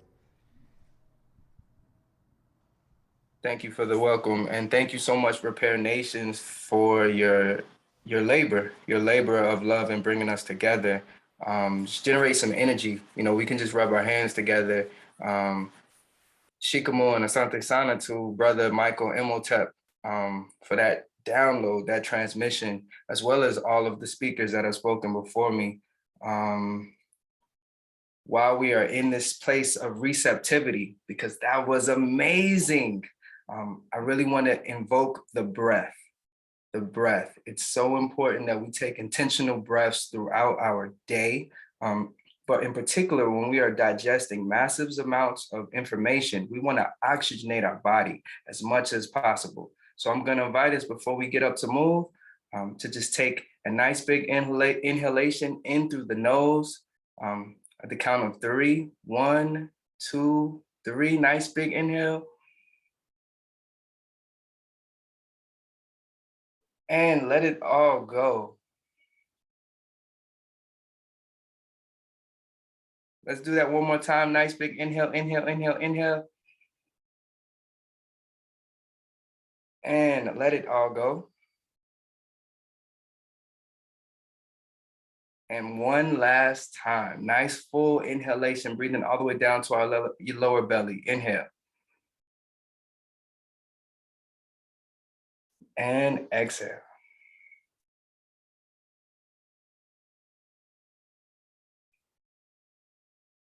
So we want to be able to bend time, stretch time, then we can tap in with our breath to get the most out of each moment.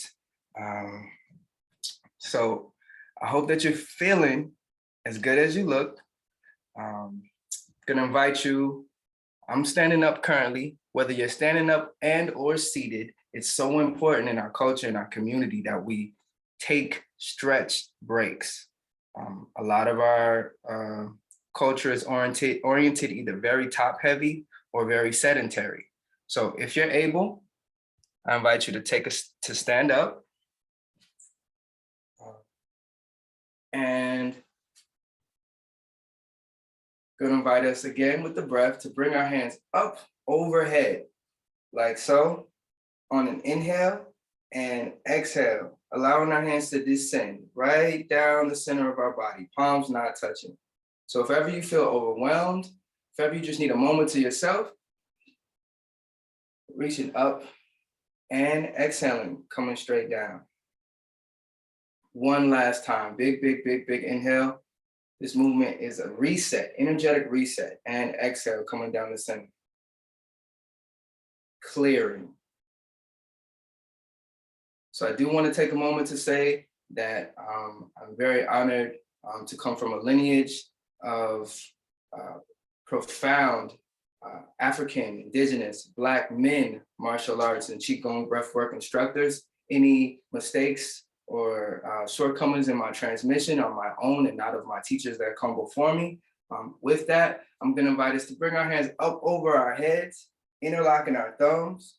We're gonna take a nice big inhale and exhale, stretch to the side. Lean in as far as your body wants to go. And inhale, coming back up. One more time, same side, exhale, going back down. Maybe your body wants to go a little bit further. And inhale, coming back up. Exhale and relax. We're gonna switch thumbs. We're gonna take a nice big inhalation and go to the opposite side, big inhale. And stretch, stretch, stretch it out, stretch it out, stretch it out. Exhaling. Inhale, coming up.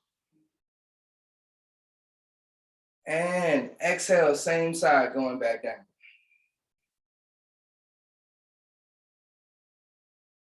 And coming back up. So I'm moving along a little quickly because I am mindful of the time, but it's very important that we integrate all of this that's been moving through with all of the speakers, videos, and presentation to integrate it into our body, into our engrams, into our breath. Connect your thumbs behind you if able, if you're standing up. I want you to step forward with one foot and lean forward, stretching your chin down towards the ground, bringing your hands up as high as they'll go, whatever's comfortable for your body, and just stretch it out, stretch it out. And slowly coming back up. We're gonna go ahead and step forward with the opposite foot and switch the interlocking thumb on top. Inhale, lean back. Exhale, stretch forward.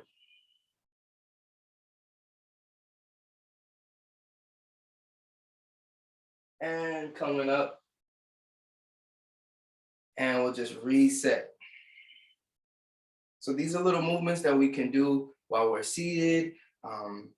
You know, if you're driving a lot and you want to take a moment to do these movements, go ahead and rotate your wrist. Rotate your wrist. It's all right if you hear some snap, crackle, pops. That's all good.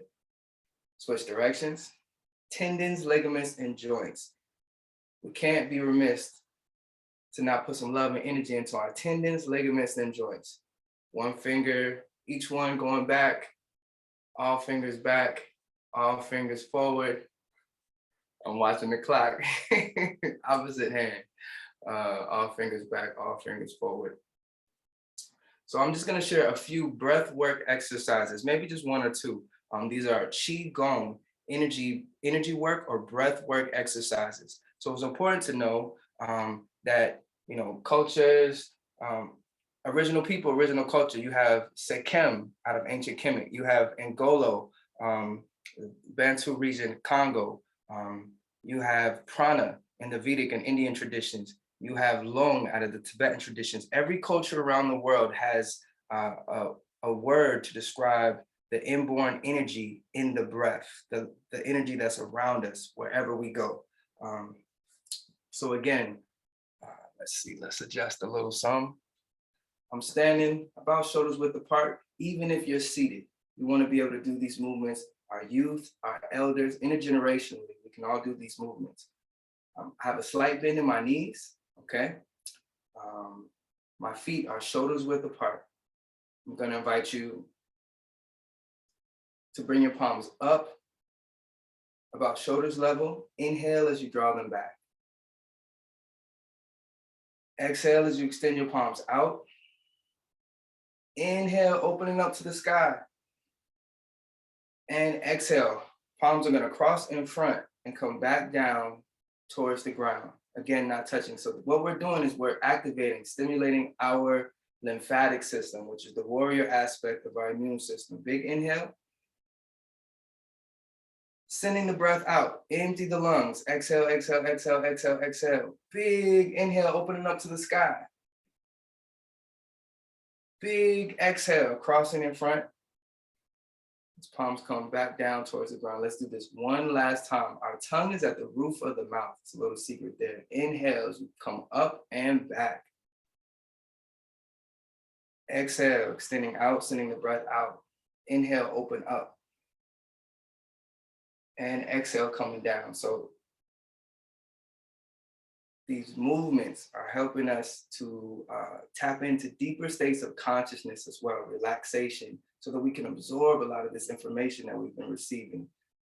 So we want to get deeper down into that theta state, into that flow state, and the breath is the key way to do that. So we stretched a little bit, we breathed a little bit, we're moving our energy. One last movement here before we close out, and that's to open up the lower lobes of our lungs. So a lot of us are in cities, a lot of us maybe will partake in ceremony, in medicine, in cannabis. Our lower lungs are saturated. We need to let them air out, okay? So we're gonna inhale, to rise up, stretch up, bringing the palms together, squeeze the palms together. We're gonna separate and exhale as we come down, all right? One more time, big, big, big, big inhale, stretch, stretch, stretch. You can rise up on your tippy toes, stretch, stretch, stretch, stretch, stretch, stretch. Exhale, coming down. Big inhale, big exhalation. This is opening up the front of the lungs, all right? One last time, big, big inhale. And exhale, coming down. The next movement we'll do, we're gonna connect the back of the palms together. This is for the lower lobes of the lungs. You might even feel it in the small of your back, where your kidneys are. Inhale, coming up, stretch. Squeeze the back of the palms together, all right? And exhale, coming down. One more time, big inhalation. Rising up on the toes, stretch, stretch, stretch, stretch, stretch. Exhale, coming down. And one last time, big inhale. Pause for a moment. And exhale, coming down. So the breath in our conversations, whether on the phone, you can stop and take a collective breath with the other person on the receiver. Today, we're talking about, the I to we, taking a collective breath. We have to remember that there's never been a time in ceremony as Indigenous people, as original people, that we didn't bring breath into the space, that we didn't bring song into the space, that we didn't bring dance and movement into the space.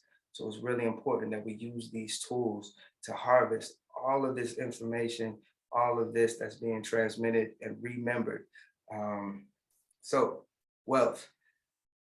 My health is my wealth, and I feel just fine. I'm here for success. I was born to thrive. Our health is our wealth. I really appreciate this opportunity to share. I'll share my contact information in the chat. But let's stay healthy, y'all. Peace, power, and love. Brother, thank you. Thank you. That was really good. Yes, yes. Thank you to my good brother Santos Soul. And yeah, the brother, like you said, he's going to share his contact information. But also, I want to share that he's going to be a part of an event this Monday in Oakland. If you're in Oakland on this Monday, on the date 10/10, we're having a holistic healing event at the Omni Commons in Oakland, in North Oakland. And we just want to invite you out. The brother Santos will be there. I'll be there too as well, doing some plant-based food demonstration. Also speaking about sea moss. We got our brother Tut Kingdom. He's going to be speaking about stones and crystals and doing healing work with it. Also, we're going to be doing some readings, and we're just going to just give back to the people. So it's a free event. You know, if you got anything to donate, please donate. But yeah, just wanted to shout that out, and we'll put the information in the chat too as well. Excellent. And so moving on to the next part of our program, we have two panelists. We have Mavry Davis, who's come to visit us from New West Co-op in New West Virginia Co-op in West Virginia. And he's going to talk about good ways to get your cooperative organization started. Yes, and also we have Ashley Scott. She's in the building, and she is here representing Freedom Farms in Georgia. It's an initiative for a land project, and she wants to share about the project and just the opportunities we have for land as melanated people to grow.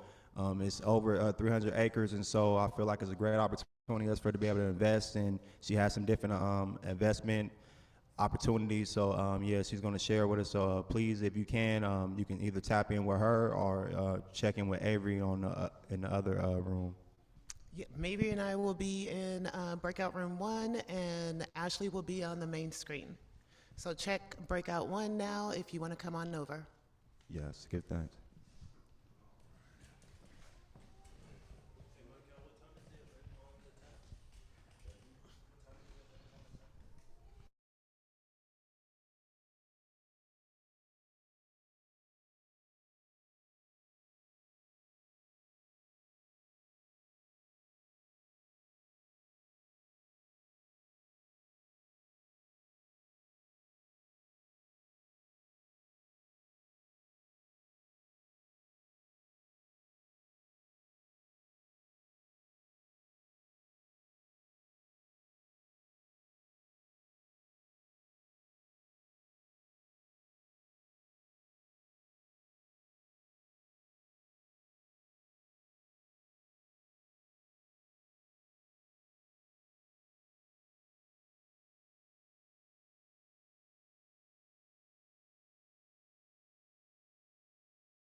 Greetings, Ashley. I believe I gave you co-hosting access. Is it working?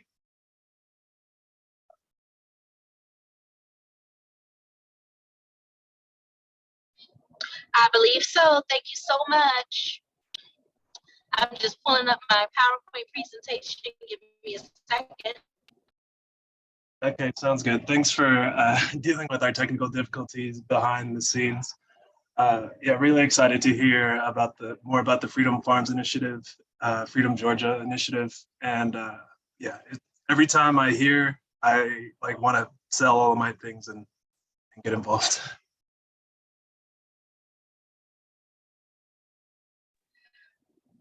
Well, thank you. And it looks like I'm having some technical difficulties. Give me just.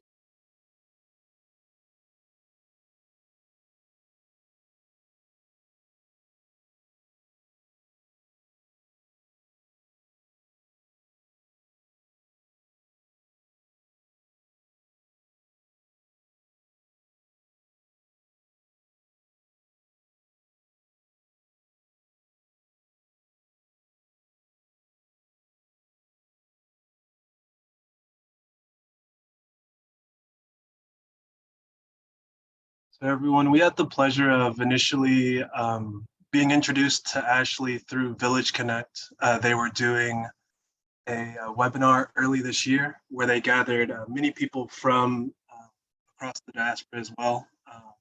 Oklahoma and Georgia were the ones that I remember the most, Tulsa, Oklahoma, and the Freedom Georgia Initiative. You know, here in Repaired Nations, we're all about trying to figure out how to reduce the extractive pressures that are on us, and believe that like land is one of those like prime things. I see you're ready now. Yes. So thank you so much. I appreciate that. And that is what Freedom Georgia is all about. We are a group of 19 Black families that came together in June of 2020 in order to buy our originally 97 acres of land. And we've now acquired over 502 acres of land to be able to give other people the opportunity to share this dream with us of creating a more sustainable community and to practice self-determination. So let's go ahead and get started. Just for those of you who might not have seen the earlier presentation that I did a few weeks ago, Freedom Georgia, we are LLC at its core, known as FGI 2020 LLC. And we're a certified minority-owned, women-owned, veteran-managed limited liability company, but we also have containers. We have a nonprofit organization that we've also established, along with a research institute known as the Freedom Institute for Innovation and Culture. And we have our Freedom Farm Company, which is a cooperative that is actually being started now. So we're really excited to talk about the Freedom Farm Company today. The overall mission of the Freedom Georgia is to create a thriving community for our Black farmers, our veterans, and our elders that is centered around the natural beauty of Wilkinson County's landscape and the United Nations 17 Sustainable Development Goals of 2030. For those of you who are not familiar with the Sustainable Development Goals, they're on my screen now, but they're no poverty, zero hunger. My screen is so small I can barely read them. Along with good health and well-being. And so we are literally orchestrating our farming practices as well as our community around these 17 Sustainable Development Goals that also include sustainable city and development. And that is what we're building, a sustainable city. On our land, we like to acknowledge the city that we're building on this land. This isn't our land. And we acknowledge that all of us here in America live and work on stolen land, as is the case of Freedom Georgia, where our physical footprint is on land of the Hattiche and Muskogee, known as the Muskogee Creek Nation. And we honor all of the indigenous nations and their land with enormous gratitude and acknowledge that the genocide and continuous displacement of indigenous people We also acknowledge the enslaved Africans and exploited, incarcerated Black and brown workers whose labor built and continues to build our country.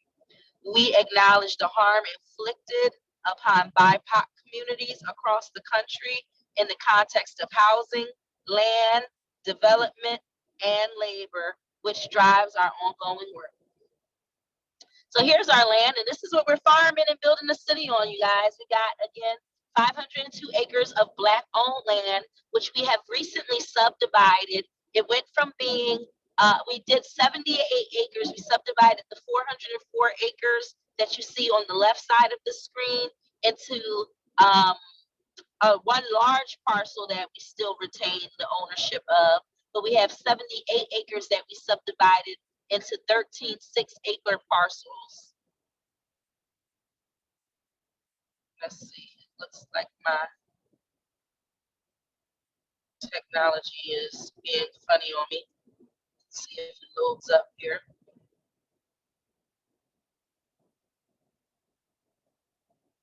Looks like my images are not loading, I'm sorry.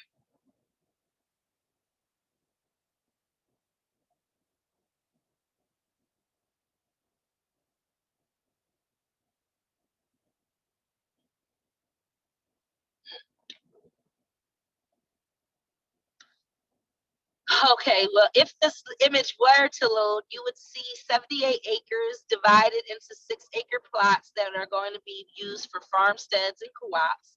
We are super excited about the Freedom Farm community, and what we'll be doing first and foremost is farming cattle, and we'll be building out containers for vertical farming, which will include mushrooms such as lion's mane and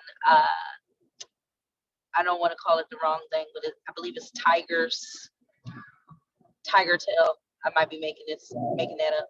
But we are in the process of building the farming cooperative as a way to create streams of income and agribusiness for the community. And the great thing about the Freedom Farming Cooperative is that our members do not have to live in freedom to be a part of it. And that's an opportunity that each of you will have today, is to become a part of our farming co-op. And that is going to allow you to share in the food that we grow and the dividends, depending on which level you decide to buy in at. And so I will be giving you all my contact information so that you can connect with me. One of the things that I will tell you about our project is that we're very strategic about who we bring into all of our businesses and our community. And so you will want to spend some time speaking with me. There will be an interview process for who we do bring into our farming co-op. But again, you can be anywhere in the world and be a part of this co-op with us. So we're really excited about that. The starting price will be $550. And you will be able to have shares in not only the food that we grow, but some of the profits that we make from our agribusiness. There's also another opportunity to partner with us. We will be building the very first Airbnbs in Freedom. One of the things that we're really excited about is ecotourism and agritourism. People are learning about farming skills every day and want a chance to not only practice those skills and learn those skills, but to be in communities and see how they are functioned and governed, right? And so we're excited that people have been following the Freedom Georgia initiative in our movement since 2020, and they are chomping at the bit to be able to spend time in Freedom Georgia. And so our Airbnbs are going to be the very first things that we build in Freedom. And we're very excited to announce that we will be building those buildings out of hempcrete.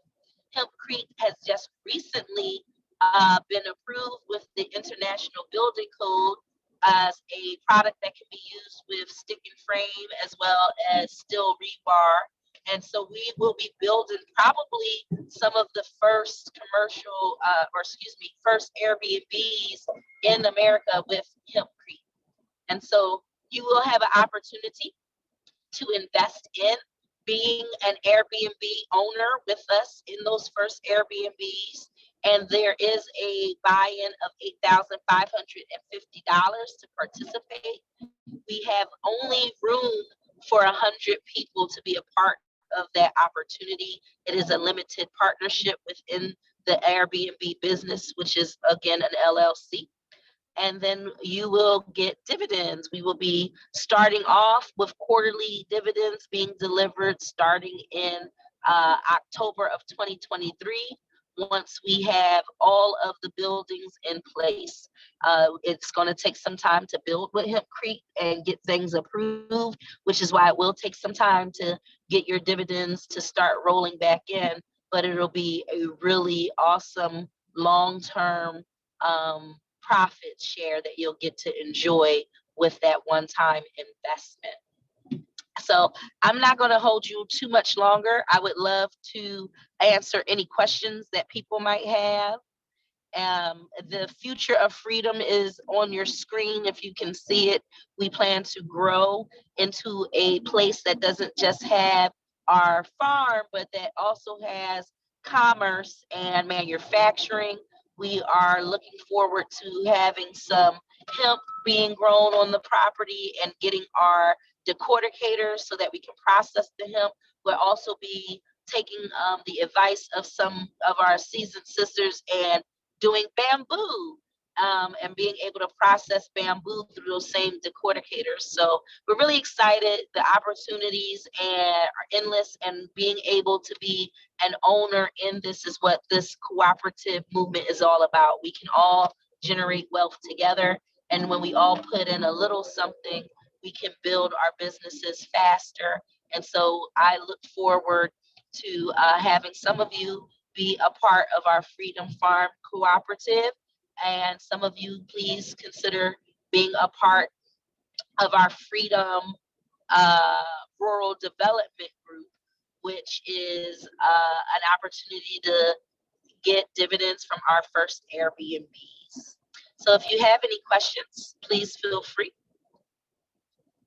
And thank you for your time.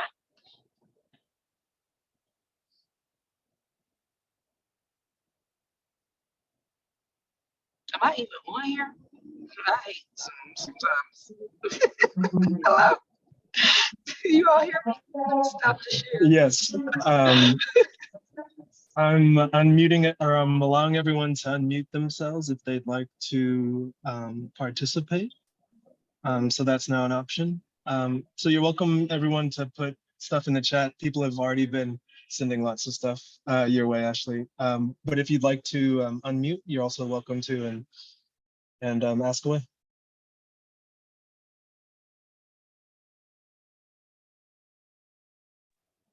Well, yes, please don't be shy. Raise your hand and let's go ahead, and I'd be happy to answer any questions that folks have. I do apologize. I know some people were saying the screen was too small.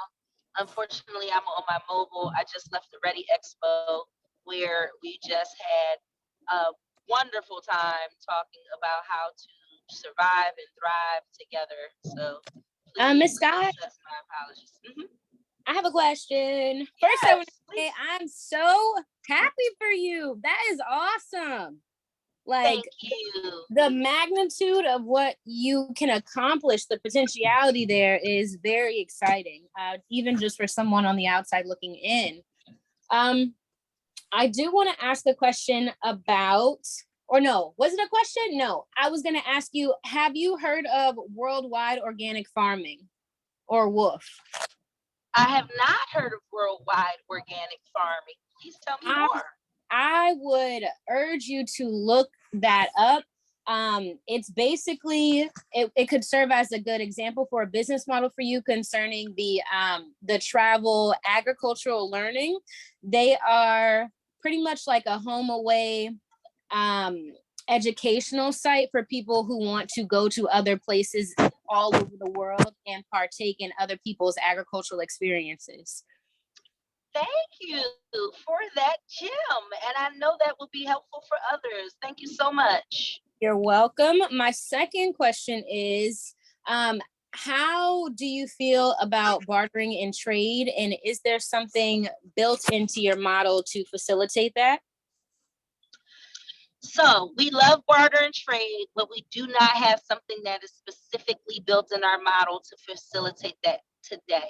That does not mean that we won't. Some of the things that we have really been focused on are time banking as a model so that people in our community can volunteer at different places and have an earned income based off of them going into different areas. And that way no one has like essentially a job that's more important than anybody, and anybody can try different things because some of us are multifaceted, right? And so you should be able to get in where you fit in any day of the week and earn an income because you're adding value to the community. And then the second aspect that we're really excited about is our own cryptocurrency and working with WAPcoin. Ms. Tavania Evans, who is the only Black woman founder of a cryptocurrency that we know of. WAPcoin has some utility opportunities where we could potentially barter and be paid in WAPcoin and then use that WAPcoin, which will provide discounts on some of the products and services that people have in our community. So essentially you could get paid in WAPcoin and then use that WAPcoin to make essential purchases within the community at a lower rate than it would be if you were paying in traditional USD or cash. So that's all we got for now, but the options are endless. I love it. I love it. I direct messaged you my email because I currently have an app built out that I think will help you a lot. And I would love to allow your, operation to use it for the free. Thank you so much. Okay, so I'm driving. So what I will do is I'm going to have my friend here, Brill, who's in the passenger seat, to text my email back so that you can get my contact information. And everybody can have it. It's ashleyscott@kw.com. Email is the quickest and fastest way to get to me. And that way we can exchange information and continue the conversation, okay? Beautiful. Thank you. Thank you. Hi, I'm wondering, Ashley, are we going to have... I'm good. How are you today? Hi, this is Laura. I'm in Oakland, California, and I'm wondering, since we could not read the slides, is it possible you could share them with Prepared and then we can get it? Because I'd love to see what was on there. Yes, I'd be happy to share that with Repaired Nation. So I will I get really that over appreciate it. Absolutely. Thank you so much. And where in Georgia are you on? What are you near? So we are out the way, and that is for a very purposeful reason. But we're 2 hours south of Atlanta, 40 minutes south of Macon. We're in an area known as Wilkinson County, Toomsboro, Georgia, and it's right by the Oconee River. And it is central Georgia. I mean, you can get to any major city in Georgia within 3 hours, including Jacksonville, Florida. Okay, cool. Thank you so much. Thank you.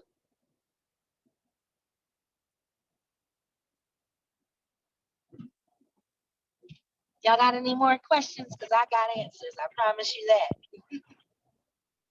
I was hoping you could repeat your contact information, please. Yes, my name is Ashley Scott, and the email address is ASHLEY Scott, SCOTT, @kw.com. So Ashley Scott @kw.com. I'm a real estate agent by trade. And so that is my Keller Williams email address, and that is the very best way to get in contact with me. And you can also follow me on Instagram @Ashley Scott KW. And if you DM me, that's also a great way to get in connected with me. And I can shoot you my calendar. I do free 20-minute consultations. And I also have a class on how to buy land together, because I definitely want people to really see the opportunities in buying land with your friends, with your family, the same way that we did. Cooperatives are truly the way of the future, and land is the most essential thing. So please consider buying my course, Buying Land Together, at www.buyingland.thinkific.com.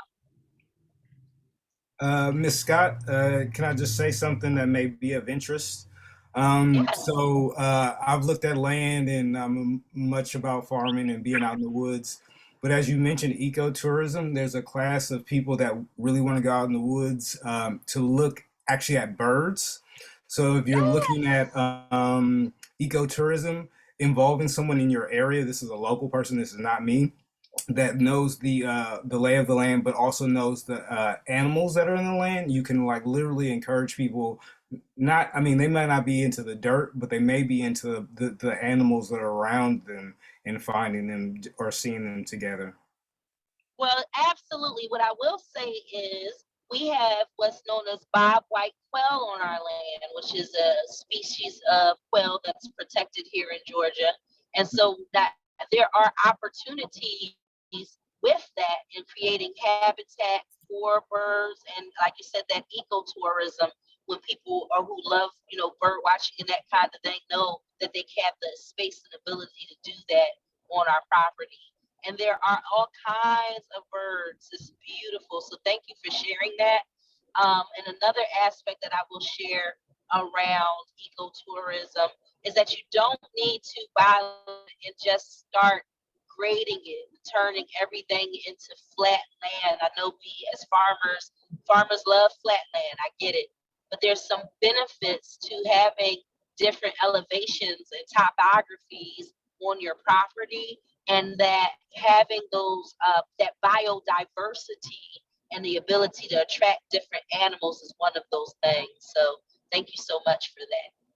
Thank you. I guess maybe I'll link with you on Instagram because there are Black permaculture people that I know that may be good for you to know as well, but also just I'm into a foraging community. So in the foraging community, there's quite a bit of need for land that's not cultivated. Yes, and so I thank you for that too. So on our property, we have mullein. We just had I did do a Ready Expo today, and we talked about that in one of the workshops.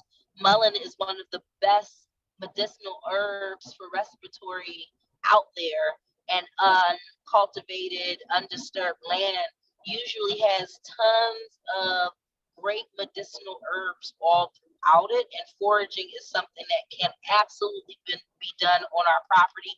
I would love to talk with you about scheduling a tour, a retreat, camp outs, events around that to bring the forager community to our property. They're going to love it. Thank you. I will. Ashley, can you share your Instagram again? Yes.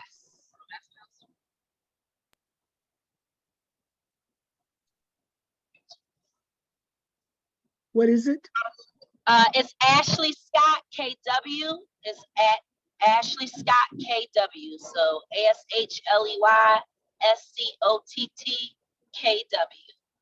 Thank you. You're welcome. I know we're getting towards the end of, and let me know if this is something you like teach in your class, but it seems like you've been able to like find the secret recipe to getting families and people to work together and like do some really ambitious stuff. And I mean, I'm just amazed by everything. Could you share maybe a secret to how you all have gone so far so fast? Well, the main secret is to be comfortable with the uncomfortable and tell yourself that it's all okay, because there's going to be so many challenges. And if you expect that there will be no challenges, you're going to drop the ball and throw in the bucket and throw in the towel or kick the bucket when things get challenging. So expect it to be uncomfortable and get comfortable with being uncomfortable and being as transparent as possible with the people in your community. Communication is key, and communication can be uncomfortable. So be okay with being uncomfortable so that you can continue to move through it. You're going to complain, people are going to criticize, you're going to have a devil's advocate, you're going to have the person who's the pessimist, and we have to embrace the diversity of all of those aspects and include them. Even when we are talking as melanated people and people who are indigenous, people of color, we often think that, We know that there's diversity in our culture, right? But we have to practice the same diversity and inclusion that we expect other cultures to honor us with, correct? So I want you to always think that the secret sauce really is knowing that everything works together for the good. It's all going to be okay. Count it all joy because it's a part of the process. And as long as you are all committed to going through the process and letting democracy rule. Some people are into this consensus building thing. I don't really necessarily believe in consensus building because it means trying to get everybody to the point where they all agree. And that's really impossible. And I think that's why projects can stall out. The people who are not necessarily getting their way when democracy rules definitely still have a part to play and a voice in the conversation. But when you're doing something in community, it has to be what's best for the majority, even if the minority don't necessarily agree, they still got to participate. So the secret sauce is everybody participates even when they're not happy because it's all going to work out and it's all going to be okay. Does that help?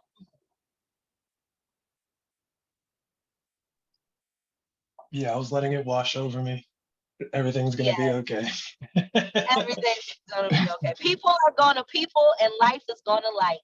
And you can't have it your way. But what you can do, even in development, real estate development, we have a contingency fund. So we know that stuff is going to break. We know that there's going to be deadlines that get extended.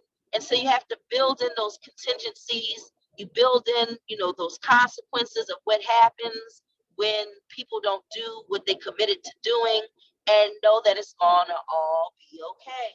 People might get mad, but eventually they don't stay that way. And people who are the leaders today might not be the leaders tomorrow, and that's okay.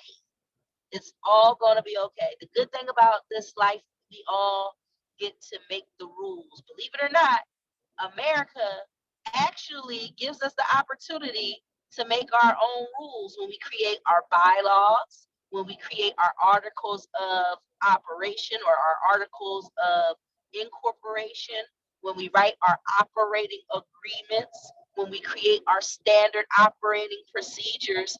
We get to make this up.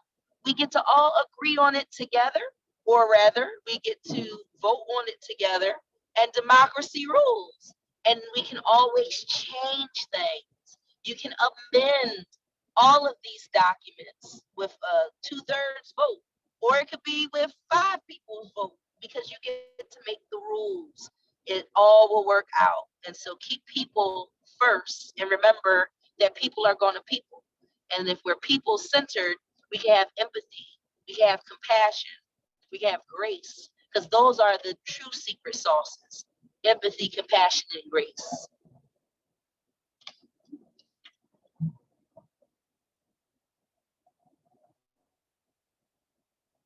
Well, all right.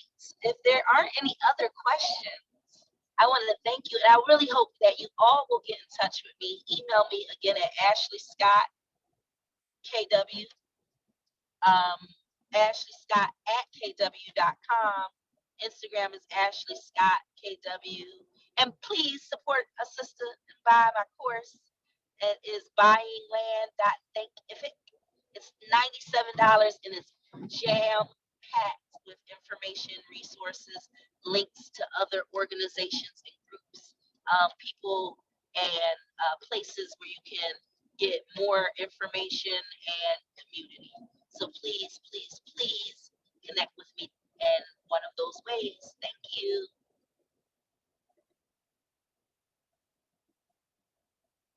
Thank you again, Ashley. So the breakout session with Seed Commons and the other loan folks, it looks like it's wrapping up. So if everyone would like to take a few minutes to stretch, grab some water, use the restroom, we will they will be back at 3:12, and we'll be finishing out the conference with our last 45 minutes. I really appreciate you all for being here, like pulling in this information and contributing to the vibes. Thank you.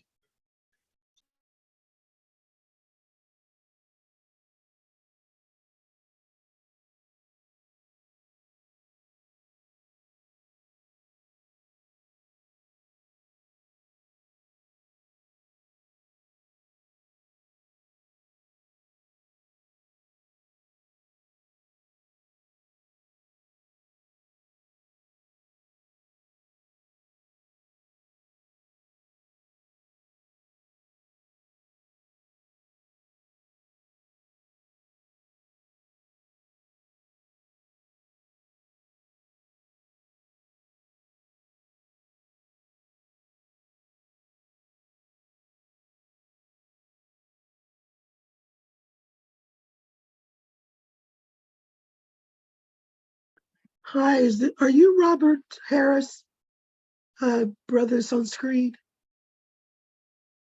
Or are you Allende? Can you hear me? Are you Robert Harris? Or are you Allende? I'm Allende, if you're Okay. talking to me. Yes, I was talking to Uh-huh. you, yeah. Okay, I thought Gotcha. you were Robert Harris. I'm sorry. Thank No, you. I wish I was Robert Harris. Do you know who he is? No. He looks very much like you. He's a what do you call it? You know, the people that Robert Harris. I'm from Toledo, Ohio. I was invited here by Sifu Santos. Oh, okay, you know what? There's a Robert Harris who's a venture capitalist, a Black venture capitalist, and he looks like Allende. And Yeah, I'm.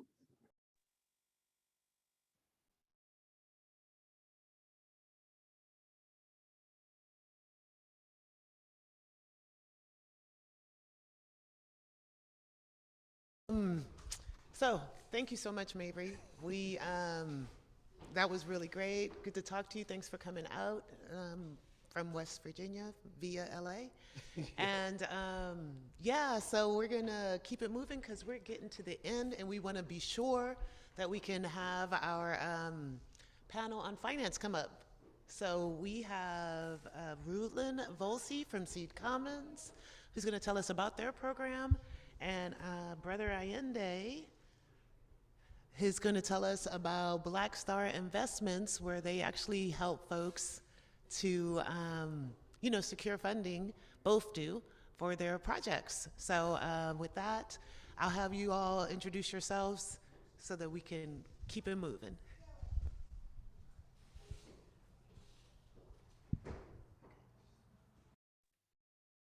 I'll go first. Hi, everyone. Good afternoon for me, and West Coast. It would be afternoon on the West Coast too. So good to be here, and to see my friends, my colleagues, Mabry and Mama Mia, and I saw Greg, and so good to Santos. I know Santos from Greensboro. Like it's just really great to be in community with you all today. So I'll just do a brief introduction and then pass it to Brother Allende, and then we can start on our spiel. Is that how you want to do it? Okay, great. So my name is Rudlin, she, her pronouns. I live in North Carolina, and I am with Seed Commons, a financial cooperative, which I'll talk more about. And I am the Director of Peer Advancement at Seed Commons. So I work directly with our grassroots loan funds, such as Repaired Nation, such as New West Virginia, to support them in coaching, to support them in training, and I also work closely with our executive director to onboard new members into our network. So I'm just so happy to be here to talk about what it is that we do at Seed Commons, and all the great work that's happening through our network. And I'll pass it to Brother Allende.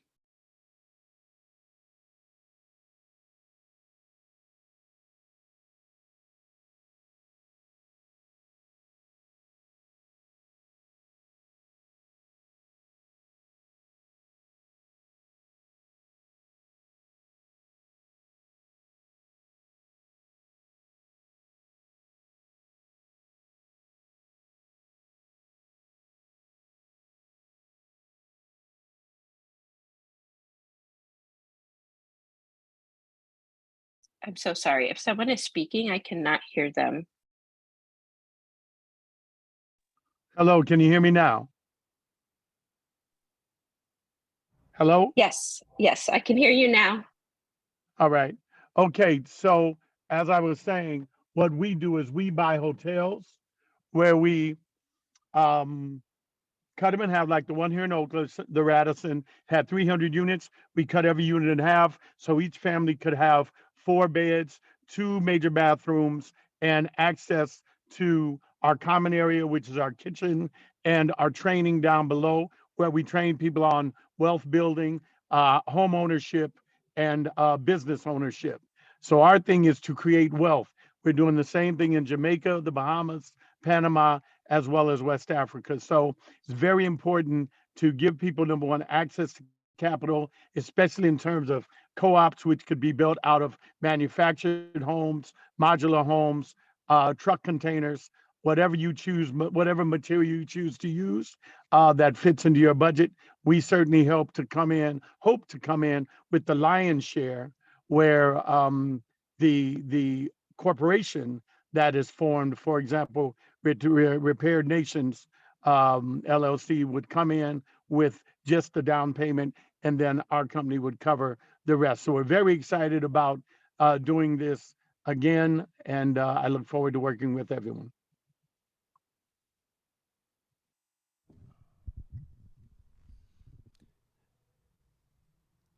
That's really good. I didn't catch the beginning of, I know you run like a Shark Tank, Allende, right? A snake pit. A snake pit where we train people on what real home ownership is. A snake pit where we teach people how to build a business, starting with their business plan. And we do African male-female relationship snake pit, but we also do the snake pit on investing, where I teach people how to invest and create wealth for themselves. That's awesome. Rutland, will you tell us a little bit about Sea Commons? People ain't heard about this, right? Yeah, of course, of course. I can give the little spiel about Seed Commons. So Seed Commons itself is a financial cooperative. So by its definition, it means that we were formed by a group of people, a group of organizations who had a shared problem. And that problem was there's not enough capital specifically for worker co-ops, right? For existing worker co-ops and for future worker co-ops to get started. And there's not a lot of federal capital, and there's most certainly not a lot of local capital in our different communities, right? So Seed Commons was created to help address that problem of getting of breaking the barrier to access to capital for worker cooperatives. So like all cooperatives, we share, we knew a shared solution models, like a co-op would solve that issue. So what do we share? Because cooperatives share, like all cooperatives, we share 3 things. We share capital, right? So the money, so we share money and capital that we lend to our co-ops. We share learning on non-extractive lending. And that means that we've had to really build our learning infrastructure. The way that we do lending is very different than traditional MBA type lending, right? And so we've really had to build our learning infrastructure and teach each other how to do this work. And then thirdly, we share backend infrastructure. And that looks like we use the same due diligence software called Madeline that tracks the life of a loan. We, as Seed Commons, also handles all the SEC regulations, so our individual loan funds don't have to do that. So we take that on as the cooperative.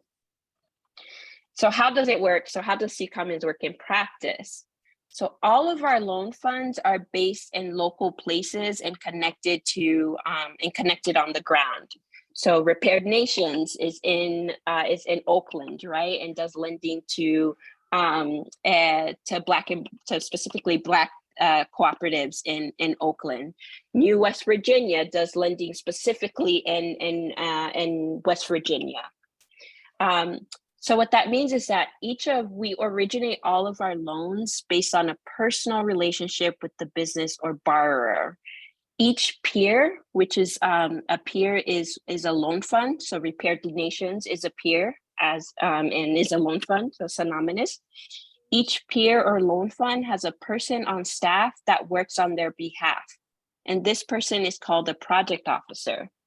That person, the project officer, works with the business to first and primarily figure out values alignment, right? So trying to answer this question that if we make this loan to this cooperative business, does it advance the values of Seed Commons? And hopefully, does it advance the values of Repaired Nations? Does it advance the values of New West Virginia?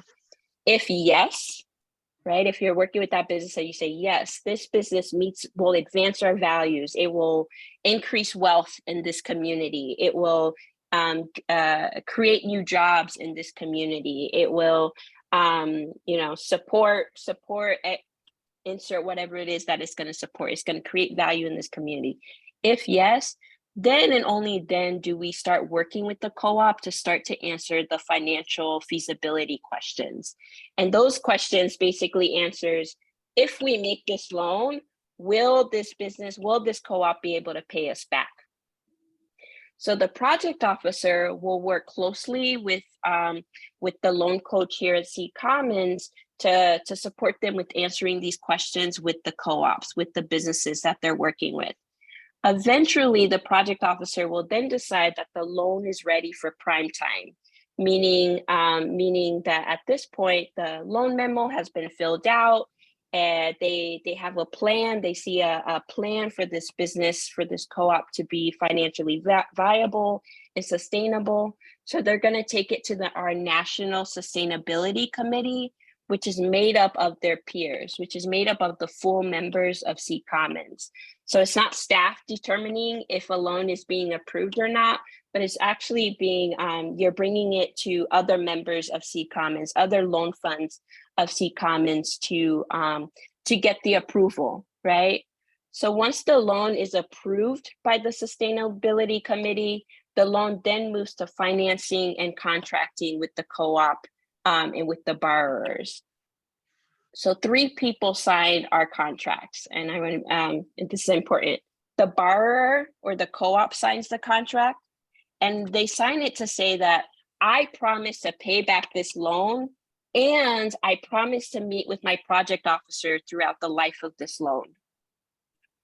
The second person that signs this contract is the peer, or more likely the project officer, right?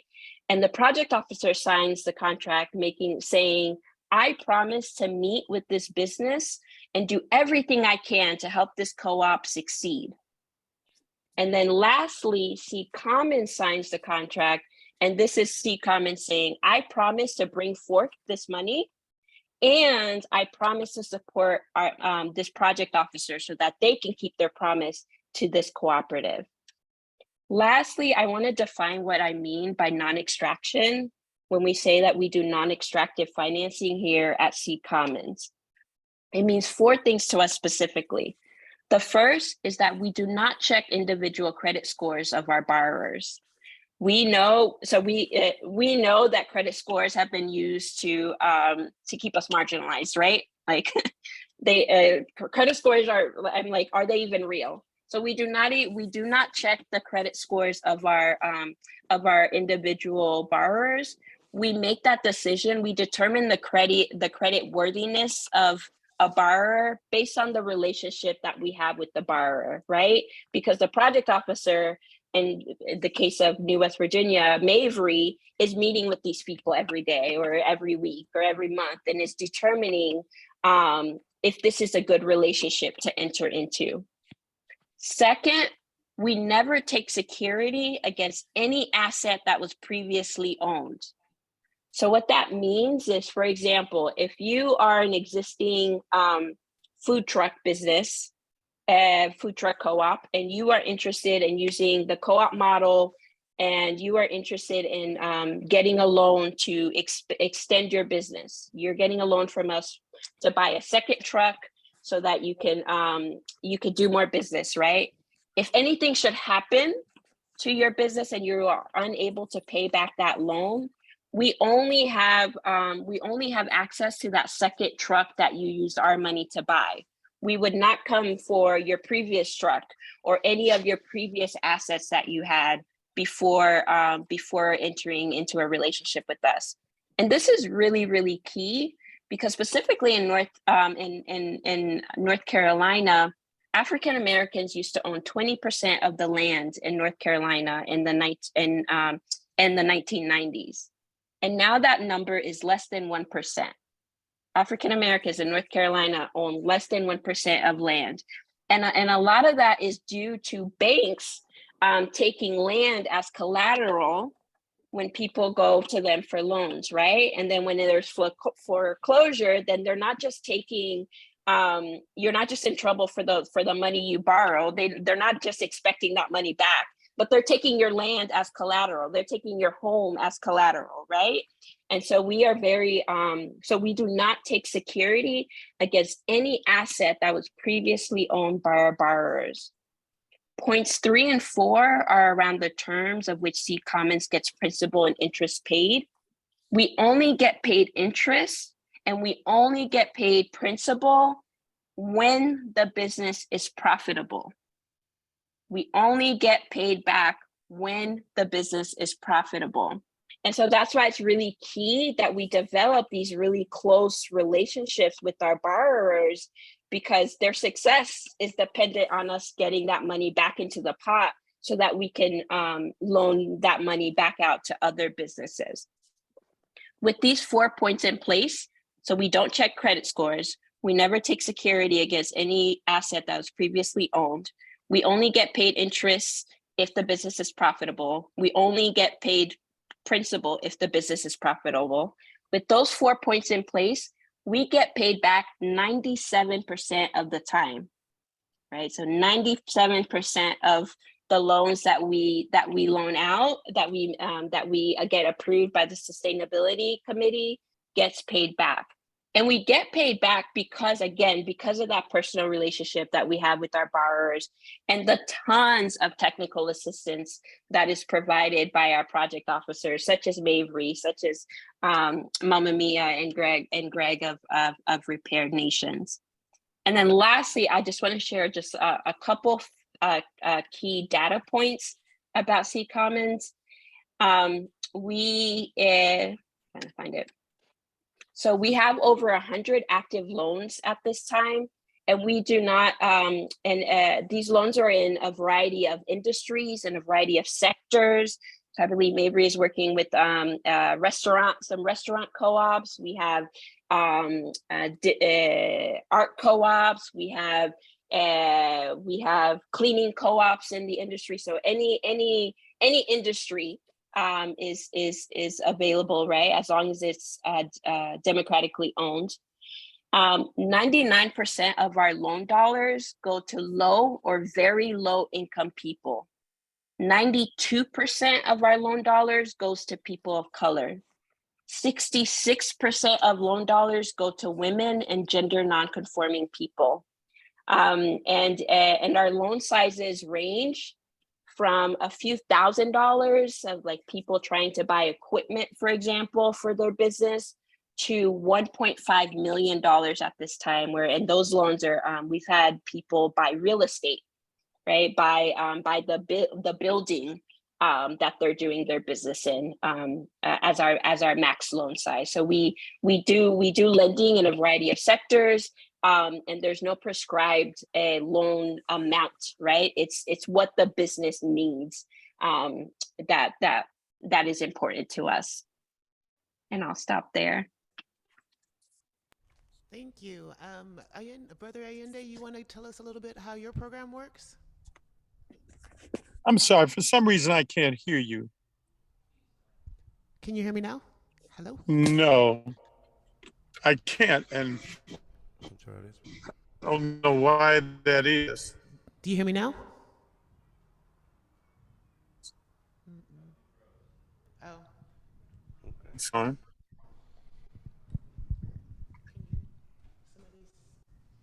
No, what's going on? Brother Allende, can you hear me? Yeah, you're a little better. Okay, so I can repeat the question, Mia. If you beautiful. ask it, I'll repeat it.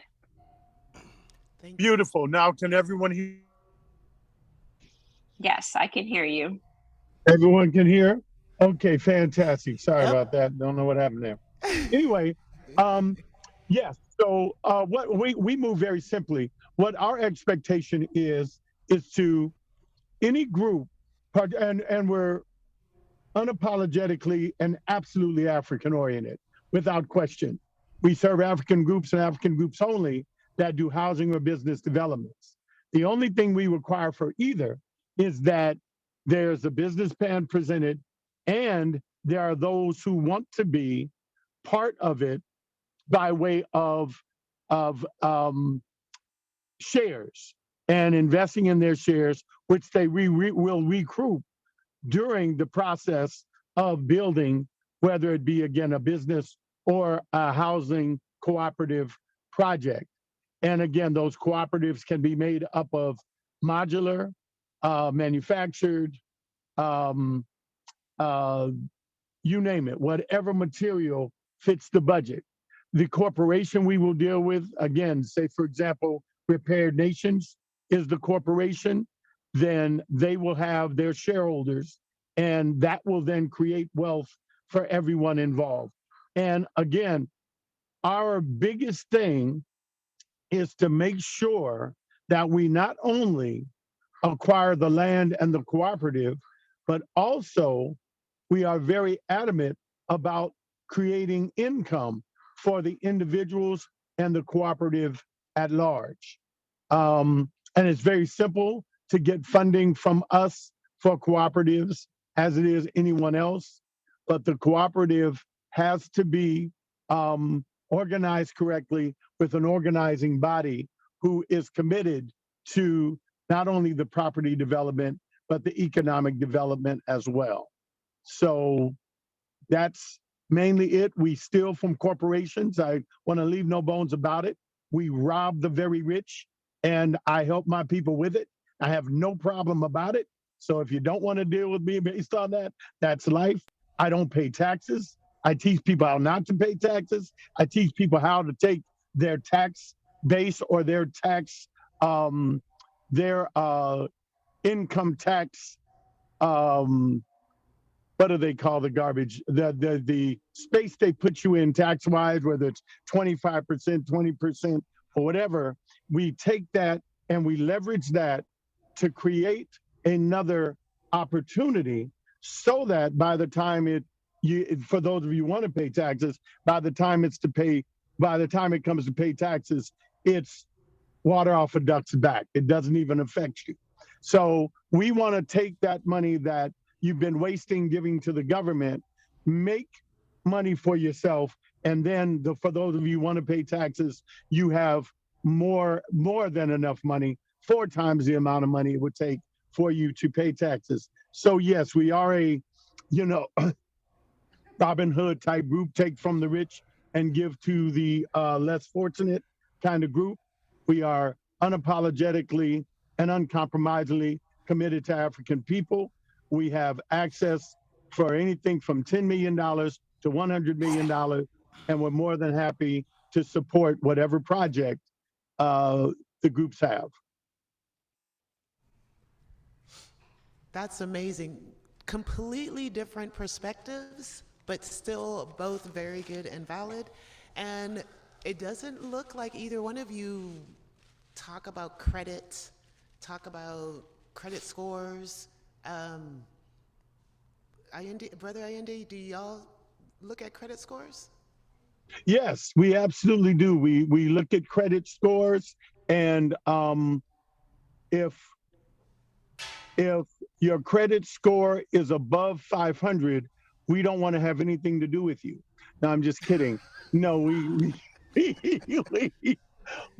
don't. I thought you were going to say something completely different. No, our thing is we do things based on the group. It has to be a cohesive group that is committed. Now, amongst your group, you guys can have a credit demand because there's a viable thing there. A lot of people, their commitment is already shown in what they've done with their credit. So it wouldn't be a out of the way question to ask the people in your group Because if somebody's going around buying cars and throwing them away or getting houses and not paying on them, that's something to consider in terms of their commitment to your organization. But as far as us trying to get rid of anybody or using their credit to disqualify them, absolutely, positively not. Because if that becomes an issue for your group, we'll help them get better credit if they need to. So we find ways to get people qualified who otherwise couldn't be. But the main thing is we are about people who are working, those teachers and those janitors and those people who work every day but can't afford to live in the cities they work in. So get a question from, Mary didn't say it himself, but both of you talked about, well, I know, Rutland, you talked about helping people develop their businesses. Can you talk a little bit about the things that go into that? So I was like, do y'all want to talk about the things that go into that?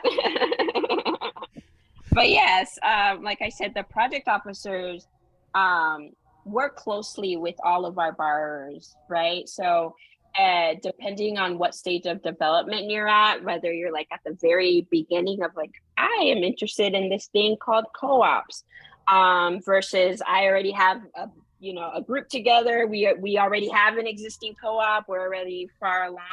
It just depends on what type of support you need. But our project officers work to provide that technical assistance through many tools, such as the business model canvas. That's used a lot to help you develop your thinking and your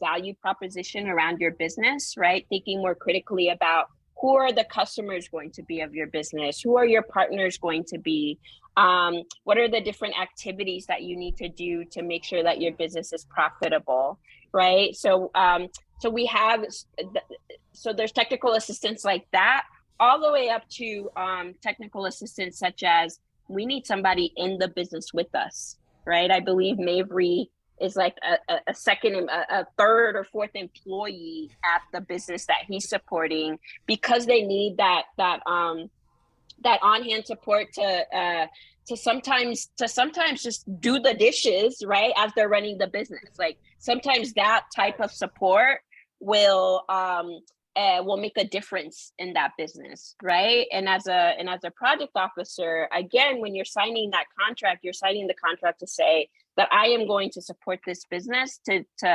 help them be profitable in any way that they can after the loan. And then before the loan, you're working closely with the business to help them understand the financials, right? To help them understand their business model and how and their pathway to profitability. So it's a wide range of support that our project officers provide to the business, and it's dependent on the stage of development for the business and the type of support that they're needing or that they're requesting, so that they can move forward. Yende, if I could ask you the same question, do you offer any support to these developing businesses? Oh, absolutely. Again, we have a class called the Snake Pit, where we teach you all aspects of your business, from writing your business plan all the way through to identifying your insurances, identifying your locations, helping you with exactly what it is you want to do, what kind of business you want to run, to your designations. We always love the 501c6 designation. That way you can receive donors, grants, and so forth, while at the same time having a profitable business that gives back to your nonprofit. That way you become self-generating and self-sustaining. So absolutely, we do everything from teaching the group financing all the way through to the profit sharing relationship. So without question, the Snake Pit makes sure that you not only have the opportunity to acquire, but also you have the opportunity to sustain.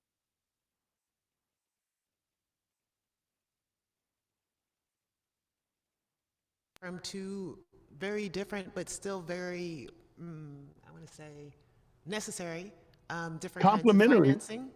And at this point, we got about 2 to 3 minutes, unfortunately, only for questions. But please, if you have a question, put it in the chat now or unmute.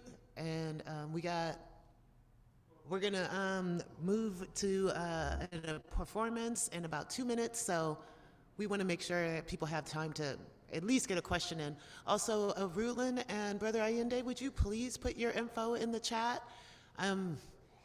My chat moderator had to roll, but I want to be sure everybody can get in contact with y'all. And when the snake pit comes up, we definitely will put that out there, Brother Allende, so people can hear about it. And we're already helping people on the Seed Commons end. Both Greg and myself are project officers, and we do everything we can to help our projects succeed. So. Looks like Laura has her hand raised. Yes, hi. I'm wondering, could you all help get a lien off of a property where the owner got into a dispute with a contractor?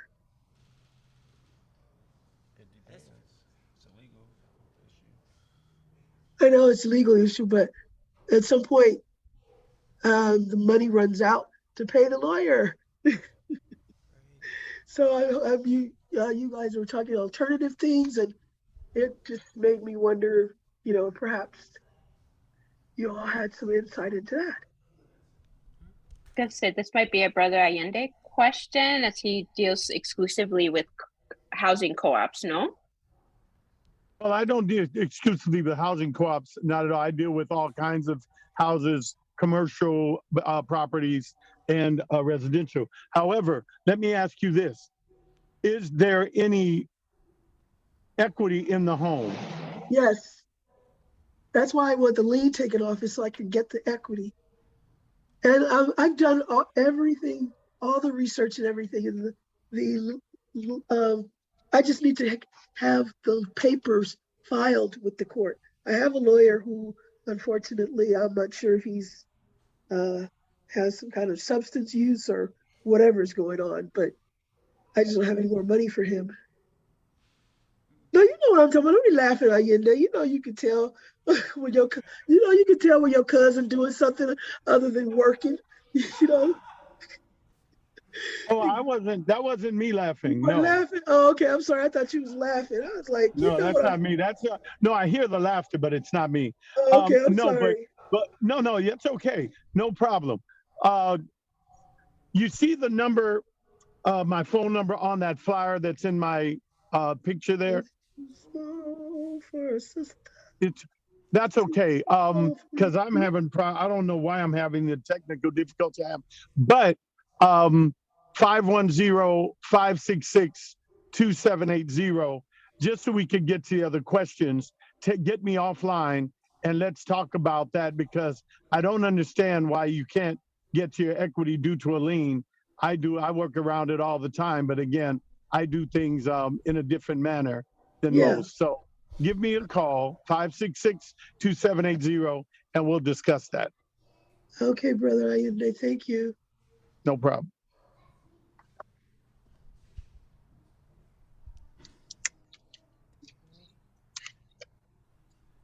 All right, so we're going to go off for just 2 seconds. Thank you so much to Brother Allende and to Rutland Volsi. I really appreciate it. I know it's a long day and you guys put you on last. Could the other sister give her contact information? Yes, they're both in the chat. I couldn't see it. Yeah, I'm sorry. Okay. For some reason, I can't do that. I don't understand what my technical thing is here. I'm trying my best, but this that's okay. I'll tell you verbally. Rutland is at Rutland, ROODLINE at seedcommons.org. And Brother Allende is at brotherblackstar at gmail.com. And so I'm just going to arrange it so these brothers can give us some quick music, and we're going to wrap it up. Thanks, everybody.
One, two, three, four. I got that CMOS, baby. Call me that CMOS, baby. Do that body good. Like CMOS, baby. I got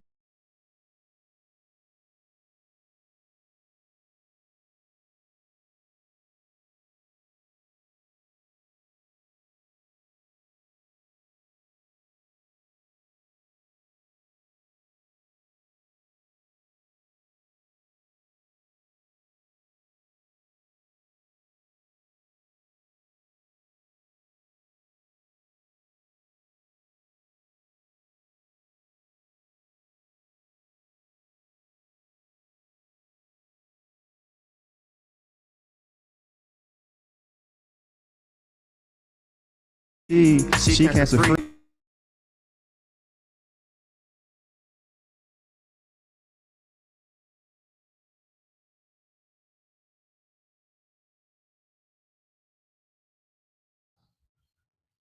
What you want? You want the right or the left? What's your side of the stage?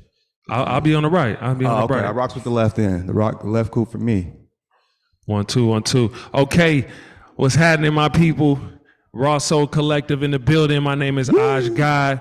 You feel me? On my left is my brother Peace. On my far left is my brother Mikael. Come on. We happy to be here. There's so much knowledge that's been exuding through these speakers and so many connections that have been made and yet to be made. Give yourselves a round of applause, patting your back. Woo! Snaps to your ancestors for putting you in the right place at the right time. All right, so we're gonna close this out with some edutainment, if you will. This is a song called Sea Moss Baby. It is a song that we produced and rapped in order to promote the health and wellness of our communities, and sea moss is something that can help you get there. And we just wanted to provide something that's something you could play in your truck, in your car. You could play to your children, to your grandma, something that's widely accessible, so we could get everybody on a similar mindset and be on the same rhythm. So go ahead, put something in the chat if that resonate with you, and go ahead, put something in the chat if you need a little bit of that sea moss, baby. Come on. All right, go ahead, drop that. I got that sea moss, baby. Come on, sea moss, baby. Do your body good like sea moss, baby. I'm a leader. I'ma take you to the treetop, baby. I care about your health. Did you hydrate, lady? I got that sea moss, baby. Call me your sea moss, baby. Do your body good like sea moss, baby. I'm a leader. I'ma take you to the treetop, baby. I care about your health. Did you hydrate, lady? Purple and gold, good for the soul, strengthen the bones, helping to grow, pressing like stones, make it feel whole.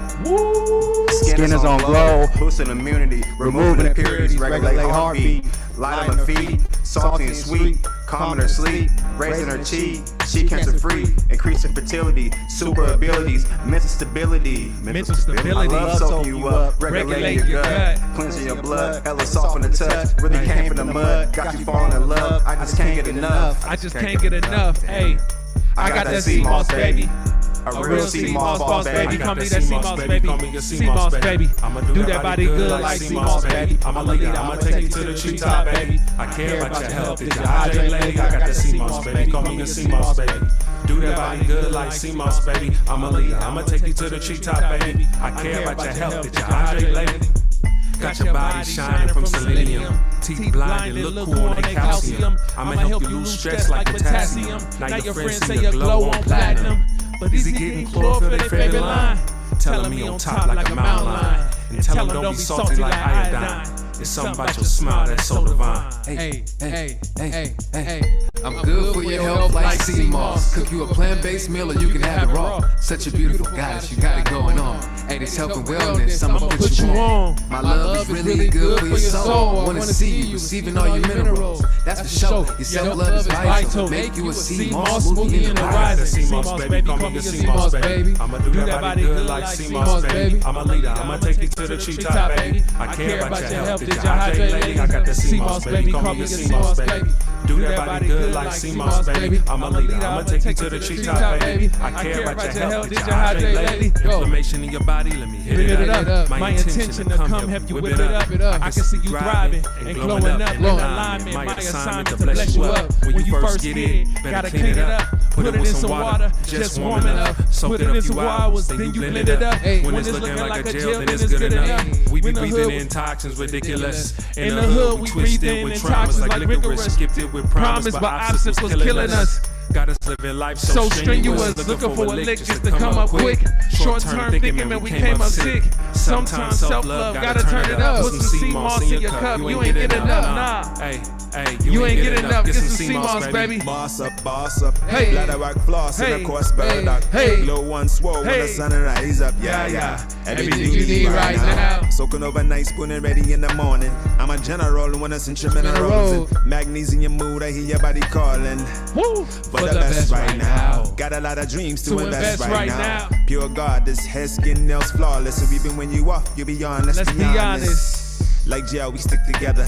Even when the cancer advances, like the weather is storm. We blend it all together, restore, revitalize, reborn. We affirm this. Juice cleanse, break fast on purpose. No stress on the cost, cause you worth it. One jar, one love, love less work. I got that CMOS, baby, call me a CMOS, baby. I'ma do everybody good like CMOS, baby. I'm a leader, I'ma take you to the treetop, baby. I care about your health, did you hydrate, lady? I got that CMOS, baby, call me a CMOS, baby. Do everybody good like CMOS, baby. I'm a leader, I'ma take you to the treetop, baby. I care about your health, did you hydrate lately? Hey. Did you hydrate lately? Did you hydrate lately? Did you get your CMOS, baby? Give thanks for listening. Man, thanks for having us, Raw Soul Collective, in the building. You know what I'm saying? Y'all got any last words to say? What you got to say to the people? Man, we want to shout out to Repair Nation to put together this conference. Please stay in contact with us. We got a newsletter that we do every month on repairnations.coop, and we'll get us on there for the right information that you need so we can keep up with us for next year. Anything else you want to add? Yes, please stay tuned. Mama Mia has something to say. I just wanted to be sure and tell y'all, please do stay in touch with us, because next year we're traveling again. We got a plan to go back to Ghana, and we want everyone to come with us. So you'll be hearing some information as soon as we get it. Thank you. Thank you, thank you, thank you. Shout out to everybody that's been involved in this conference up until this point. Shout out to NEX Means for holding down the tech. You know, shout out to the Omni Commons for having us host this space, hosting us. You know, shout out to all of the speakers. Thank you for all the knowledge that was dropped, all of the attentive listeners in the chats with questions and perspectives, and even the introspection. Even if you didn't say anything, I just give thanks for you thinking and internalizing this information, because we all getting on the same wavelength right now, and we sending waves outward, you know, and it's just going to infinitely build, and we building new foundations for the future generations. So please stay tapped in. Instagram, repair.nations. We have a newsletter coming out in about a month, and stay tuned on our YouTube channel, Repair Nations. We love y'all. Yay! Getting ready to wrap it up, so make your last connections, and we'll see y'all next year. Peace. Peace.